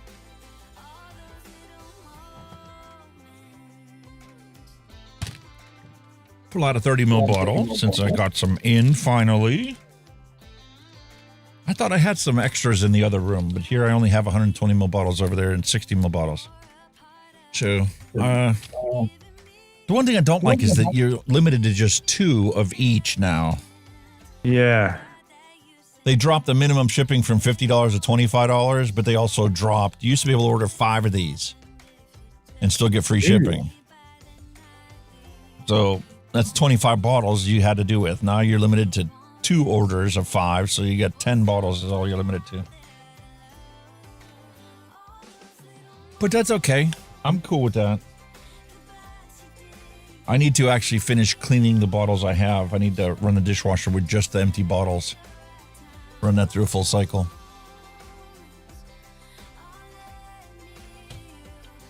The dishwasher does a good job of them. I don't know. I haven't tried it yet. Oh, it does. I've soaked them before and then hand washed them, but I don't see why it wouldn't work in a dishwasher. Oh, they're brilliant. Well, you know it does the glasses, so it does exactly the same with your bottles. You just got to make sure the high heat is turned off. Yeah. Oh, I didn't have it blazing hot. All right, so we'll start off because we're only making a 15 mils of this. I'm going to grab my beautiful little tiny syringe. This is a simple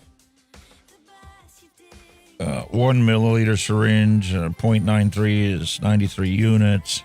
It's a perfect insulin syringe, but it doesn't have a insulin needle on it. It's got a blunt tip needle on it. So it makes it really easy for me to draw it up and then just squirt 93 units into here. And if I'm off a little bit, it's no big deal. But just like that,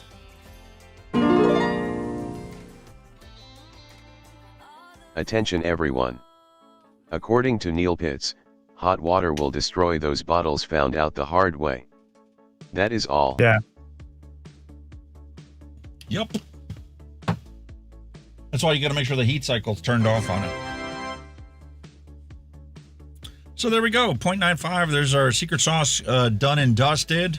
Now I need to reach over and grab my Bull City Flavors Baja. That's the first ingredient in the recipe. I really love this Baja flavor. What is Baja? I've never heard of it. I recognize it as Baja Mountain Dew. It's kind of a citrusy, sweet concoction. It's not pineapple. Holy shit. I don't know. Maybe if I try to break it down, it'd be orange and pineapple, and I don't even know what else. What it'll take to get the Baja. Drop it in chat if you know what Baja flavors are made of. I don't know what the flavor profile is for Baja. That's the only place I experienced it. My wife brought home a Baja Mountain Dew, and I tasted that, and I'm like, okay, so that's what Baja is. Well, this kind of tastes like that. But not exactly. All right, so 0.53 grams, all we need of this.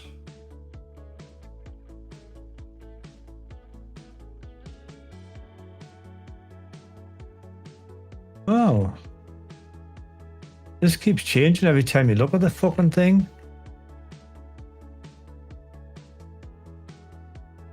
Your chat GTP recipe?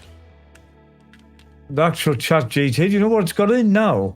Under GPT, it's actually got an actual dedicated voice meter potato helper. What? It's got voice meter. It's called Potato Helper. Assist with all voice meter potato questions using the manual. What the fuck? Well, yeah, because the manual is publicly available PDF that they can scan and enter into its thing, so you can ask questions about it. So, It's boysenberry raspberry flavor from Wonder Flavors. Got animation script builder. What the fuck? Ooh. Do you know what this reminds me of? The boysenberry syrup my mom used to make. That when I was in Hungary, they used to make boysenberry soda. You would put the boysenberry syrup into a glass and fill it with seltzer water. Stir it up, and that was your soda. Yeah, I've done something similar, but you know, like bottled water. Well, I used to get the sparkling bottled water and make diluted juices up using sparkling water, so it was like a soda. Works the same way.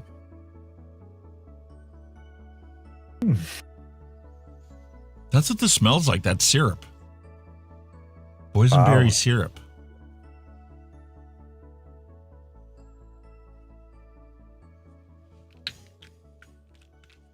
Didn't take very much. I remember that. Okay, now we need SSA's vanilla ice cream. No, SSA ice cream vanilla.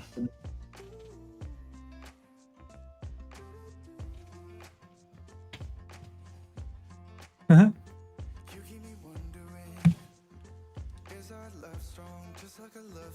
0.8. Well, we got like 2 drops of this.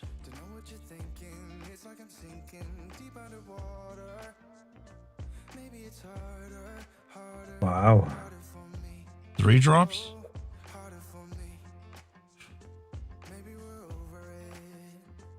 Maybe. Why did you tell me you can't see the weight? I've never noticed. I was just sitting looking. Okay. Red vanilla soda.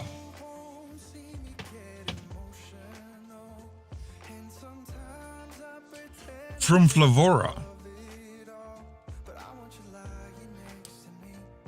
Flavora? Just got this in.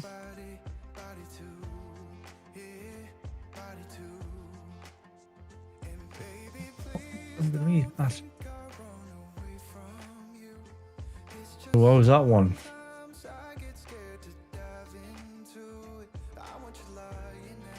Actually smells like a bottle of cream soda. Really? I like cream like you soda. just popped a lid off of a glass bottle of cream soda.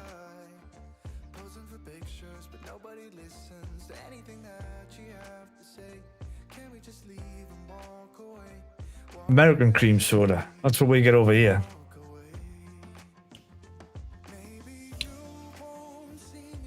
that didn't look good.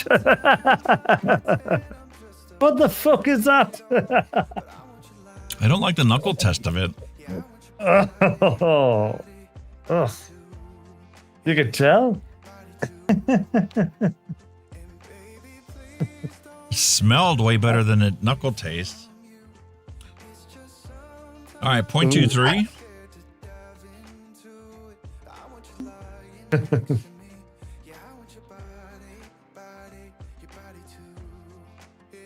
0.23 is something that smells nice but tastes disgusting. Good luck with that one. I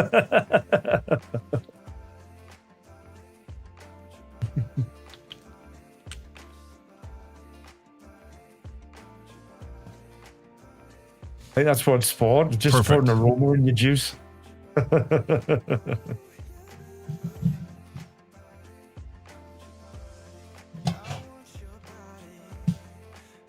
Capella's Vanilla Bean Ice Cream. 2% of that is 0.3 as well.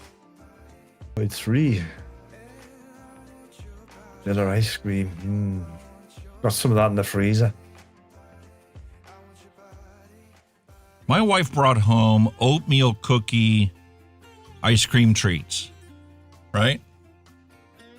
Oh. They're oatmeal pies that you can buy from Little Debbie. And this was supposed to be the ice cream treat equivalent of it. First off, the oatmeal pies that they have on there are just as soft as they would be for the Little Debbie treat, except the molasses is way overdone on the ice cream treat. Right. Ooh. When I bit into it, I was expecting a vanilla ice cream filling for this ice cream treat. Yeah. They took the ice cream and flavored it just like the cream filling in an oatmeal cream pie. Really? Whoa. It was sickeningly sweet and more reminiscent of marshmallow than it does ice cream. Oh, you're too sweet for me, that. Ugh. That's the problem I have with it. It's too sickeningly sweet. And I understand that oatmeal cream pie is sickeningly sweet when you eat it, but you eat a small quantity of that. When you eat the ice cream is this thick. Yeah. It's way too sweet and way too molasses flavoring for my taste. We've got a question. I enjoyed being able to taste it and try it, but I ain't doing that again. We've got a question. There you go. Vanilla bean ice cream and vanilla ice cream Capella. What's the difference? I don't have vanilla ice cream. I only have vanilla bean ice cream, but I would imagine the difference is in the vanilla bean itself. Whether it tastes like a cheap vanilla ice cream or whether it tastes like a Breyers that uses the actual vanilla bean seeds in the ice cream. Definitely. But in comparison to Bull City Flavor's rich vanilla flavor, I'd pick the rich vanilla flavor over either of the other options. And it doesn't have ice cream on the thing of it. You can create the ice cream characteristic of it. But the rich vanilla is such a creamy vanilla flavor. It was just like, I think it's the best vanilla I have. Really? Vanilla cream. Wow.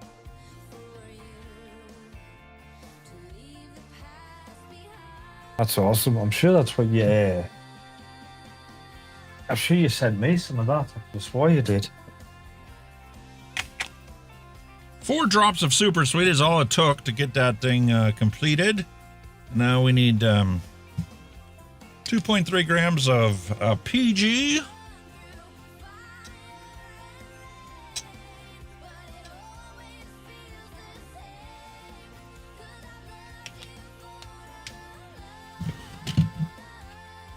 Give that a proper stir. Archimedes, thank you for the amazing super chat. That's where I've gone wrong. For bottles.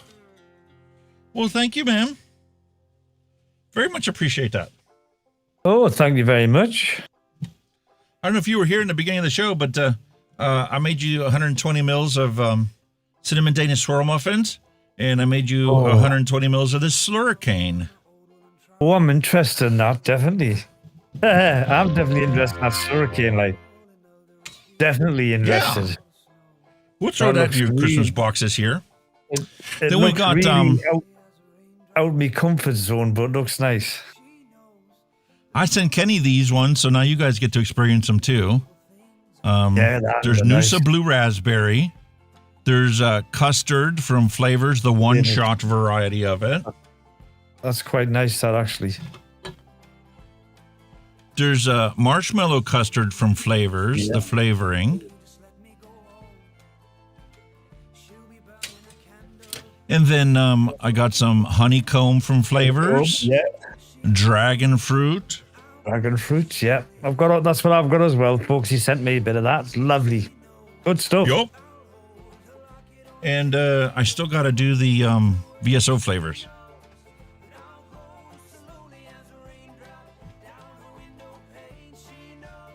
Cool. So there we go. All we need now is 13.25 grams of vegetable glycerin, and this 15 milliliter test of Baja cream soda is done.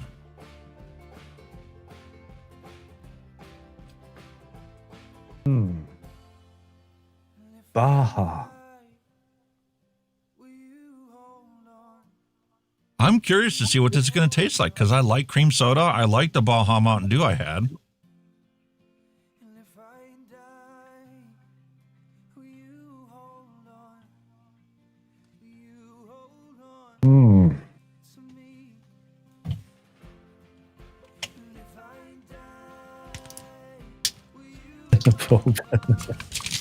I love it.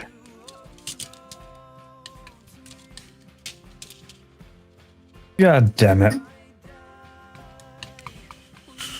So there we go. There's the flavorings that I've already got gathered up for these ladies. Oh, and then there's a thing of toast. I don't know which one of you want the toast. I probably could have split this into 230 ml bottles, but this is the last of the ones I had.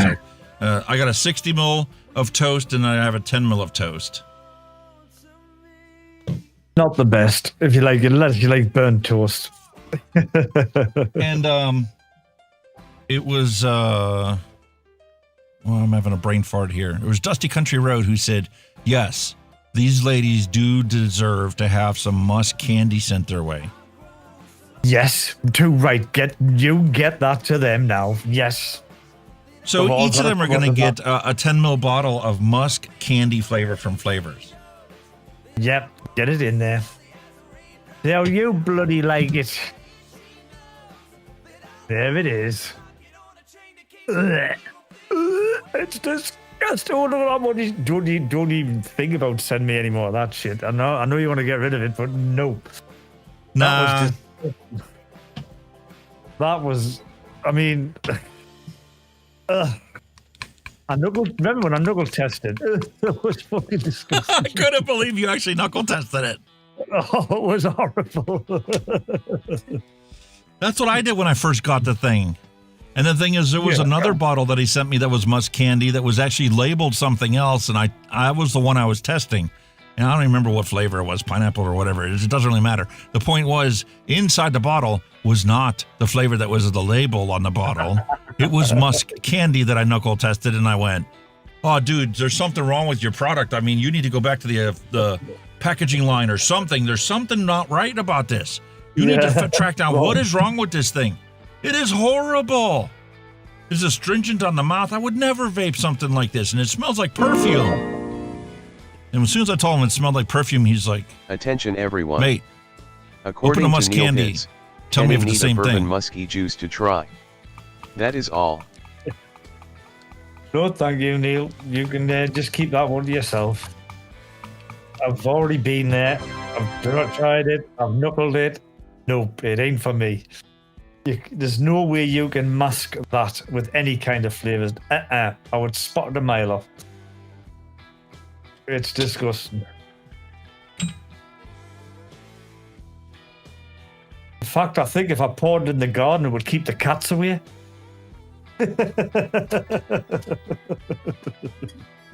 Yeah, so I love this Bushido so much, and that is a Vupu drip tip on top of there. God, I love this thing so much better than the little tiny thing that it gave me. It had a little tiny mouth-to-lung tank in there. And this is so much more comfortable to use. Yeah, it is the beauty. You can't change the drip tips. BPM Orange Cotton. Ever sent my way? Nice shit, that, mate.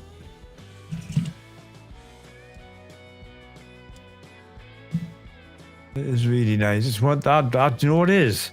I don't use it that much, to be honest with you, because I'd like to save it for my best tanks and my best builds, you see. I'm going to put something nice in a nice big tank. I want the nice best cotton, and that's what I use it for. For run-of-the-mill stuff, I just use anything, you know, your usual shit.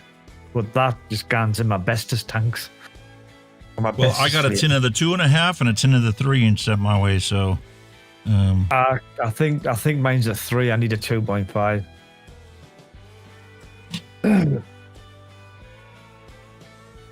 So in this Damn particular good tank, cotton. I am definitely going to use this. Good cotton, folks. Really good. BP are a pretty good brand for anything. It is a very soft cotton, I'll tell you that. Oh, Soft, yeah. and it's got the right consistent density. That's what really It's impressed just me super about it. absorbent. It's because it's just super absorbent. That's what it is. It just sucks it up like a Hoover. Just whoosh, you bugger straight in. Oh, there it is. Beautiful stuff. I don't know how they've done it, like, but it's really, it's like Yeah, soft this one doesn't and focus. fluffy and light, isn't it? Like soft and fluffy. There you are, you're coming in there now. There you go. Beautiful, lovely, lovely stuff. Really nice stuff. He's very good. He's very, very good, folks. Like everything in this world, you pay for what you get, don't you? At the end of the day. Neil's like, I got 12 containers of BP Mods Pro Cotton, and I'm thinking of ordering 10 more. That's just greed, that, Neil. That's just greed. There's no need. That's just greed. There's no need. Well, here's the thing, though. If you can allocate, how much you plan on using, you could legit order enough to last you the rest of your life while you still know you can get it, rather than running out 5 or 10 years down the road because it's no longer available. Just thinking about the apocalypse, that's all you're thinking about. Why do you think I've got 800 and some flavors here? Yeah. I have my own Vape Apocalypse, set up here. Hey, the thing is, you'd be a dead giveaway because, you see, folks, if there ever was like a zombie apocalypse or something where all the zombies are running around and poor Alex is trying to hide there, all you've got to look for is the clouds. You find him no problem. I'm not here to hide it. I'm here to share the wealth, and, somebody needs something, I got it, I'm not using it, I'm going to send it you. Yeah. Like I got all these flavors, How long ago did he send us that kit? So 2022 is what was on the bottle. Is when he made that in March. Oh, aye. Here we are in 26. That was 4 years ago. He sent me that 250 ml bottles. That's right. I'm like, I've already decanted that to have smaller bottles available to me here. I'm never going to go through all that. Might as well send it out to let other people experience it. Oh, why not? You're sharing the love, mate. You're sharing the love. I mean, especially people local to you as well. It's not going to cost you much to ship anyway, is it? I mean, no. All right, where are we at? 0.41. I don't know. 20 watts? 15? We'll start at 15. Yeah, start low, mate.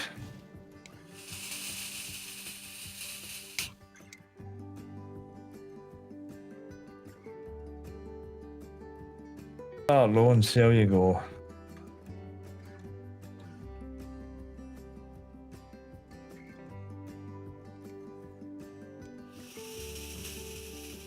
What's he reckoning here? Is it a shaken vape or? Not with the ice creams, it shouldn't be, but I'm going to try it anyway.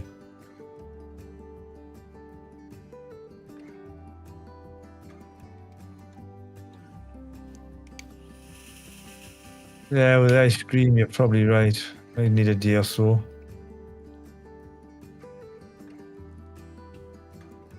Probably going to need more than that. You look puzzled, mate. You're looking a bit puzzled with that one.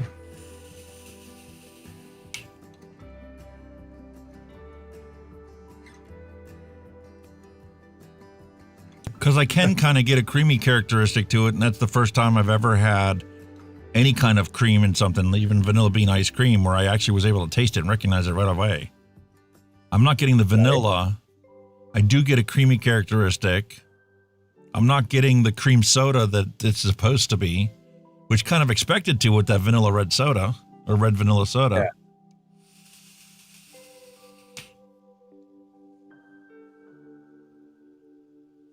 And with the Baja being at 3.5%, I would have expected to taste more of that. I don't taste really any of it. There's too many other flavors that are muddling it up. Right, yeah. But, you know, what this settles into is going to be completely different than what I'm tasting on the shake.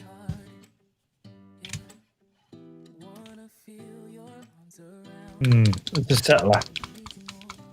Now I know why Neil's like, oh, just make 15 mils. You don't have to make a lot.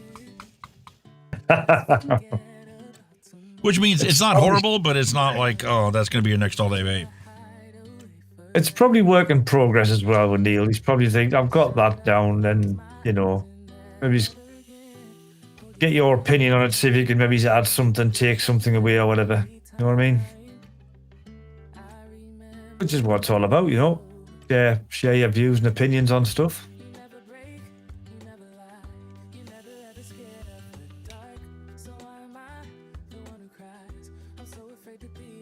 A little tiny spitback from the juice itself.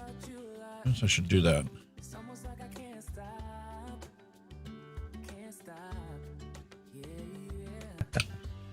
On the knuckle test, the Baja is quite obvious. Yeah.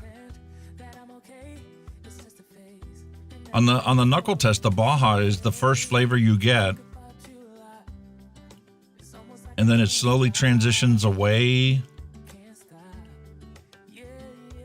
Exhaling, I kind of get like a float ice cream odor with a little bit of the vanilla.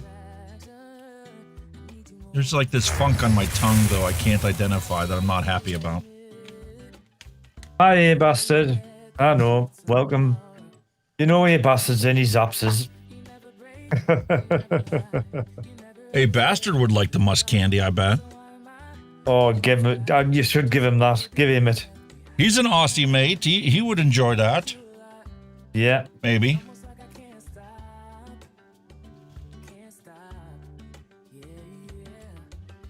Some flavors pop were higher. What? Yeah, true enough. I think that's probably a steeper. The vanilla to kick in.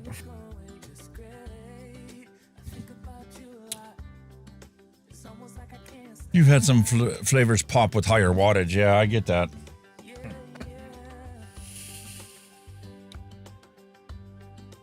I think I know what I've with done that wrong. vanilla in there, the vanilla bean ice cream, I'm going to need to wait. Let that steep. Yeah, I think At least so. It's a 3 steeper, days, like, I think it 5 is. days. Yeah. Maybe next week. Give it a week or so. Give it a week, mate. Maybe All right, 30 mil bottle Baja cream soda. Yeah.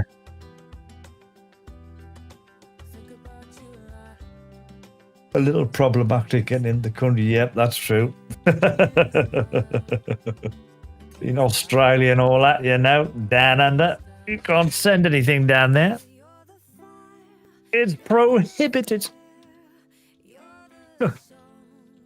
Oh, yeah, I feel for you guys. 511. I do feel for wait a you minute. guys.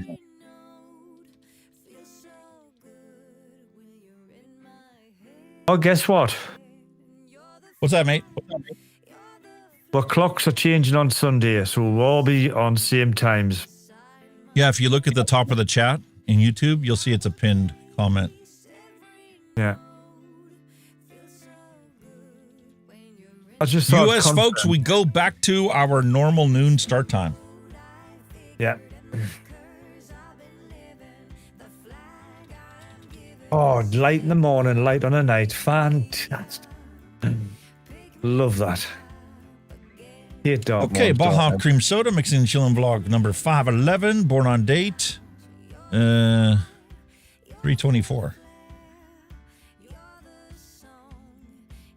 24/3, man. Do you care?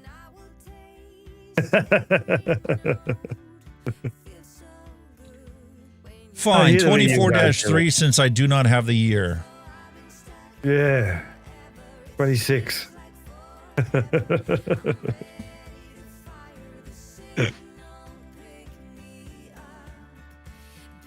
I think you guys just awkward. The month and the year. Yeah, 3/24. What?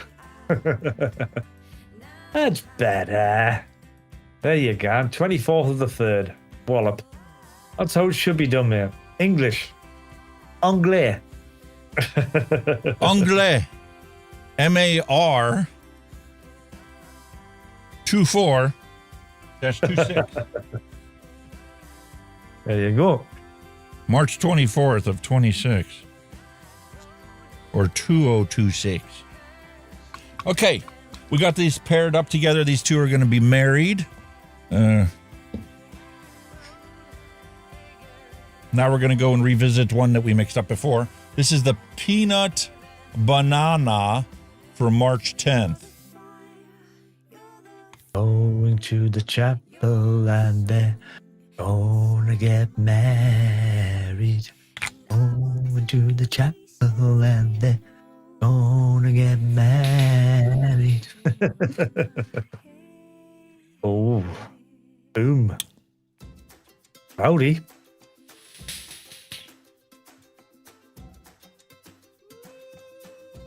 I do not like that peanut butter.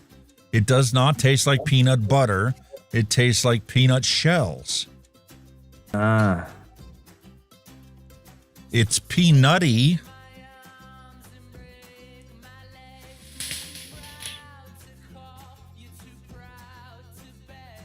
It is not a peanut butter. I get that it's trying to be a peanut butter. It is reminiscent of the peanut butter flavor that Flavor sent me as a ready-made liquid that they were trial testing. Yeah. It needs more creaminess to it. I smell banana, but I do not taste banana, not even a candied banana. Mm. Let me pull up the recipe. We'll take a look at it.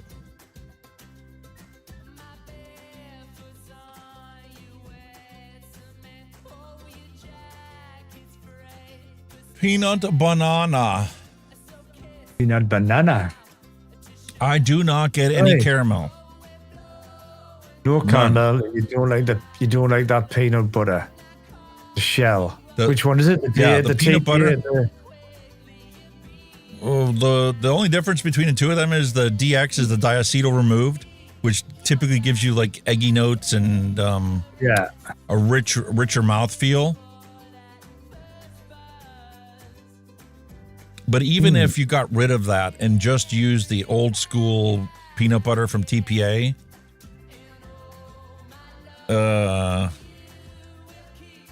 I'd drop the peanut butter from TPA down to 5 instead of 6, like they have it now. I'd bump the caramel up to like 2%. I'd bump the banana up to make it the same as the peanut butter. And I would probably throw in 1% of marshmallow to try and give me a richer, creamier mouthfeel without adding a dairy characteristic. Because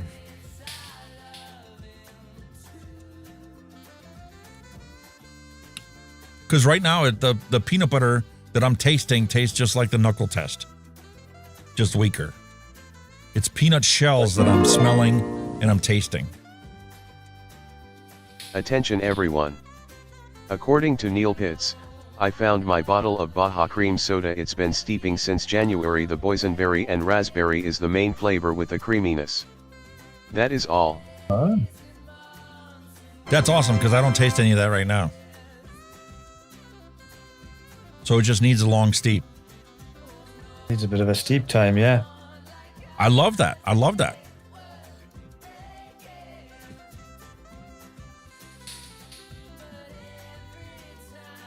Especially because that whole Baja profile with that raspberry boysenberry combination brings me back to my childhood. I used to hate it when we were over there because they didn't drink Coca-Cola like we drink Coca-Cola. That was a special treat for them on holidays. Yeah. Not once a week kind of holiday, like legit. It's Easter. You get to have a bottle of Coca-Cola. The rest of the time, you're going to use the raspberry boysenberry syrup that we made to make your soda, and that's what you're drinking. It's not sickeningly sweet. It's full boysenberry raspberry flavor with seltzer water.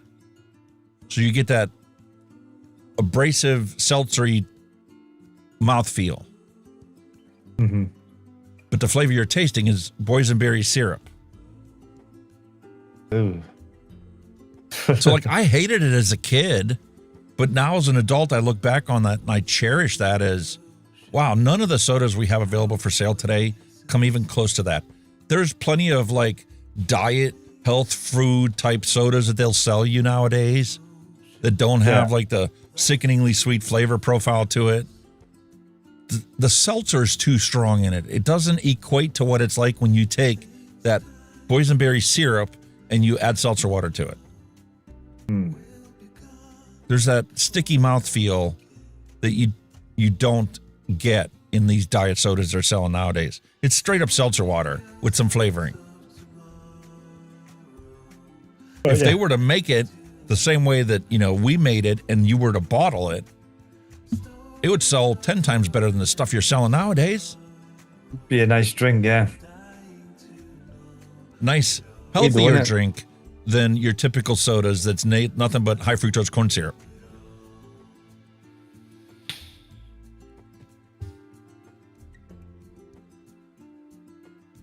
Yeah, not happy with it. And that was March 10th, so we'll come back to it April 10th and see what she's like before I pass final judgment on it. Shame. Hope it does turn out right, because it doesn't look too bad, recipe-wise. No, it doesn't turn out bad, and I could, next month, I could add more banana cream to it, although I would probably go with, like, LA's banana cream. Because it's a richer, denser, creamier, it's like a banana cheesecake, more so than just a banana flavor. To compete with how tough and strong that peanut buttery flavor is. Yeah. There might be people out there that love this. I'm just not one of them.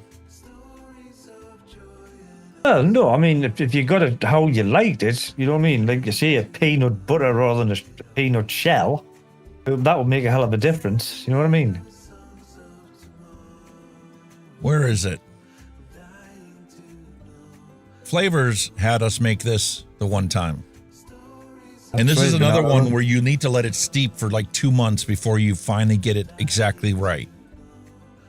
Because the banana ends up disappearing. When you get it on the shake, the banana is the punchy flavor. It is like a banana runt. You get the sweetness from the fairy floss, and the marshmallow custard is like, oh man, where's the marshmallow custard? I'm not getting any custardy. I'm not getting any marshmallow feel. It's just straight up banana, chemical, artificial banana flavor. And then the vanilla swirl is just like, that's another great flavor, but it takes a month before you can fully let that blend with your recipe. And we mix this stuff up, and I let it sit here, and I came back to it like the 3rd month, and I'm like, oh, this is not my all-day vape until this bottle's gone. Yeah, it was good. It was a beautiful banana runt. Yeah. You know, like you buy the candy, the little banana-shaped candies, and you eat it, and it's got that yellow outer portion, and then the middle of it gives you kind of a candy-esque marshmallow. This was perfect. Attention everyone. But it has to steep for 2 months. According to Neil Pitts, did you get the boysenberry for my boysenberry ice cream recipe? That is all. I ordered it for the one that we just mixed up, but I can go back and take a look.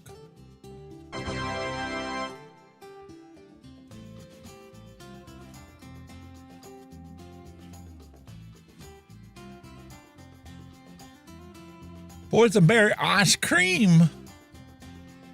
Boysenberry raspberry. Oh, I didn't order vanilla gelato. Oh. Damn. All right, well, let's copy that onto my, I need to order this flavor.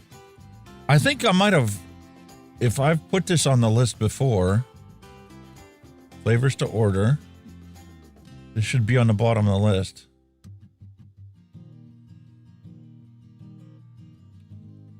Vanilla gelato Italian. Check. Not on the list. Do they have it in stock?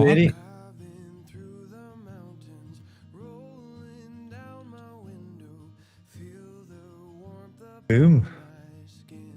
Vanilla gelato, not there.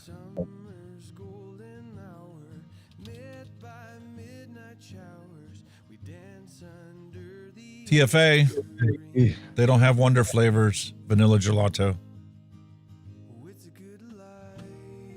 Hmm.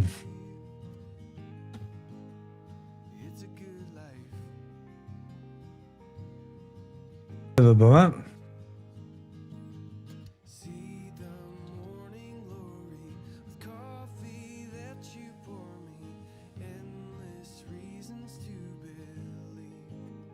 It's available in Canada at DIYejuice.com or DIYflavors.com. I'm already a member. I ordered it from you before. Out of stock. Must be a popular flavor then if nobody's got it in. That or it wasn't a popular flavor, and once they got rid of it, they were like glad to be rid of it. Yeah. It took Possibly, forever to get rid of that yeah. first gallon they ordered. Yeah. It could be one of them too. That's the same website. DIY Flavors and DIY E-Juice are the same flavors. Same company. Wonder Flavors. A 1 ounce bottle is $7. An ounce.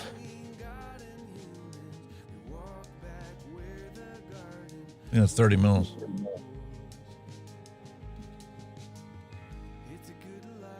Yep, 30 mils.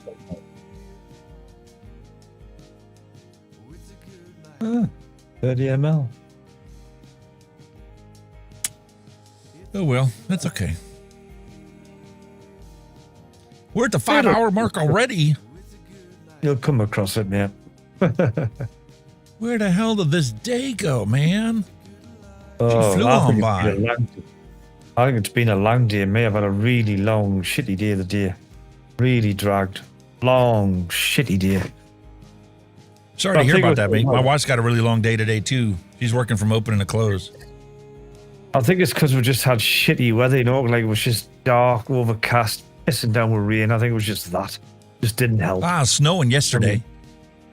Oh, I'd rather have snow than dark, dank rain, you know, and traffic bumper to bumper because a bit of water on the road. Oh, it's horrible. Horrible. I didn't like it. Yeah, especially because the snow that was flying around, it was just flying around. There was no accumulation of it. Just wasn't settling. No. And then it was and it kept transitioning between actual snow and like those little white pellets.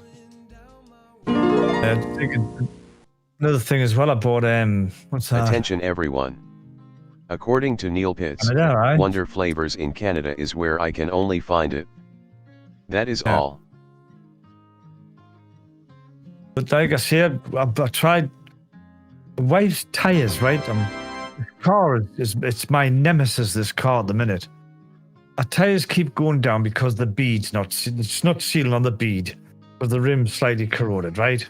This tire place I go to, I'll seal it, but you know, you not get a windy wheel out and wind it down and clean it a bit before you do it, right? You need your wheels refurbed and all this shit. Oh, right. So as a temporary measure, I thought, I'll get this bottle of stuff. It was on Amazon called Slime, green shit. You pour it into your fucking tire, blow the fucker up. Done it yesterday. Got a nice big bottle, 500 ml, right in the tire. Put the valve in, blew it up, ran it for the 2 kilometers recommended, blah, blah, blah. Hoofed it up the highway, got really sloshed about, got up this morning, flat again. Went, for fuck's sake. It's pissing me off, this car. Like. Yeah, because if you think about it, when you're driving down the road, that slime is going to go in the center of the tire to seal a hole there. It's never going to get to the rim. Getting the rim. 4 inches up off to the side, or 3 inches up off the side. This is what I was thinking. I was thinking, what a fucking con, because it does say fixes tire beads as well. I thought, no, it doesn't. You'd have to fling it from side to side, I suppose, and drive like a lunatic for it to get over there, wouldn't you? Like, yeah, I think so. Like, come on. So, again, flat tire. I'm thinking, it does go up, but you could blow it up, maybe get a day out of it, but as soon as you get up the next morning, flat. And it's just pissing us right off now. Yeah, our tire shops here have those big wire brushes. So whenever they change the tires, they run that brush all the way around Yeah. the rims to try and get them as good as possible. But like aluminum rims, especially when they get oxidized really bad, there's no hope of polishing that up. You're better off just getting a different rim from a breaker yard and swapping it out. That's what I did. I spent 160 quid on 2 new rims, and one of them's no better than the fucking one I got rid of. One of them, were there 2 of them that were leaking before? Yeah. Well, one was horrible. The actual aluminium piece was flaking off because it'd been in the boot or the trunk, what you call it, for years in the pool of water, and it had just rotted out. Attention everyone. According to Neil Pitts, you can try Vanilla Gelato the Flavor Apprentice. That is all. Oh, the Flavor Apprentice, Vanilla Gelato.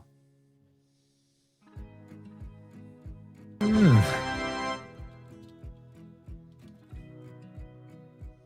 don't have any gelatos. None at all. Gelato. I don't have that either. Don't have any gelatos at all. But I think Bull City Flavors has gelato. Did have one in, didn't I? I can't remember what it was. Vanilla They had gelato. the TFA. TFA on it. That's vanilla bean, not one. Vanilla bean gelato.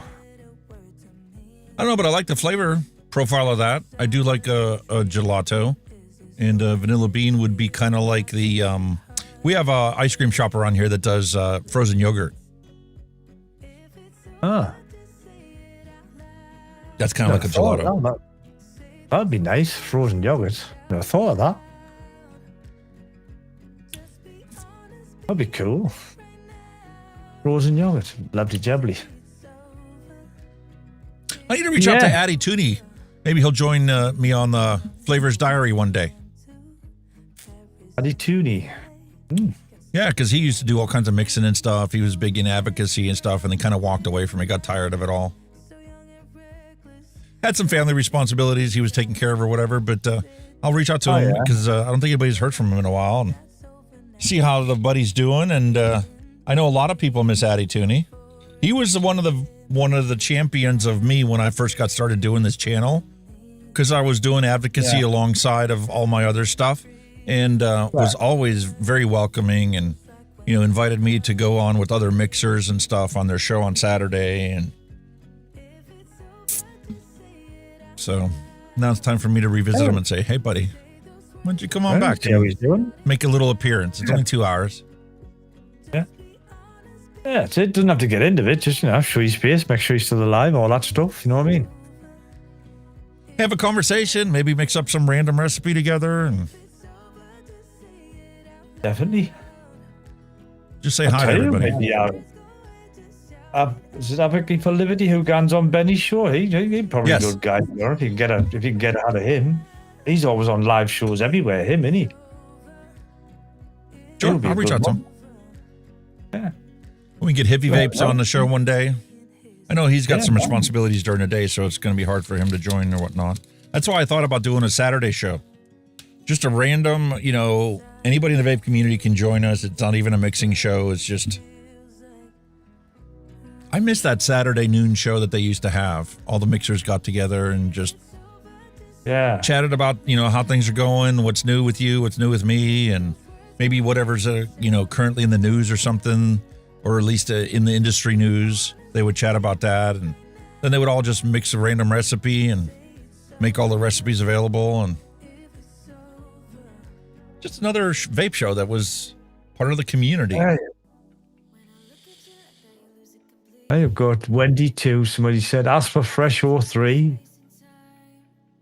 Oh, Yeah. Wendy, aye. Lisha.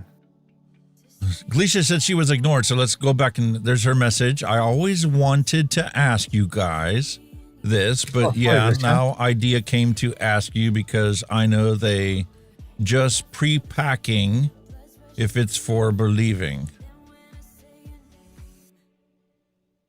I don't understand neither of it. Oh, there you are. Is there a big difference between original flavors and nom nom flavors? Oh. I don't have any Nom Nom flavors to let you know. And I wasn't in on the community at the time when Nom Noms bought out a couple of the other flavor brands that were out there. Nom Noms bought out brands, but I don't know if they're actually remixing the recipes or if they've still got some of the original stock left, because I mean, they were pretty sized companies at the board, so they must have had plenty stock at the time. But I don't know if they're still using the original stuff or making any stuff based on them recipes. I haven't really had much to do with myself.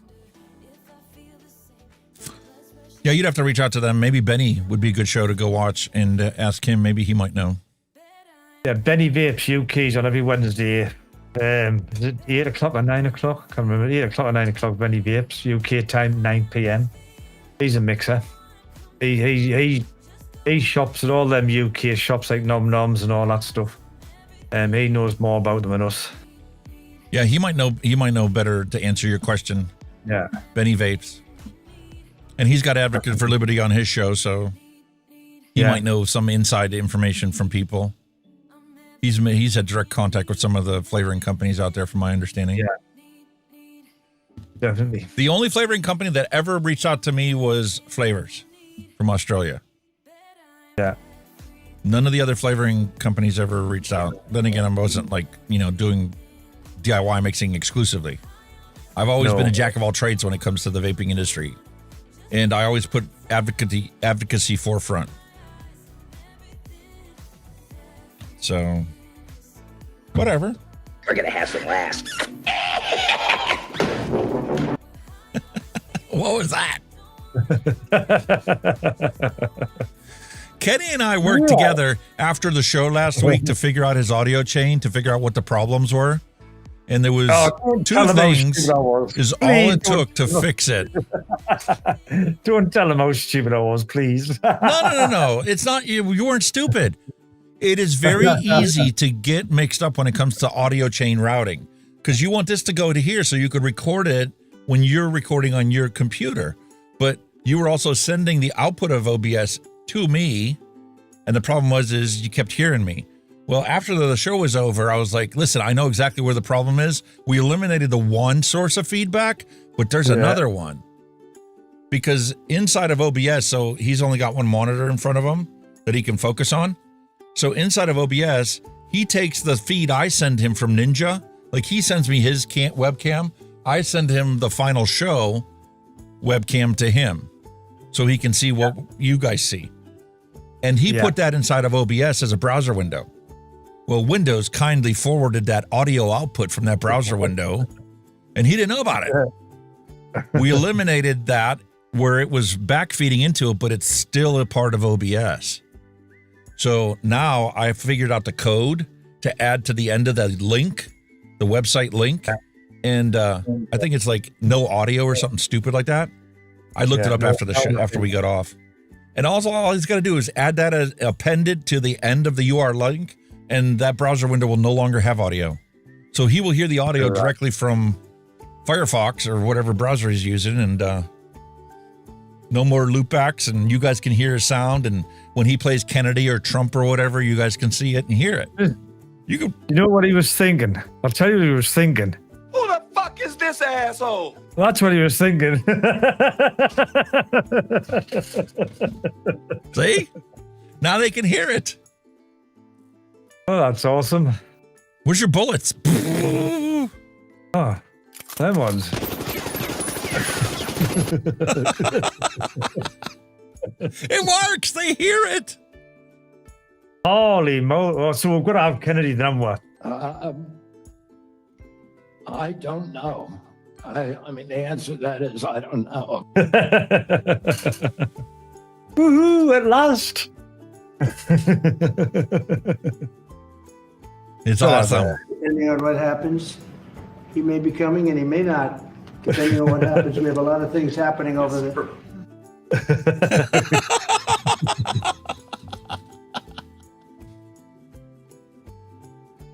Oh, that's awesome. Boys with their toys. Yes, ma'am. I love it. That's why you guys can put the commands in too. Nobody's done it, so I'll do it. I'm pleased with that. Well, the thing is, right, what me and what Alex, he's the brains, I'm just the brawn. Likely excuse.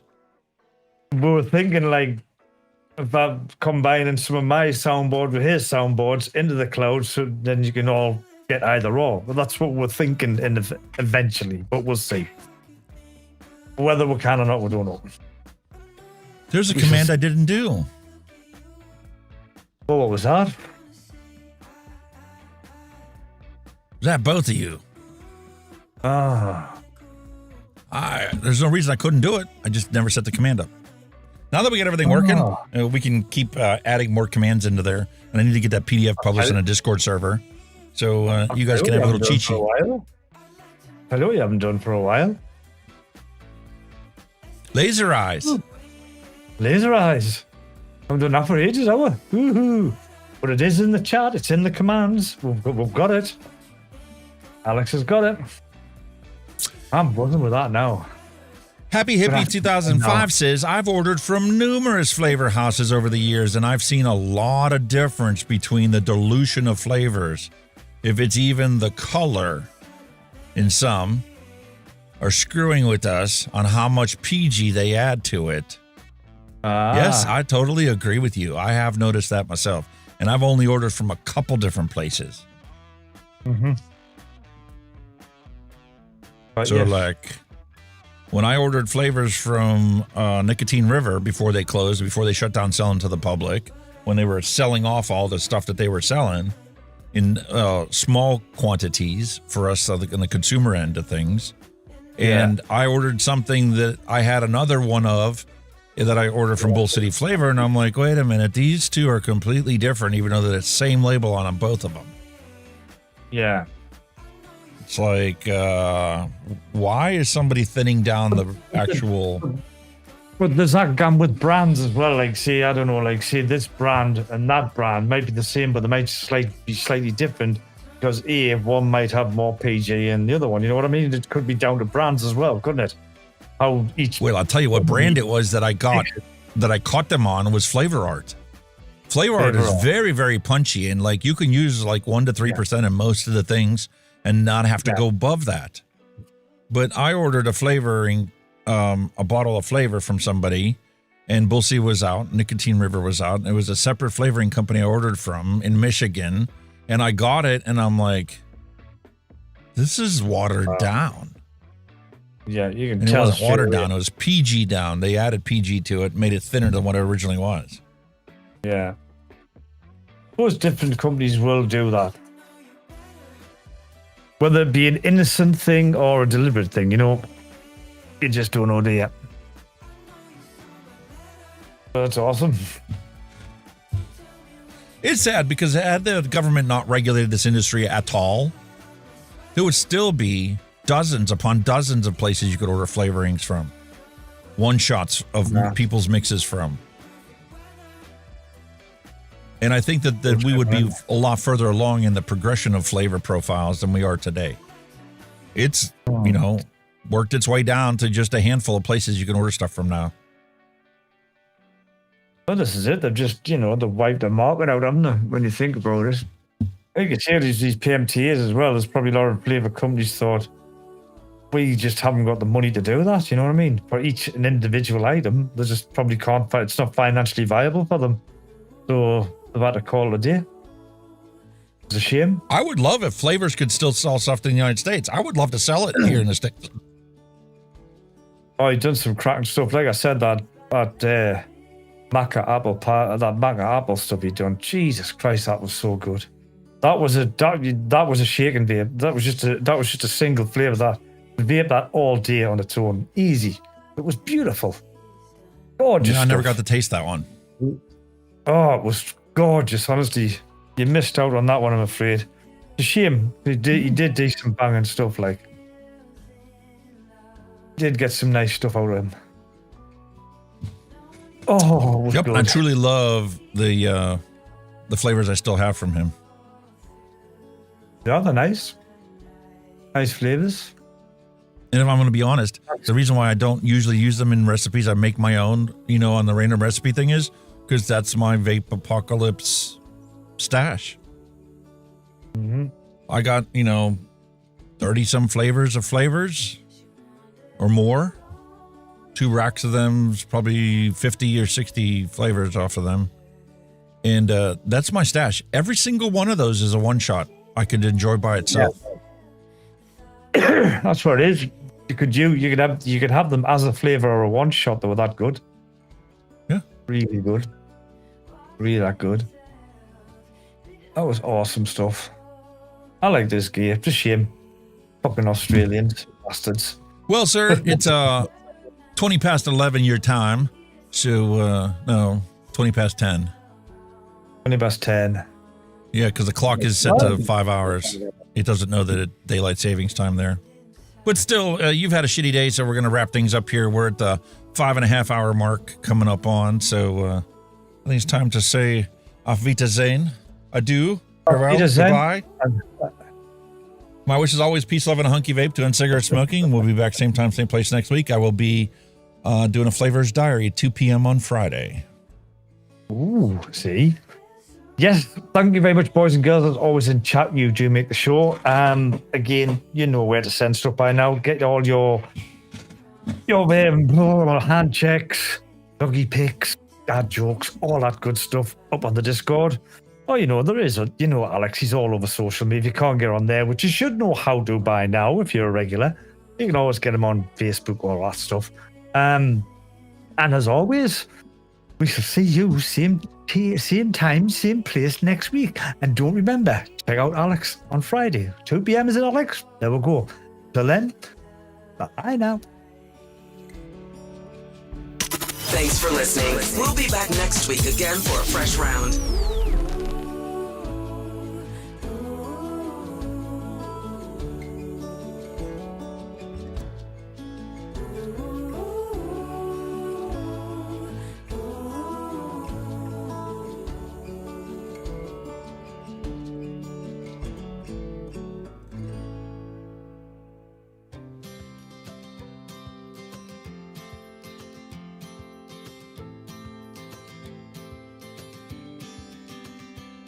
Sometimes we act like a fool, not aware we're troublemakers.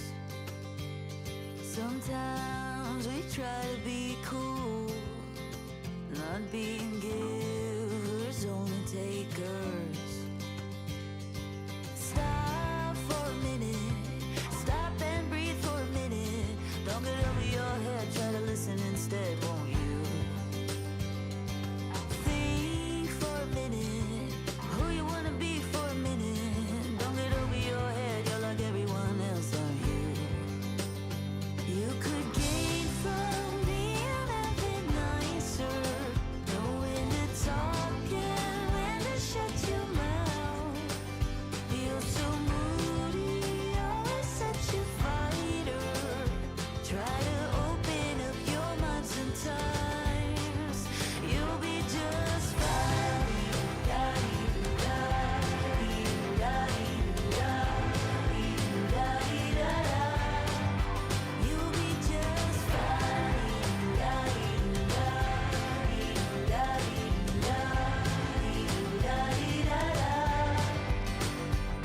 Sometimes we yell when we're sad, and sometimes we laugh when we're afraid. Sometimes we smile when we're mad, and some lines we wished we'd never said. Stop for a minute.